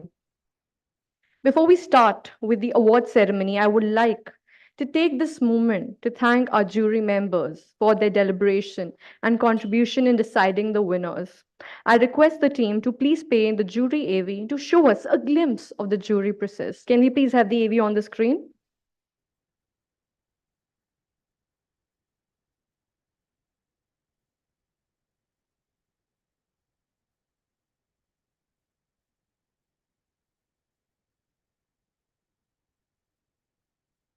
Can we please have the sound on the AV as well?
I was also the jury chair for the BW Supply Chain Competitiveness Awards for this year. I had great fun working with some great minds from the entire industry. We saw very good entries, high quality competition as part of these awards, as part of the entries which came in this year. It was really tough to select the best out of those and to point out the winners. I'm sure everybody has done a great job and everybody stands a good chance to win some or the other award and get a good recognition. All the best. It was a delight to be a part of the jury for the BW Supply Chain Awards. Very happy to see the extent of digitalization in the supply chain process across the companies who participated in the awards program. Gives us a very good signal that efficiencies are increasing in supply chain, as a result of which costs are expected to come down. And also very happy to see the incorporation of sustainability initiatives in supply chain work. I wish all the winners, congratulations for all the winners, and wish all the participants and everybody else in the supply chain ecosystem all the best for the future in increasing efficiencies and doing work. Thank you. Greetings, everyone. At the outset, thanks to Businessworld for giving me an opportunity to be a jury, which helped me to gain immense knowledge about various initiatives taken by great organizations and eminent supply chain leaders. Of course, they have given us a lot of work as well, evaluating the pitch deck, interviewing, validating with eminent contestants, debates with the jury, etc. But felt very good about it. Thanks for all the participants who have contested, and a big congratulations to the winners. All the best. Bye. I'm very happy to be invited as a jury member for Supply Chain Awards. The process of selection was very objective, transparent, and democratic. I thoroughly enjoyed my participation. I was very happy with the presentations made by various candidates.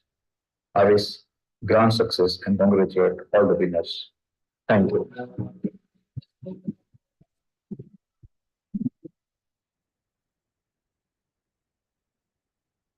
That was quite impressive indeed. Can we have a round of applause for our jury members who had dedicated their time and efforts to bring out the final results with the awards?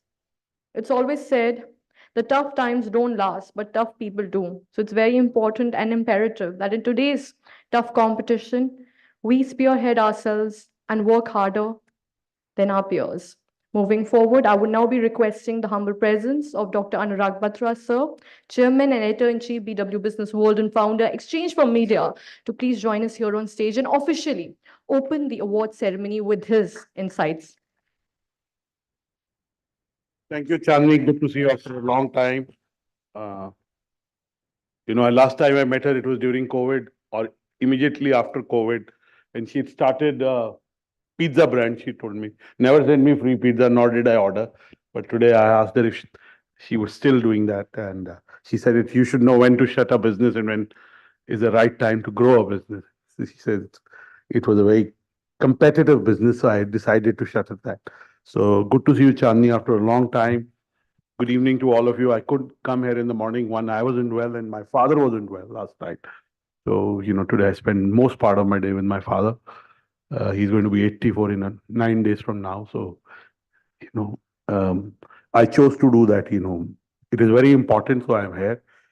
I want to thank you for your time. I just want to say that at Businessworld, whatever we do it with high integrity and through a process. Some of my senior most colleagues are here. Uday clearly spearheaded this project. Bani and Mehak worked with Uday on this project. A lot of people on the back end supported Uday to do this. And so kudos to all of them. My senior most colleagues, Mr. Hoshi Ghaswala is here. Mr. Harbinder Narula is here. Devika is here. Devika creates some of our best events. Initiative she runs our India Business Literature Festival, which is the largest business lit fest that we have. And our Festival of Well-being and so on and so forth, Today we are here to talk about supply chain. A lot of big companies that were built in the last 3 decades in India, and I'll take the name of 2 companies that I know a little bit better than others. One is a company called Asian Paints. There are many companies like that. So I'm taking the name of companies that I'm very familiar with in a deep way. While it's a great brand and, they do right in almost every domain. They became what they became because of their supply chain, you know. Another company that really does very well in supply chain is Marico, you know. Not to say that all of you present in this room don't do well, but these are companies that I was exposed to early on about their practices in supply chain. When I was studying in a business school, which was 30 years back, it'll be 30 years in 4 months. That's is that's long how I've been working. And we had a professor of supply chain in OP. It used to be called OM, in at least at MDI when I was studying. Professor Balaji was our prof, and Dr. Ashok Panjwani, they used to teach us. And I can tell you, I didn't do well in that subject. So I'm not an expert on supply chain, so I won't labor you on supply chain. But I do want to say that the success of a lot of companies, which are in various sectors, depends on how their supply chain are. Of course, traditionally, the supply chain costs in India have been very high. They've been on an average 14%. They're coming down in usage of technologies, but globally, the supply chain cost is more like 7%. In very advanced companies and advanced markets, it's more like 6%.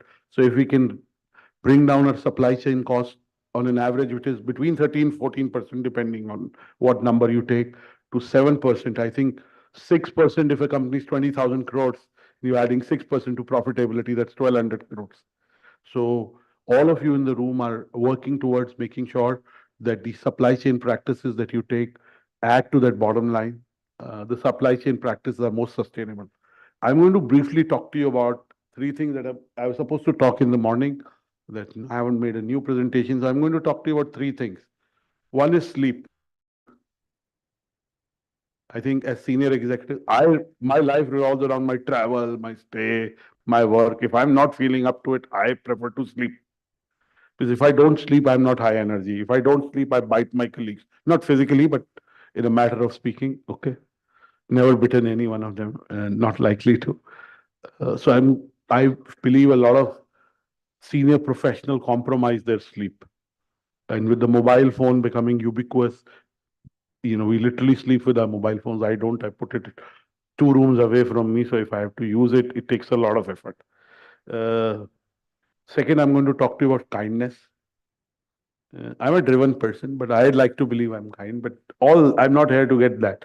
But I genuinely believe that we have to be kind to each other. And if we are kinder, I think we'll build better practices, we'll build bigger companies, and we'll leave an impact in a way that is more deep than any way. In the afternoon, I dealt with a personal situation. I can't talk about it. And, I kept thinking and I realized I made a mistake. And then I called my wife and, talked to her and said, you're the only person I can talk to you about this. And, my wife has been in that situation. So she has old parents, I have old parents. And in my mind, what I'm gonna do because of that situation is I'll be kind to myself, not to my family members, and whatever I'll do, I can't talk about the situation. And the third is sustainability. Our planet Earth, we are speaking when COP28 is happening. India, of course, yesterday I saw a government official saying that, there is a talk of phasing out coal that is happening, and we can't just suddenly phase out coal. We can't switch off. Coal is integral to India's economy. We can't just, and of course, there's been a lot of criticism of COP that you have the leading provider of fossil fuels as the coordinator or the curator of COP. The CEO of ADNOC is the, and again, he's been saying we can't just switch off till we have a better alternative in all ways. So it has to be a transition. He seems earnest, and really that is. So I just want to quickly say that one is sleep more. How much do you sleep in the night?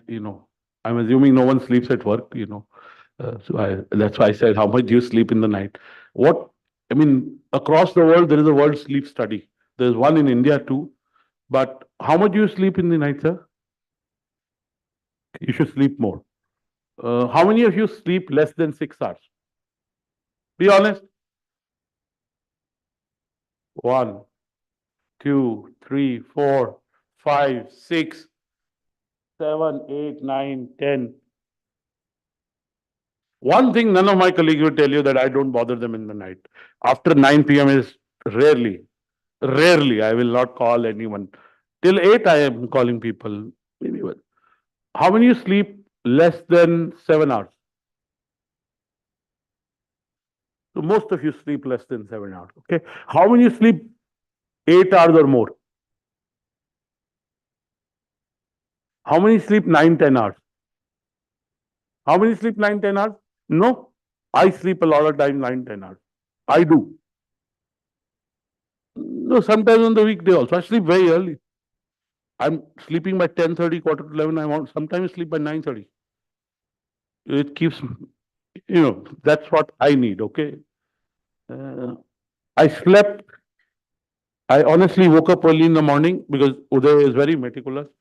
Good thing about him. And he had already told me, I hope you'll be here in time. It is at 10. I hope you'll be here at 9:55. In morning is tough for me sometimes. My father wasn't, because at 8:30 in the night, my sister called me and told me, I just came back home and dad still has fever. It is his 9th day and looks like it's not normal.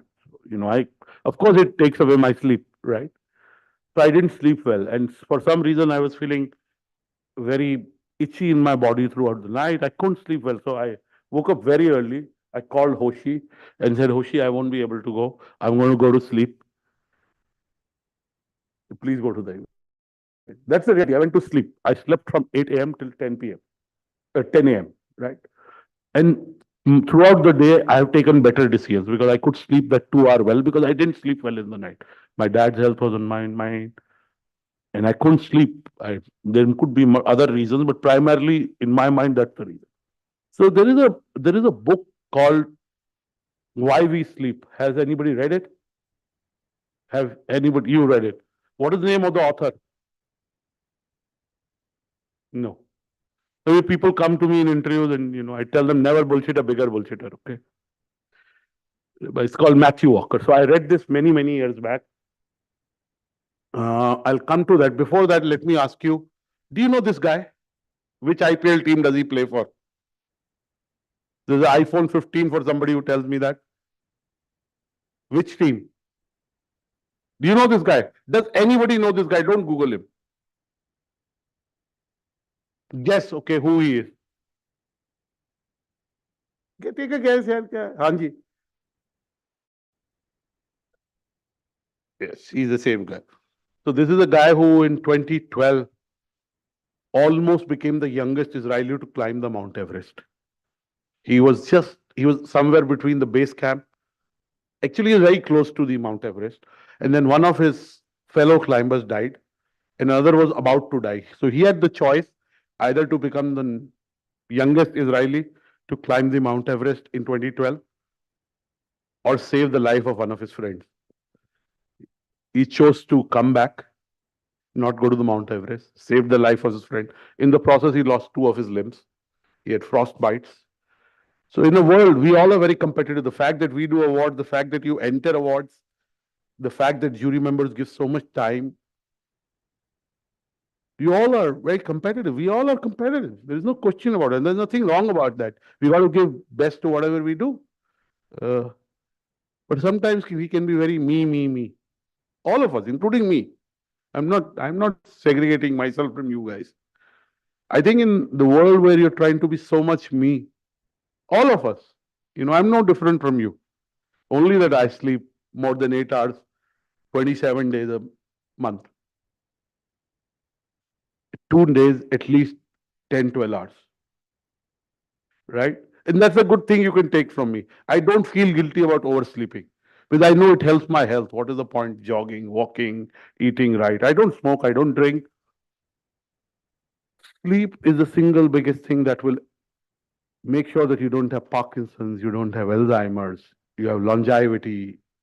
It is the biggest fundamental pillar after which there is nutrition and movement, which is exercise.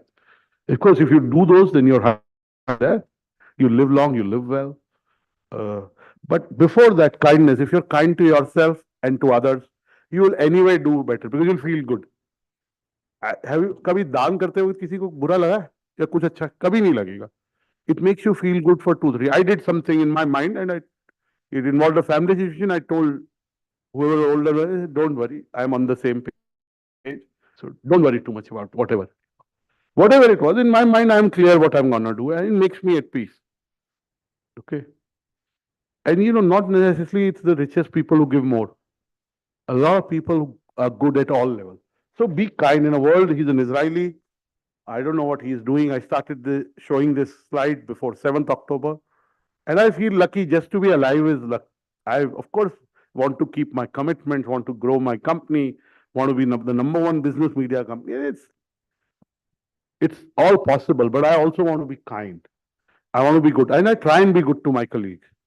And, sometimes I'm aggressive at work. I tone that down. So be kind. You talked about Ben Yehuda. Another Ben Yehuda is an Israeli mountain climber. And then he's now become a search and rescue professional. After that, he's become one. And he's the first Israeli to climb Mount Annapurna, which is a very tougher mountain than Everest to climb. That's what I met some climbers. I have a summit that I've curated, but it's being done on another media platform by Newsec.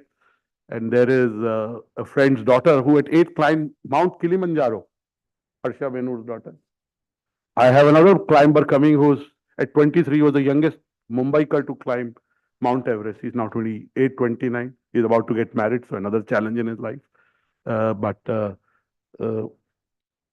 Coming back to sleep, when I first read the book, it looked like this. There's a YouTube talk. So you can, if you like reading a book, you can read the book. And I read it about 3 months back again when I was going for a BW healthcare event to Bangalore. And since then, I haven't missed sleeping well. Sometimes I can be, I can be more focused. And this is the latest edition. And of course, it has changed a little bit and it says the international. And in the book, at the end, it says scientists have discovered a new revolutionary treatment that makes you live longer. It enhances your memory and makes you more creative. It makes you look more attractive. It keeps you slim and lowers food cravings, so on and so forth. That drug is sleep. So to all of you, sleep a little more than you do. Keep your phone away. If you can sleep 8 hours, it's great. If you can sleep a little more, that's also great. Okay, that would be my first. Talking of kindness, I do buy books, and these days I tell myself, finish the first books you bought, and then buy another book. But I still end up buying books. This is a book I read in March. It's called Humankind, A Hopeful History by Rutger Bregman. And basically, Harari has said that human beings are very mean. They come to their base form, they compete with each other, they claw into each other. This book is an entirely contrary point of view. And this guy is a young Dutch, he should be 40, who's actually gone and met a lot of people who've been in those narratives of unkindness. It's a fascinating book, written well, and it has fascinating storytelling. And it basically says human beings are very kind. And he's done research over 150 years. And I can tell you, I just called a friend of mine, he's the MD and CEO of a large company, and he's the jury chair for the next year of the supply chain. Whenever we do an initiative, when it's completing this year, we announce the jury for that next year. And he was saying something to me, and I said, "Sir, I'm just kind. God is kind to me, and I'm the recipient of your kindness." And then I read his second book. It is actually his first book. That is his second book, called Utopia for Realists, which has ideas. So read that book, and if it can make you a little more kinder, I'm sure all of you are very kind. And the third thing, this I read about 4 months back or 3.5 months, whenever it came. I was at the Habitat Center meeting a journalist friend of mine. The library lounge is a little quieter place. Only members are allowed. So, and I reached ahead of time. It was a Saturday, and I got this too. I subscribed to Time, and I'd not read it for some reason. I missed it, and I had 15 minutes, so I read it. And it asks a question or says, what is the most important place on earth? What is the most important place on earth? Ironically, it's the oceans. And it's a fascinating cover. You can get a copy from archives, or possibly they put it on the time.com site. And it basically said that the more the oceans are shrinking, and the large mammals in the ocean are shrinking, it is bad for us because the large mammals, the excreta, when it's at the ocean bottom, it uh, it absorbs a lot of carbon dioxide. And really, I was listening to the talk on 9th April last year. My daughter was speaking at a UN event in Bombay, and the chief of the Navy was there, and he was talking about similar things. I heard him, but it didn't register. I mean, it registered a little bit. That day, focus was listening to my daughter's talk. And my last recommendation is a book called The Almanac of Naval Ravikant. I'm that kind of guy who looks at best book lists. And this 6 months back featured on every book list. New York Times, Washington Post. So I bought it. And there's a free copy. Digitally, the copy is free. Only the print copy is. He hasn't written it. A gentleman called Eric Jorgensen has written it based on his tweets. And with all humility, when I read the book, I liked it, but I follow 80% of the things except for cold baths and eating less, which I have to follow. I follow a lot of things subconsciously, which are in the book. It's a lovely book, simple book, one not complex.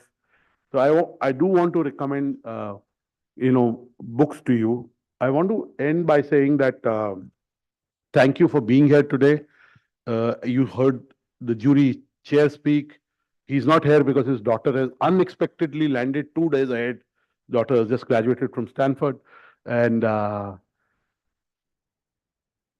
it has happened to me. So I know that he has to go home. If he doesn't go home, though he was scheduled to come here, all of you have gone through the process by which we arrived at the awards. We do our awards very seriously, and over a period of time, we also have more domain expertise. We built 27 communities in various sectors. 12 of them are leaders. Like in the hospitality community, bwhotelier.com is the leader. In legal, we're at the cusp of business and law. We're not about courts. We are not live law. We are not bar and bench. They do a great job, right? We're about business. So similarly, supply chain management is a very important domain. We will launch a full-fledged community. This is a start. Hopefully, and we know that we'll grow the scale of this initiative. You are part of the early cohort. So I wish you luck, success, and congratulations to all the winners. To one who were shortlisted, who presented to the jury, and who didn't win. Virat Kohli is a great cricketer. So is Rohit Sharma. So is Sachin Tendulkar. Or some days they get out on low runs. We don't win. So possibly if you presented and you didn't win, it was not your day. It doesn't mean that the work that you're doing is not worthwhile. Also, awards are about elimination. They're not perfect. The process is perfect, but no awards are perfect. I'm a Hindu. I keep saying the only two things that are perfect is Lord Shiva and my wife. Everybody else is imperfect. So I wish you luck. Please clap harder for all the winners when they come up on stage. Congratulations to the Business World team for putting this together. And I'm sure, like a lot of our initiatives, whether in healthcare, well-being, in hospitality, in legal, in entrepreneurship, in sustainability, we will be able to grow this domain with your patronage, with your time, with your inputs, and editorially do much more than what we do currently. Thank you. God bless you. Good evening. Look forward to the awards.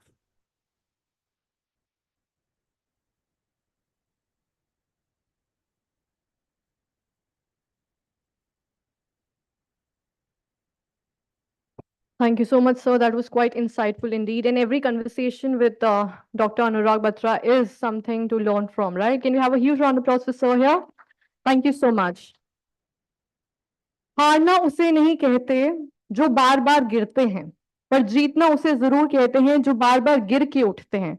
So you all are achievers here tonight. एक बार जोरदार तालियां हो जाए for all of you. And just a humble request as we begin the award segment, तालियों की गड़गड़ाहट रुकनी नहीं चाहिए, थमनी नहीं चाहिए. The louder you clap and cheer for others, the more of good karma is going to come back to you also. Moving forward, today's award ceremony is being streamed live across all BW Business World platforms, including our social media channel and on our website www.bwbusinessworld.in. Join the celebration of the evening by using hashtag BW Supply Chain. Really, supply chain is everywhere. It's like nature, right? Who agrees with me? Can we have a round of applause? Thank you. Thank you. Before we start with the award ceremony, I would humbly request all the winners to get down from the left side of the stage for the photo for the magazine and request all the winners to stay till the very end for the group photo for our online coverage. And now the time is here to reveal the winners of the second edition of BW Supply Chain Competitiveness Awards 2023. To felicitate our first set of winners, I would humbly request the presence of Dr. Anurag Batra, Chairman and Editor-in-Chief, BW Businessworld Founder, Exchange for Media, to please join me here on stage, followed by Hoshi Ghaswala, CEO, BW Engage, and of course, Harbinder Narula, CEO, BW Healthcare World and BW Wellbeing World. Can we welcome our pillars of strength with a huge round of applause, please? Louder, I need more cheering. Thank you. We have another pillar who will be joining us shortly. Once the lady is here, I would be announcing for her arrival. Till then, let's begin our award segment now. So our first award is in the category of Operational Excellence in Logistics, and the winner is Deepak Fertilizers. We have received the Head Supply Chain Excellence Award. Can we have a huge round of applause?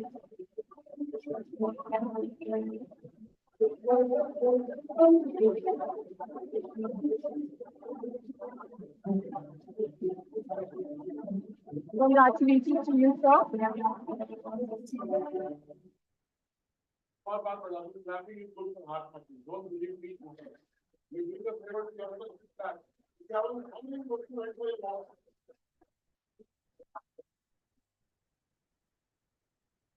Moving forward to our next award now. Definitely. Can we have a cordless mic here?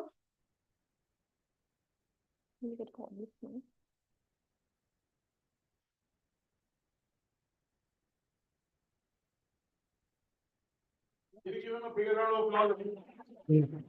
Hi, good evening, everyone. So it is really a great movement having this. So as far as supply chain is concerned, especially for chemicals, and once it comes to the hazardous chemicals, it becomes more complex and more typical. And once we put along with hazardous chemicals, fertilizer, so it becomes complex, over complex, because you're dealing with the peoples up to the last leg and the customers, which are totally unorganized. So be within the Deepak Fertilizer, taken this challenge and just did a complete digitalization of the entire process, which makes us future ready. And even though we have this capability, in one segment, we are tracking the consumption, and in one segment, we are having the visibility up to the last leg when my last this thing product is getting used. So this is what we have created within the organization. I just also want to say, I think on 17th November, our managing editor Palaksha wrote a piece, BW exclusive. No, actually, Levina Netri wrote it, who's a columnist, and Palak edited it. The story behind the secret oil pipeline fueling Israel-Hamas war. It got 1.3 lakh views. 1.3 lakh views. So supply chain, of course, the Israel conflict is very complex. It's not just about economics. It's a lot about religion, and it's a lot about other things. But some people believe in that the reason for the Israel-Hamas war is the secret oil pipeline behind, which was going to come up. So that's a piece that one of our senior contributing editors wrote. You may want to read it. It's an interesting point of view. And clearly, we believe that if we published it, we believe it's true. I also I wanted to say that Mr. B. Thiagarajan, who's the MD and CEO of Blue Star, has agreed to be the jury chair for the second edition, which, of course, timelines will work out. Again, he's a very senior professional in the domain. and he understands supply chain. I remember one day he called me, I won't take the name, about 1.5 years back. He gave me 3 names of large supply chain providers and asked me specific question. I said, I don't know, but I'll ask domain experts and come back, and I did get back to him. I also wanted to say that the two biggest enemies to sleep are, one of them is a supply chain marvel. Companies like Zomato, Swiggy, they are saying you can eat food at 2 a.m. We'll get you food at 2 a.m. Be awake. And then you have companies in the media space like Netflix, Amazon, and Indian players. You can binge watch whole night. You don't have to sleep. Just keep watching one of these. But I think that's where the role of sleep comes. If you sleep more, you'll take better decisions. Back to you, Chandni. And I thought the conference happened in the day about supply chain. So your award speeches, keep them short. We like your passion for supply chain management and what you're doing, but keep them short. Okay. Thank you, sir. Moving forward to our next award now, which is in the category of supply chain visionary leader, 40 and above. And the gold winner is we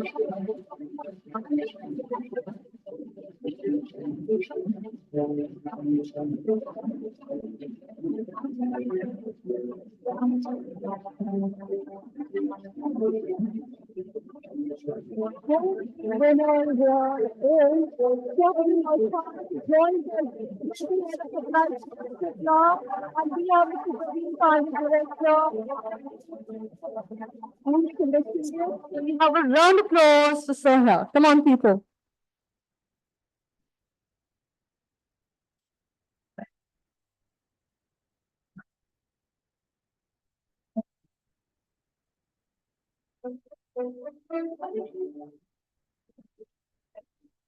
Come on, people, let's cheer on more. Thank you.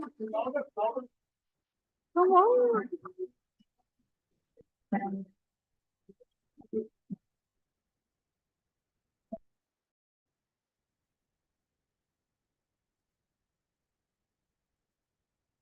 All right, then moving forward to our next award now, which is the category Supply Chain Resilience Expert.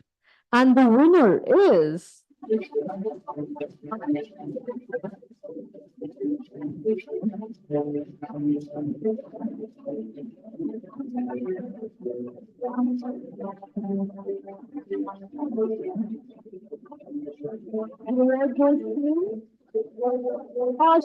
Farhad, Global Director, Supply Chain Business from Boston Consulting Group. We have years of process.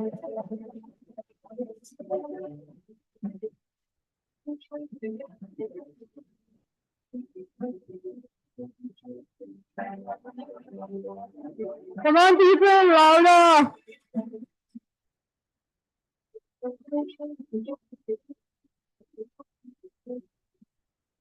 All right, then moving on to our next category now. Our next award is for Supply Chain Digitalization Champion, and the bronze award goes to the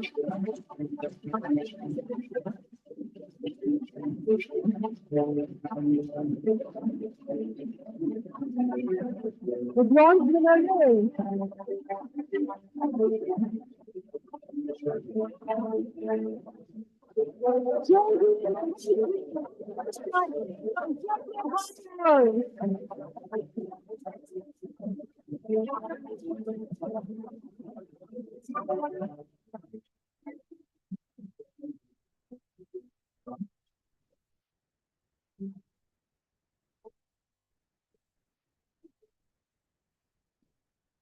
Come on, people, louder, more cheering, more voting should be coming from all of you.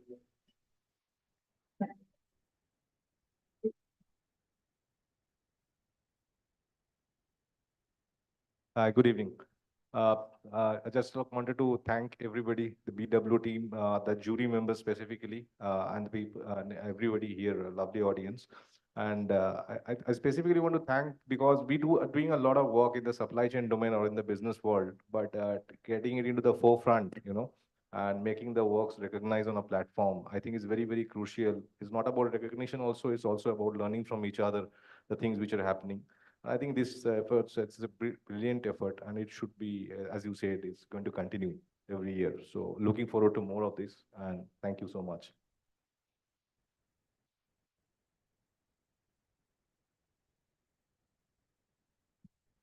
Congratulations, sir. Moving forward to our next award now, which is for Supply Chain Digitalization Champion, and the bronze winner is.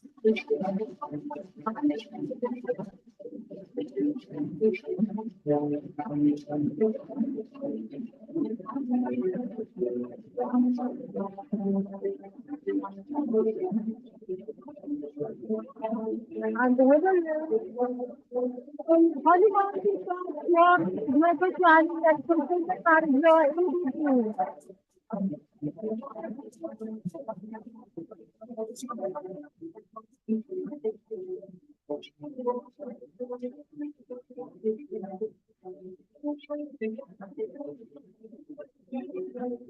Come on, people, order. We need more cheering nothing coming up from all of you.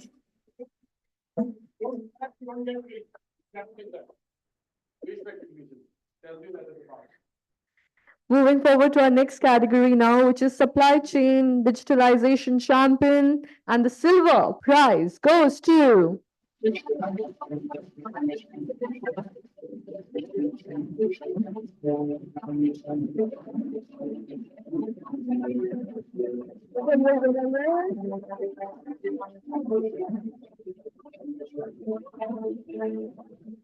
Archie Carter,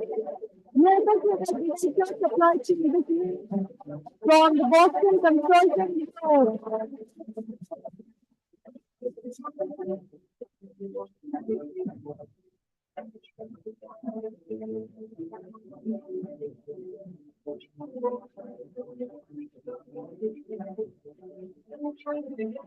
Congratulations to you, sir. Moving forward to our next category, which is Supply Chain Digitalization Champion, and the winner for the silver category is.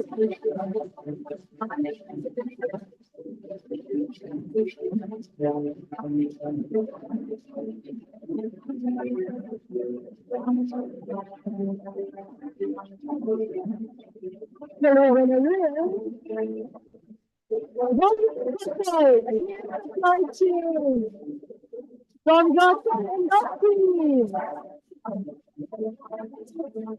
Can we have a round of applause for Sona? Come on, people, make some noise.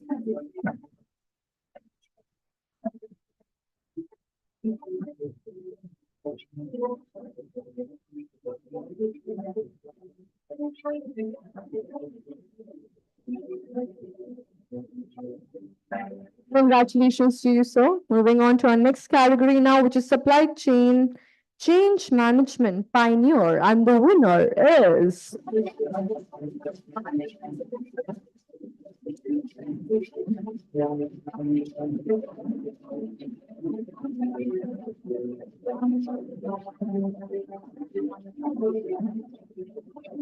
The winner is Sanjeev Garg, Chief Supply Chain Officer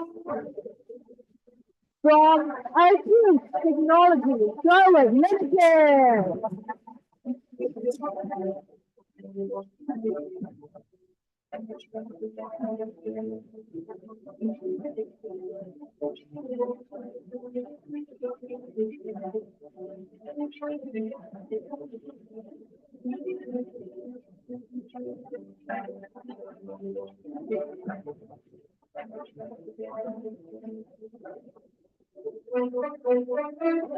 Congratulations to our winner here.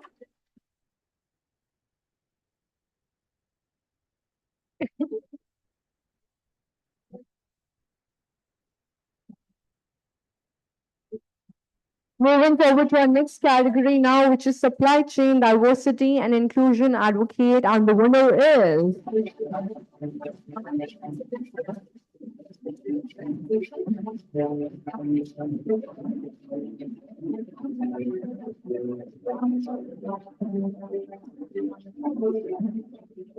The winner is.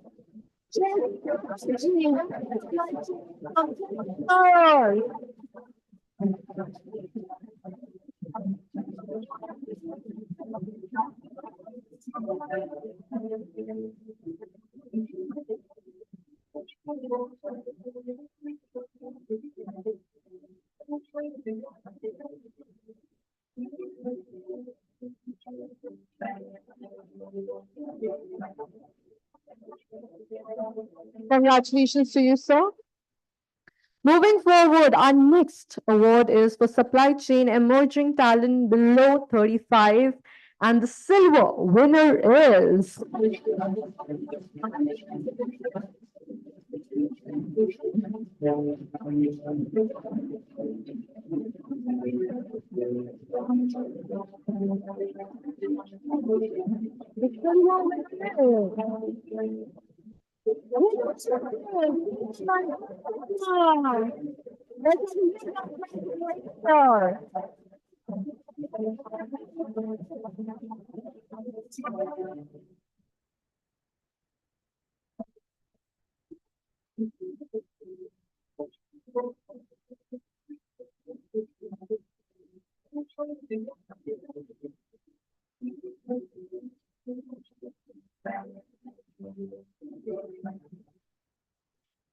I would humbly request our winners to please at least stay back and share their joy with us over.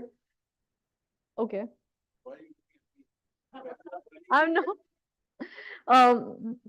Bhumika, would you like to say a few words, like 20, 30 seconds of your time, just to share how you're feeling, how motivated you feel?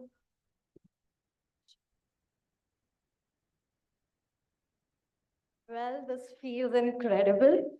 I'll be forever grateful to be a part of an organization like Cipla, who truly believes in caring for life. Thank you to the jury member and team back at Cipla for recognizing this hard work. Thank you very much. Thank you so much. Moving forward to our next award, which is for supply chain emerging talent below 35, and the gold winner is.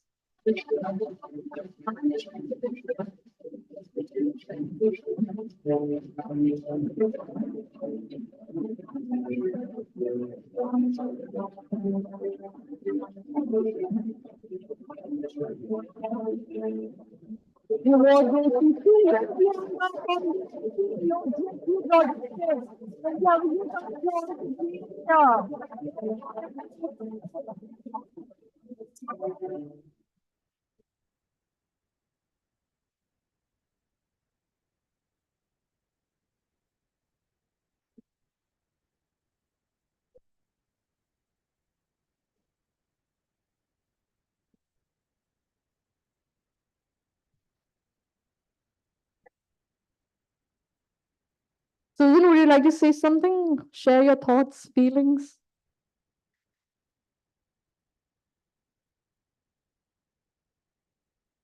I'm very humbled and honored to receive this prestigious award. And this award is not just mine, it belongs to each member of our JCube team. Thank you, BW, for organizing this event. Thank you very much.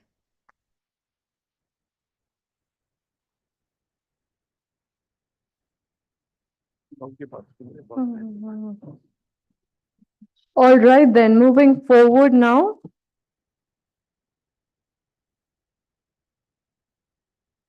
Our next award is for Supply Chain Sustainability Leader, and the winner is.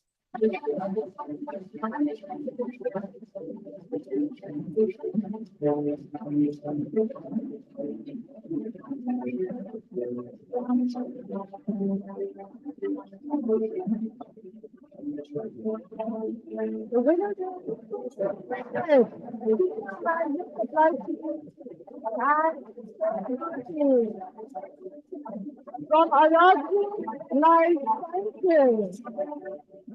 Congratulations.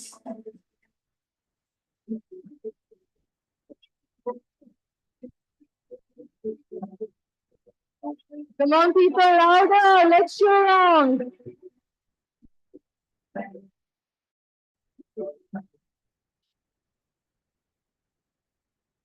Good evening, all of you. I'm Suman Purohit. We'd like to thank Businessworld for recognizing us and also thank Aragen Life Sciences Management. Aragen is committed to sustainability and this award is for the entire Aragen Life Sciences. Thank you.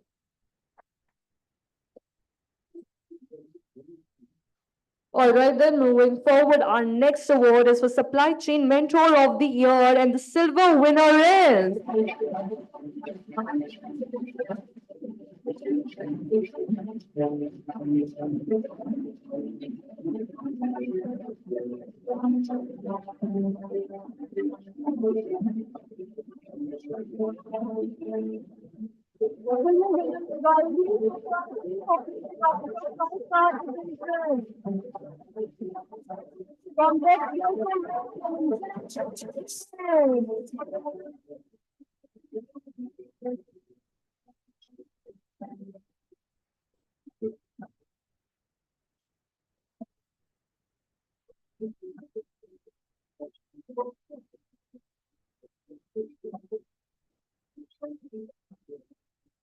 Congratulations to you, sir.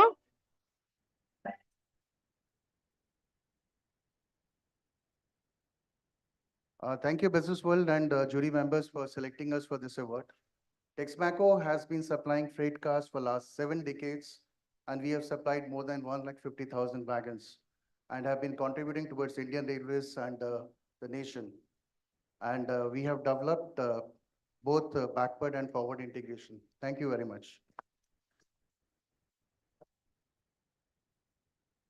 All right, then moving forward to our next award now, which is for Supply Chain Mentor of the Year Gold. And the gold winner is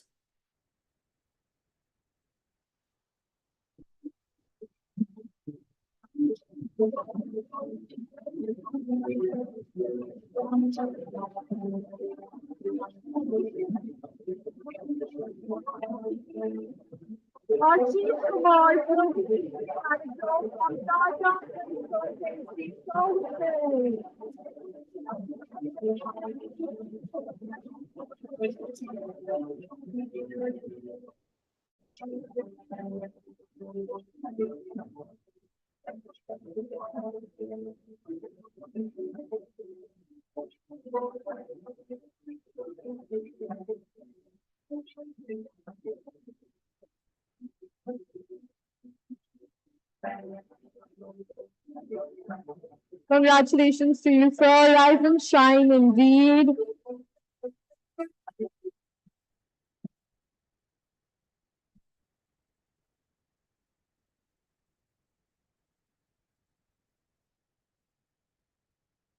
Thank you so much to BW entire team and the jury for selecting me for this. I work for TCS. I believe I don't need to give introduction for Tata.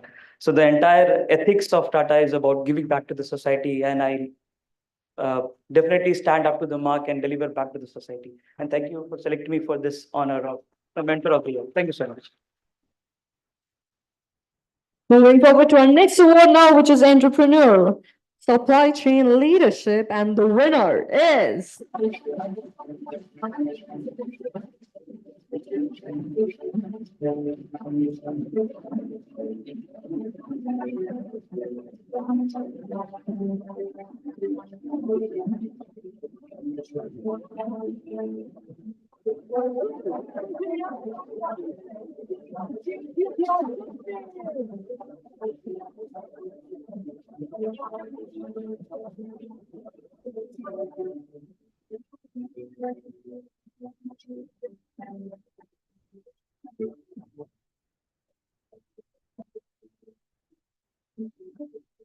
Come on, people, it's too loud. More cheering, more hooting from all the wonderful people sitting here. Come on, make some noise.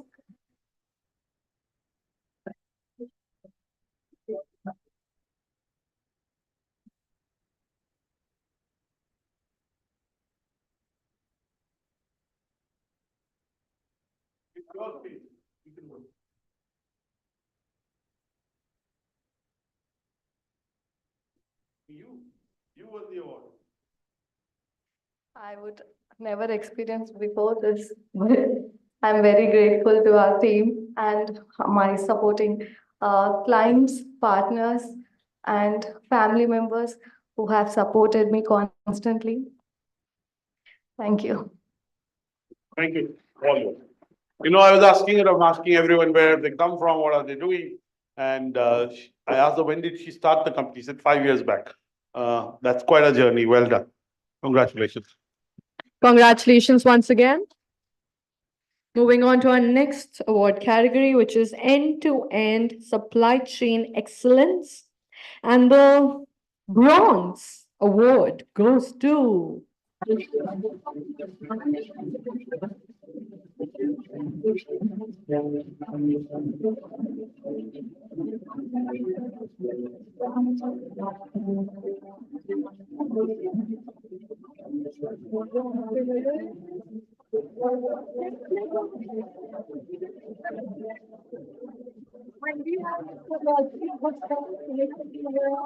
Chief Operating Officer of Flight Card Division.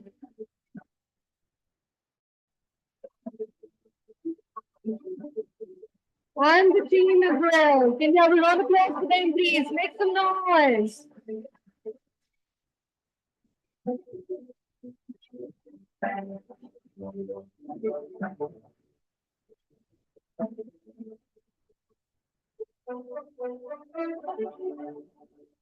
Moving forward to our next award, which is for end-to-end supply chain excellence, and the silver winner is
Congratulations to you, sir.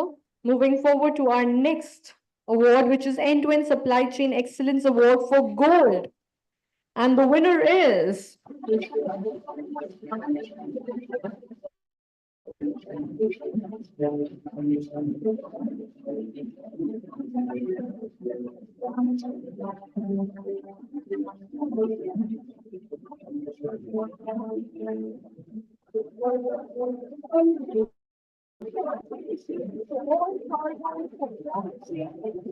we have to be the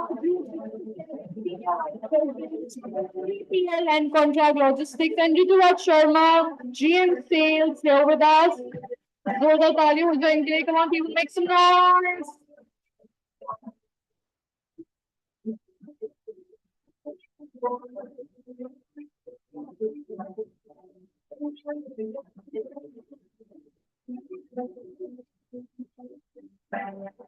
Congratulations to the entire team. Rise and shine indeed.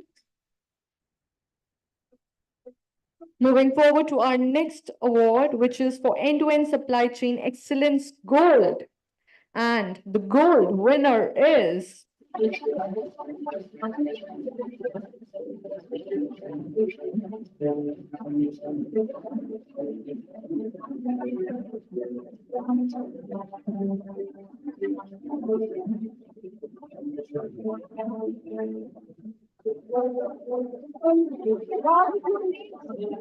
and we have here with us the regional VP from Supply Chain, along with the team. Congratulations, rise and shine indeed. Can we have a round of applause for them, please?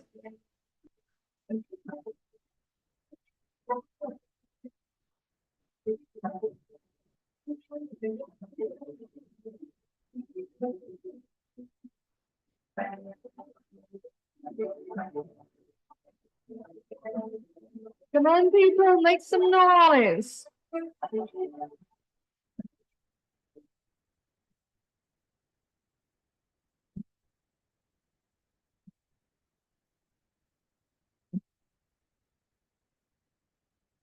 Uh, Thank you so much, Business World. I think this is one of the most objective evaluation process we went through from an award supply chain standpoint. I think this goes a lot way towards the leadership vision. We are now 200 outlets strong. It's India's one of India's favorite brands today. And I think there's a lot of learning we are doing, and we are still in the journey. So it's a great feeling that it's getting acknowledged, and I'm sure that we are just going to be scaling new heights. Thank you so much. Congratulations once again to the entire team. Moving forward, our next award category is Excellence in Supply Chain Innovation and Creativity. And the bronze winner is.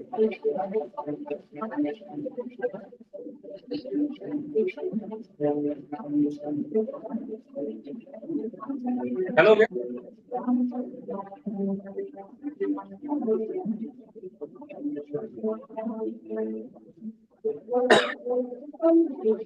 And the winner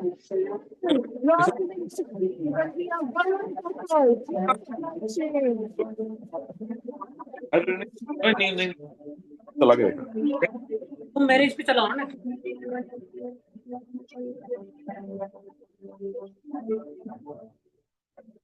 Come on, people, can we have a round louder? Round of applause. First winner, the winner is here tonight.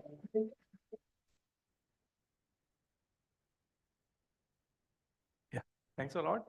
I think the Barbecue Nation team has already said what I really want to say. So I think we keep on going through a lot of awards, and we keep on seeing a lot of people. So I think this was one of the very detailed criteria to be filled up. I think thanks a lot, Bani, for sticking with me when I took like 3-4 days to fill up everything. And she kept on saying, please fill it up. And I think just putting up the detail form actually allowed me also to just take in all the work that we are doing. So thanks a lot for that. And I think even the jury, they were really, I think after my MBA college admission, this is the first time I've been grilled so hard.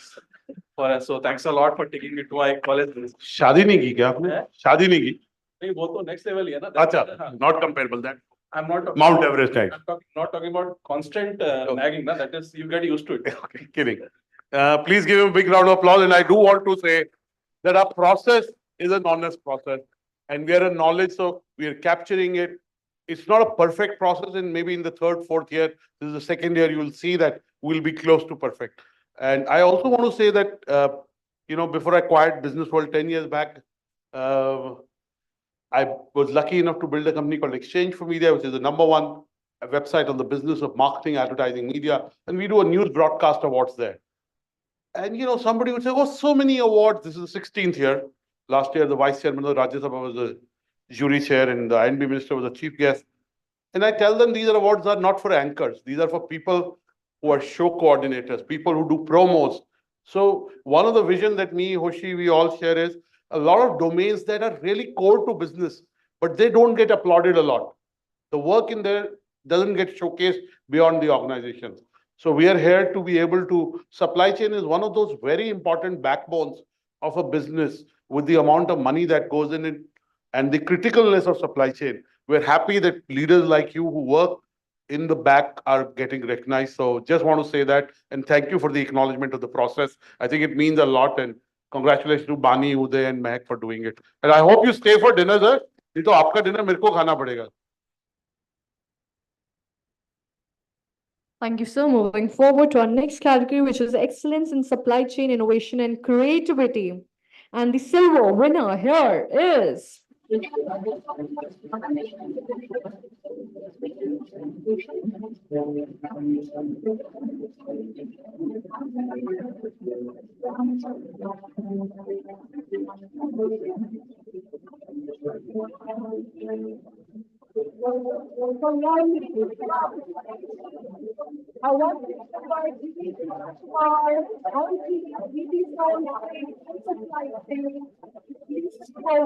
accept this token of appreciation from our end.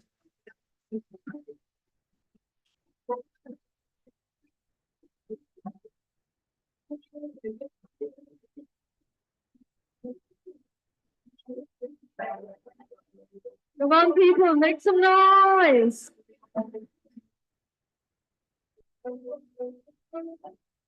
Moving forward to our next category henceforth, which is excellence in supply chain innovation and creativity.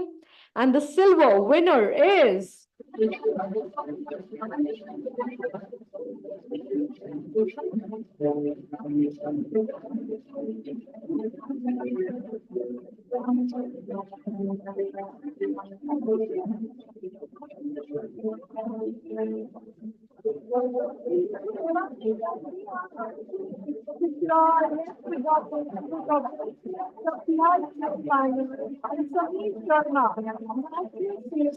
Supply chain finance here with us. Let's give it a round of applause to the entire team for winning the award.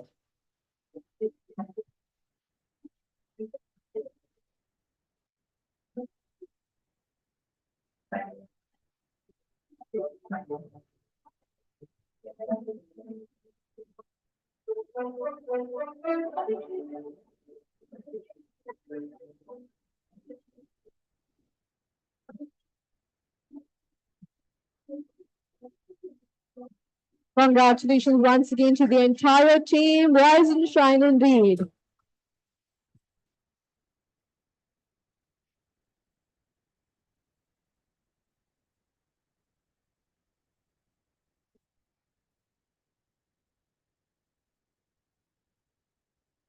Our next award is for the category Excellence in Supply Chain Innovation and Creativity, and the gold winner is.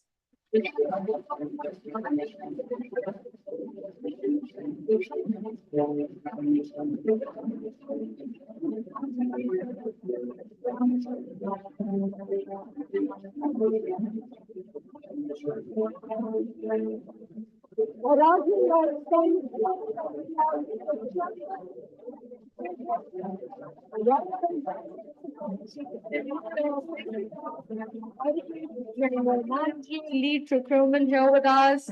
एक बार जोरदार तालियां हो जाए इनके लिए. Come on, people, make some noise.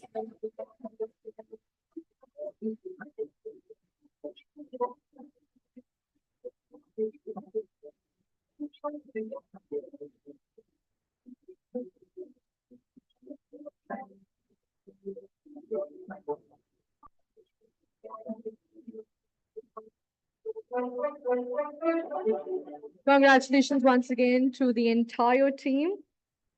Moving forward to our next award category, which is Excellence in Supply Chain Resilience and Risk Management. The winner is.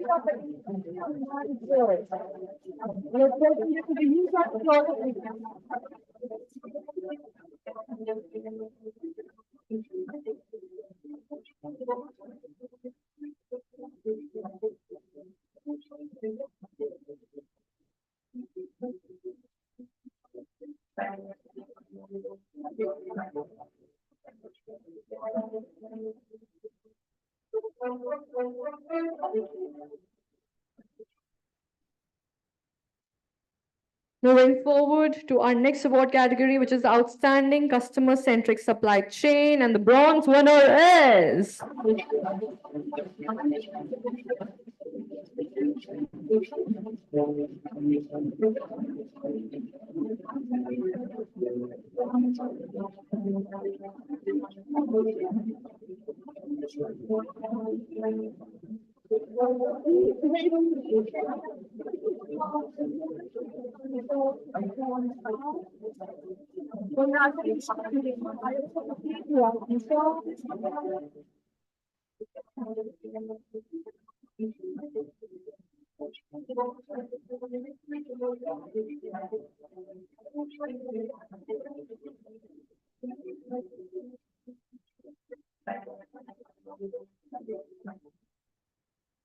Congratulations, sir.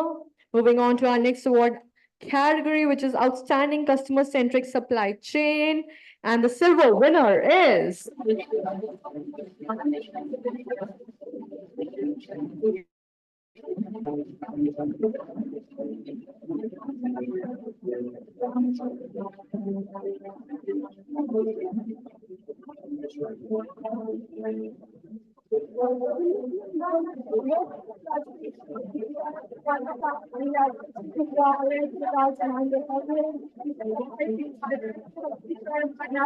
Supply Chain Finance one more time. Let's welcome the entire team.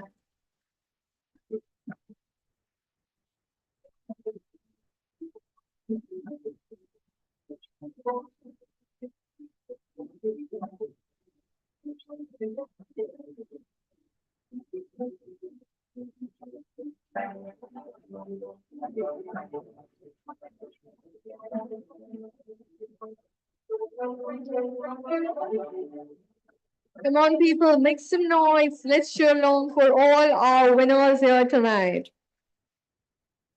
Our next award category is Outstanding Customer-Centric Supply Chain, and the silver winner is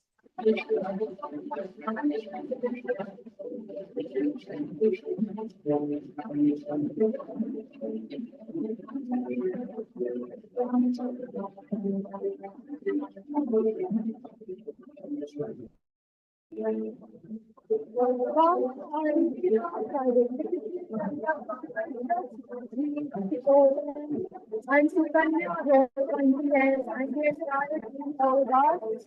Let's have a huge round of applause to them.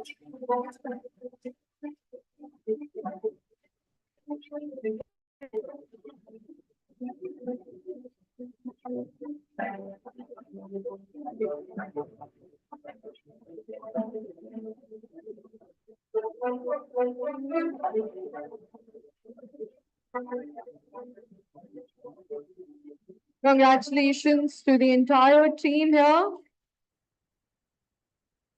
Moving forward to our next award now, which is for Outstanding Customer-Centric.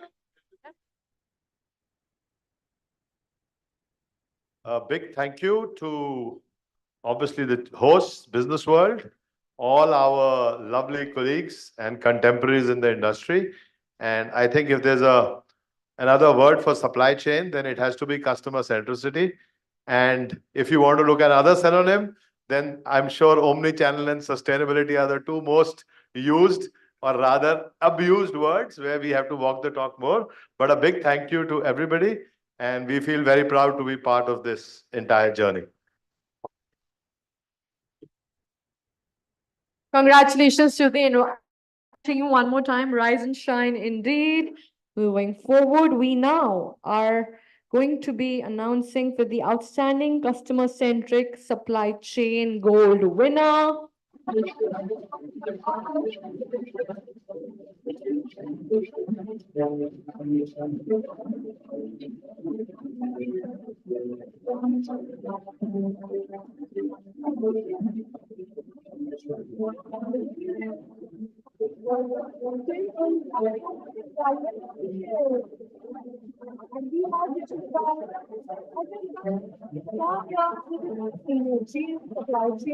Logistics, and Mr. Joseph DGM and Mr.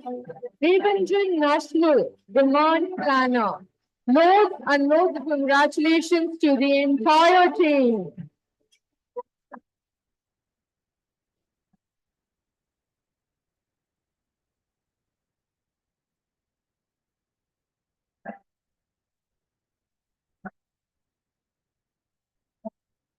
Congratulations.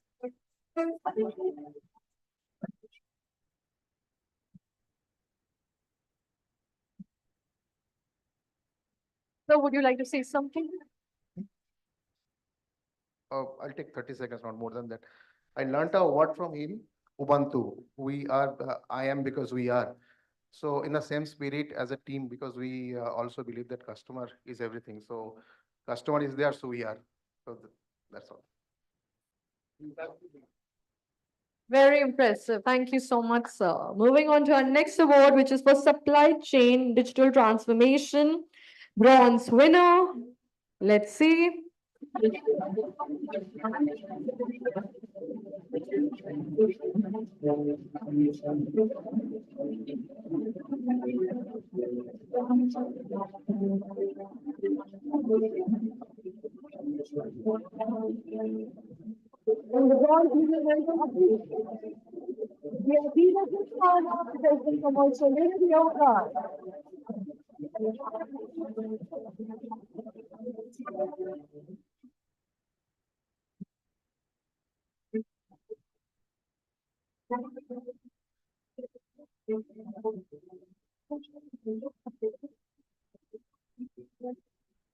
Congratulations to the entire team one more time.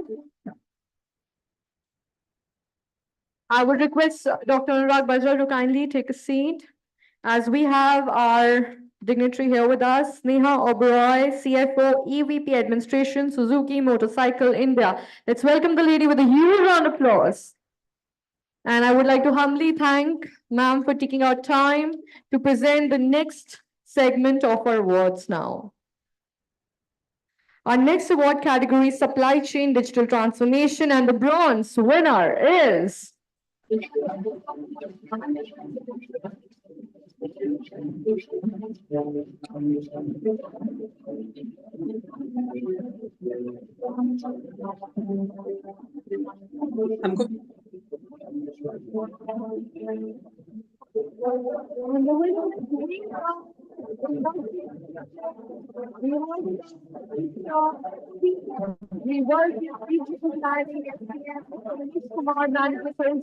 SCM and Mr. Rajendra Singh.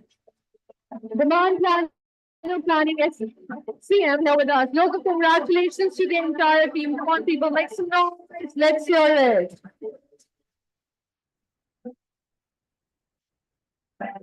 Congratulations.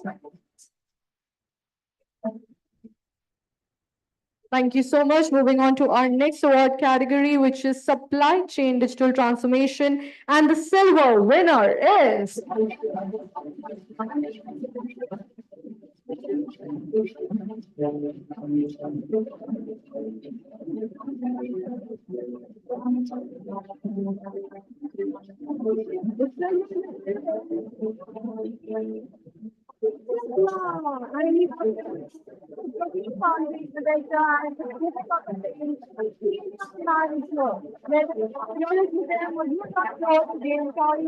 for winning again. Come on, people. We need more cheering, more voting from all of you.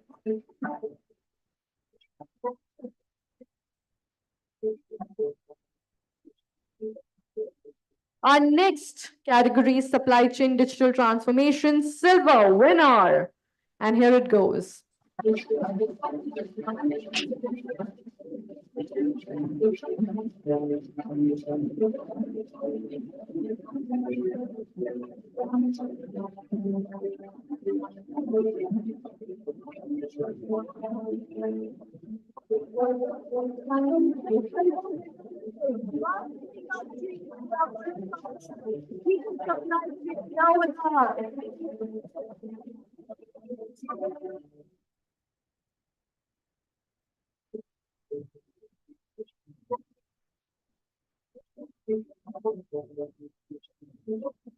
I would request all the winners to kindly stay back for one group picture for coverage in the magazine. Just a humble request, don't leave early. Moving forward to our next category, which is Supply Chain Digital Transformation, and the gold winner is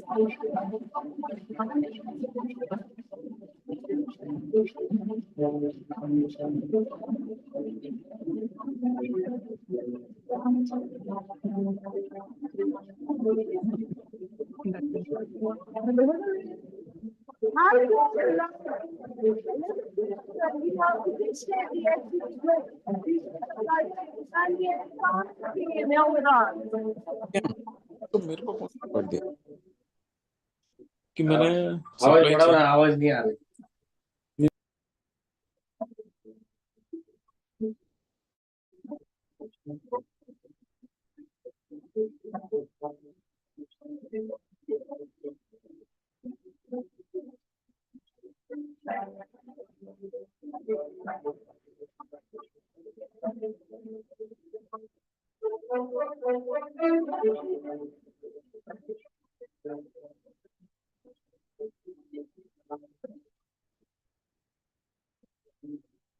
Everybody can have a huge round of applause for the winners here tonight. Come on, make some noise.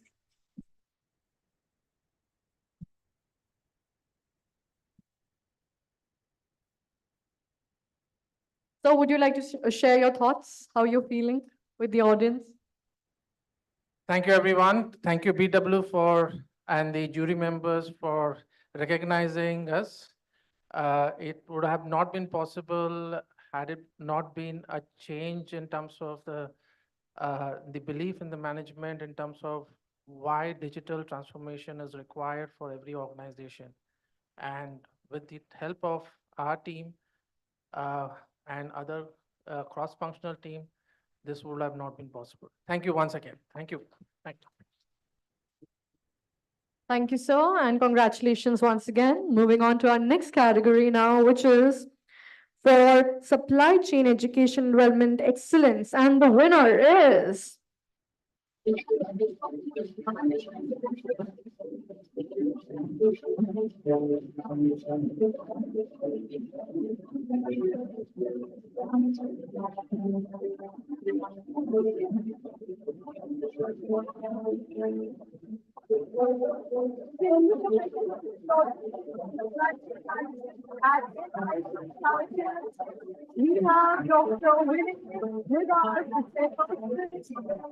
तालियां हो जाए इनके लिए. Everybody can be here. A round of applause for the gentleman here.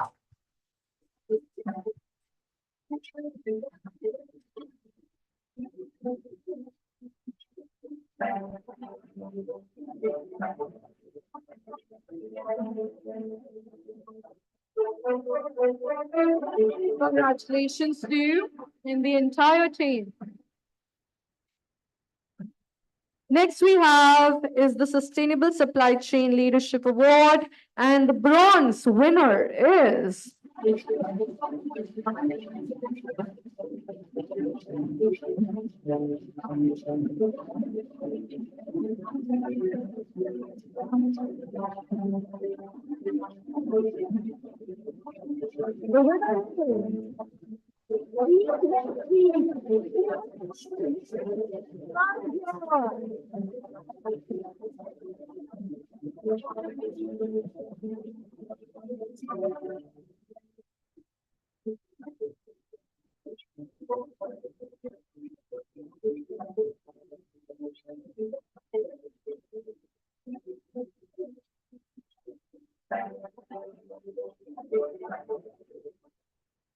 Our next award is for the category of Sustainable Supply Chain Leadership, and the silver winner is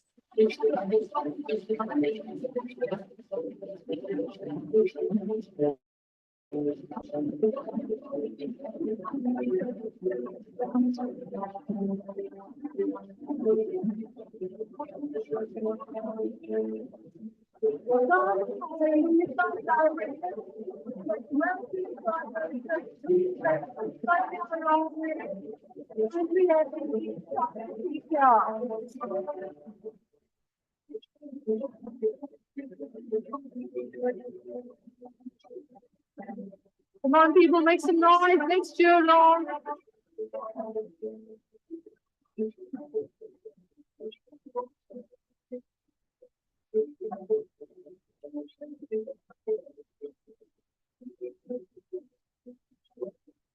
Congratulations once again to the winners.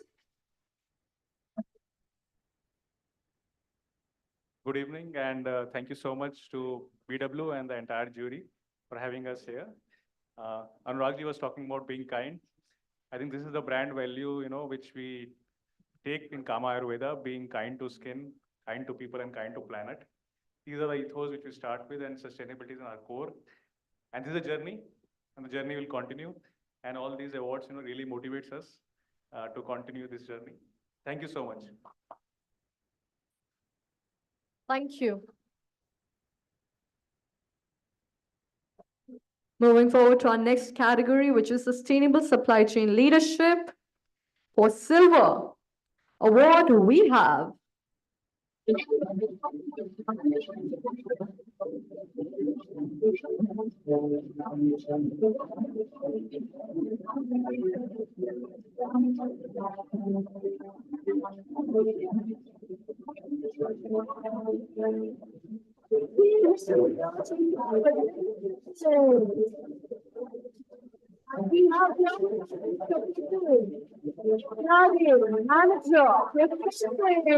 Rainbow Valley 100 serve के लिए come on people make some noise.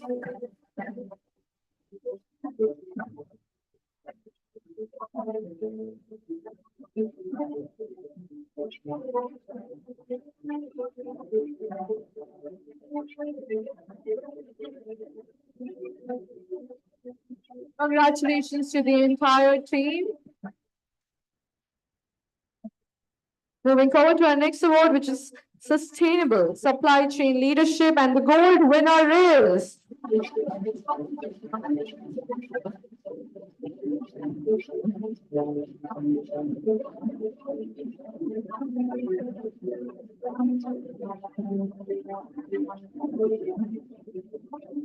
the gold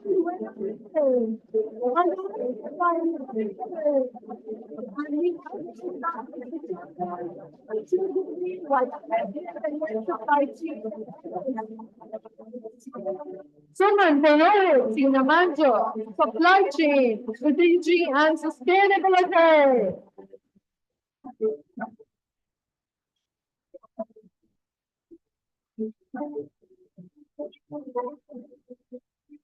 Congratulations to the entire team one more time. Good evening, one and all. Lovely evening, and thanks to Business World and Jyoti for selecting Arajan for two prestigious awards, Innovation and Sustainability Leadership. And also excited Suman got recognized as a sustainable leader. So Arajan is a CRO CDMO, leading CRO CDMO operating in India in the pharmaceutical space. And customers form a core of what we do and how we do. And such awards, when we get selected at such prestigious forums, endorses our efforts and also motivates us to do much better and set new standards. A lot of my colleagues are watching it over live streaming, and I would also like to tell them, we too are here, but this is all for you all sitting there and encouraging us. Thank you very much. Thank you. Congratulations once again to the entire team. Moving ahead, our next award is for Supply Chain Startup of the Year, and the winner is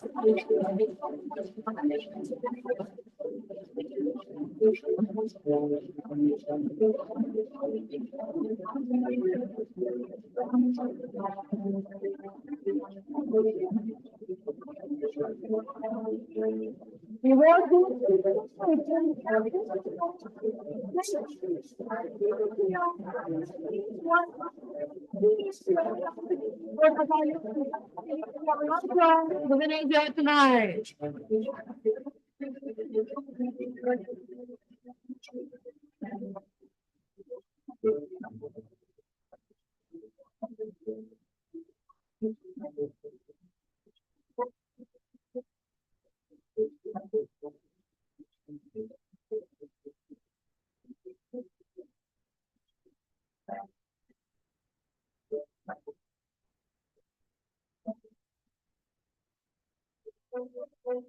Congratulations once again to the entire team.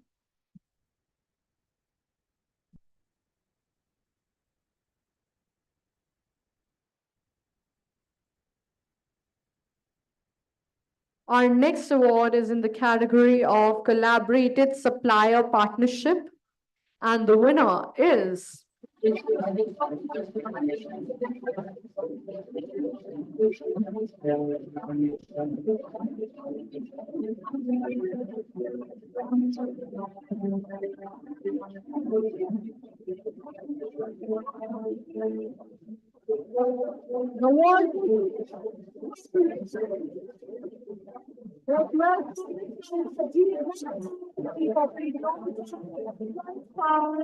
Invention. And the entire team.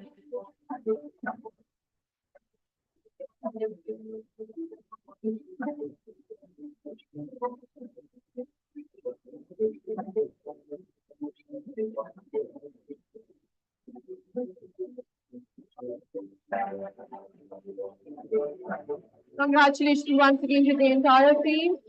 Moving forward, our next award category, Supply Chain Digitalization Champion, and the gold winner is.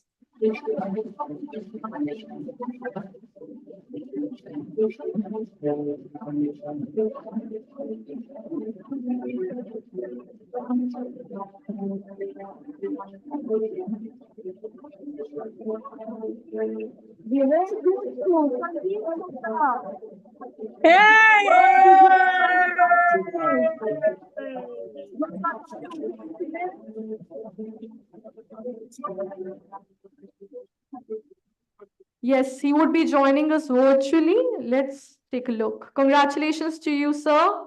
How are you feeling? Yeah, I'm calling from China. I'm very happy to take this award. I'm very happy. And thanks to the entire team. Congratulations once again to you. Thank you.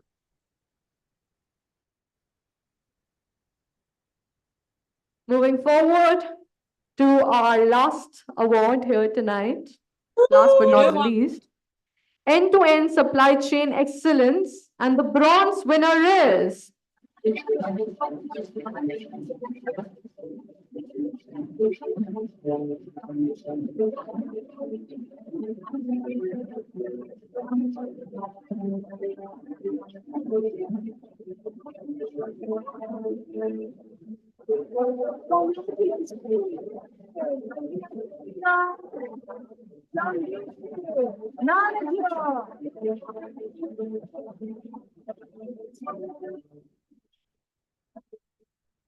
Congratulations to him. Unfortunately, the person is not physically here, neither virtually, but his award will be delivered to him for sure.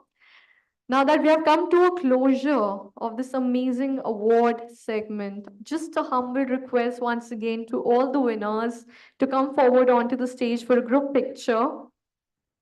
Please carry your awards along with you. Hurry, we are waiting. Come. I would also request Dr. Batra to join in.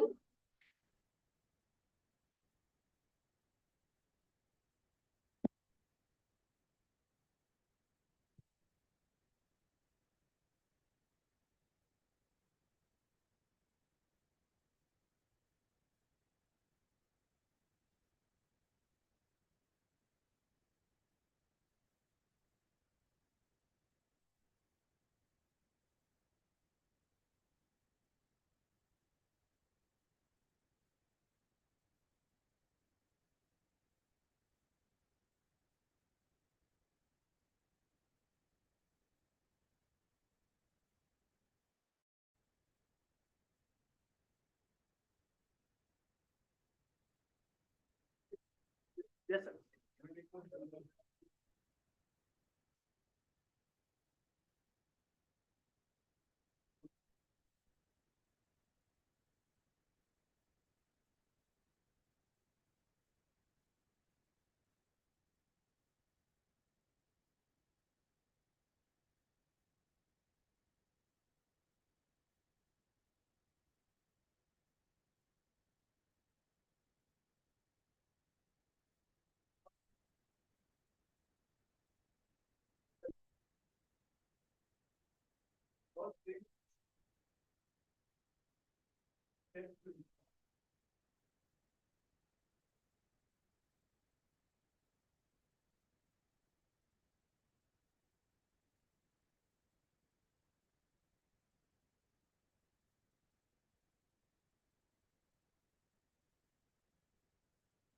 I think we can be a bit more bright and upright.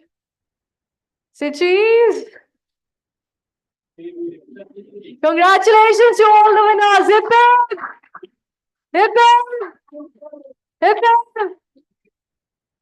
I think we can do a victory sign also, guys. Come on. Let's make the moment count.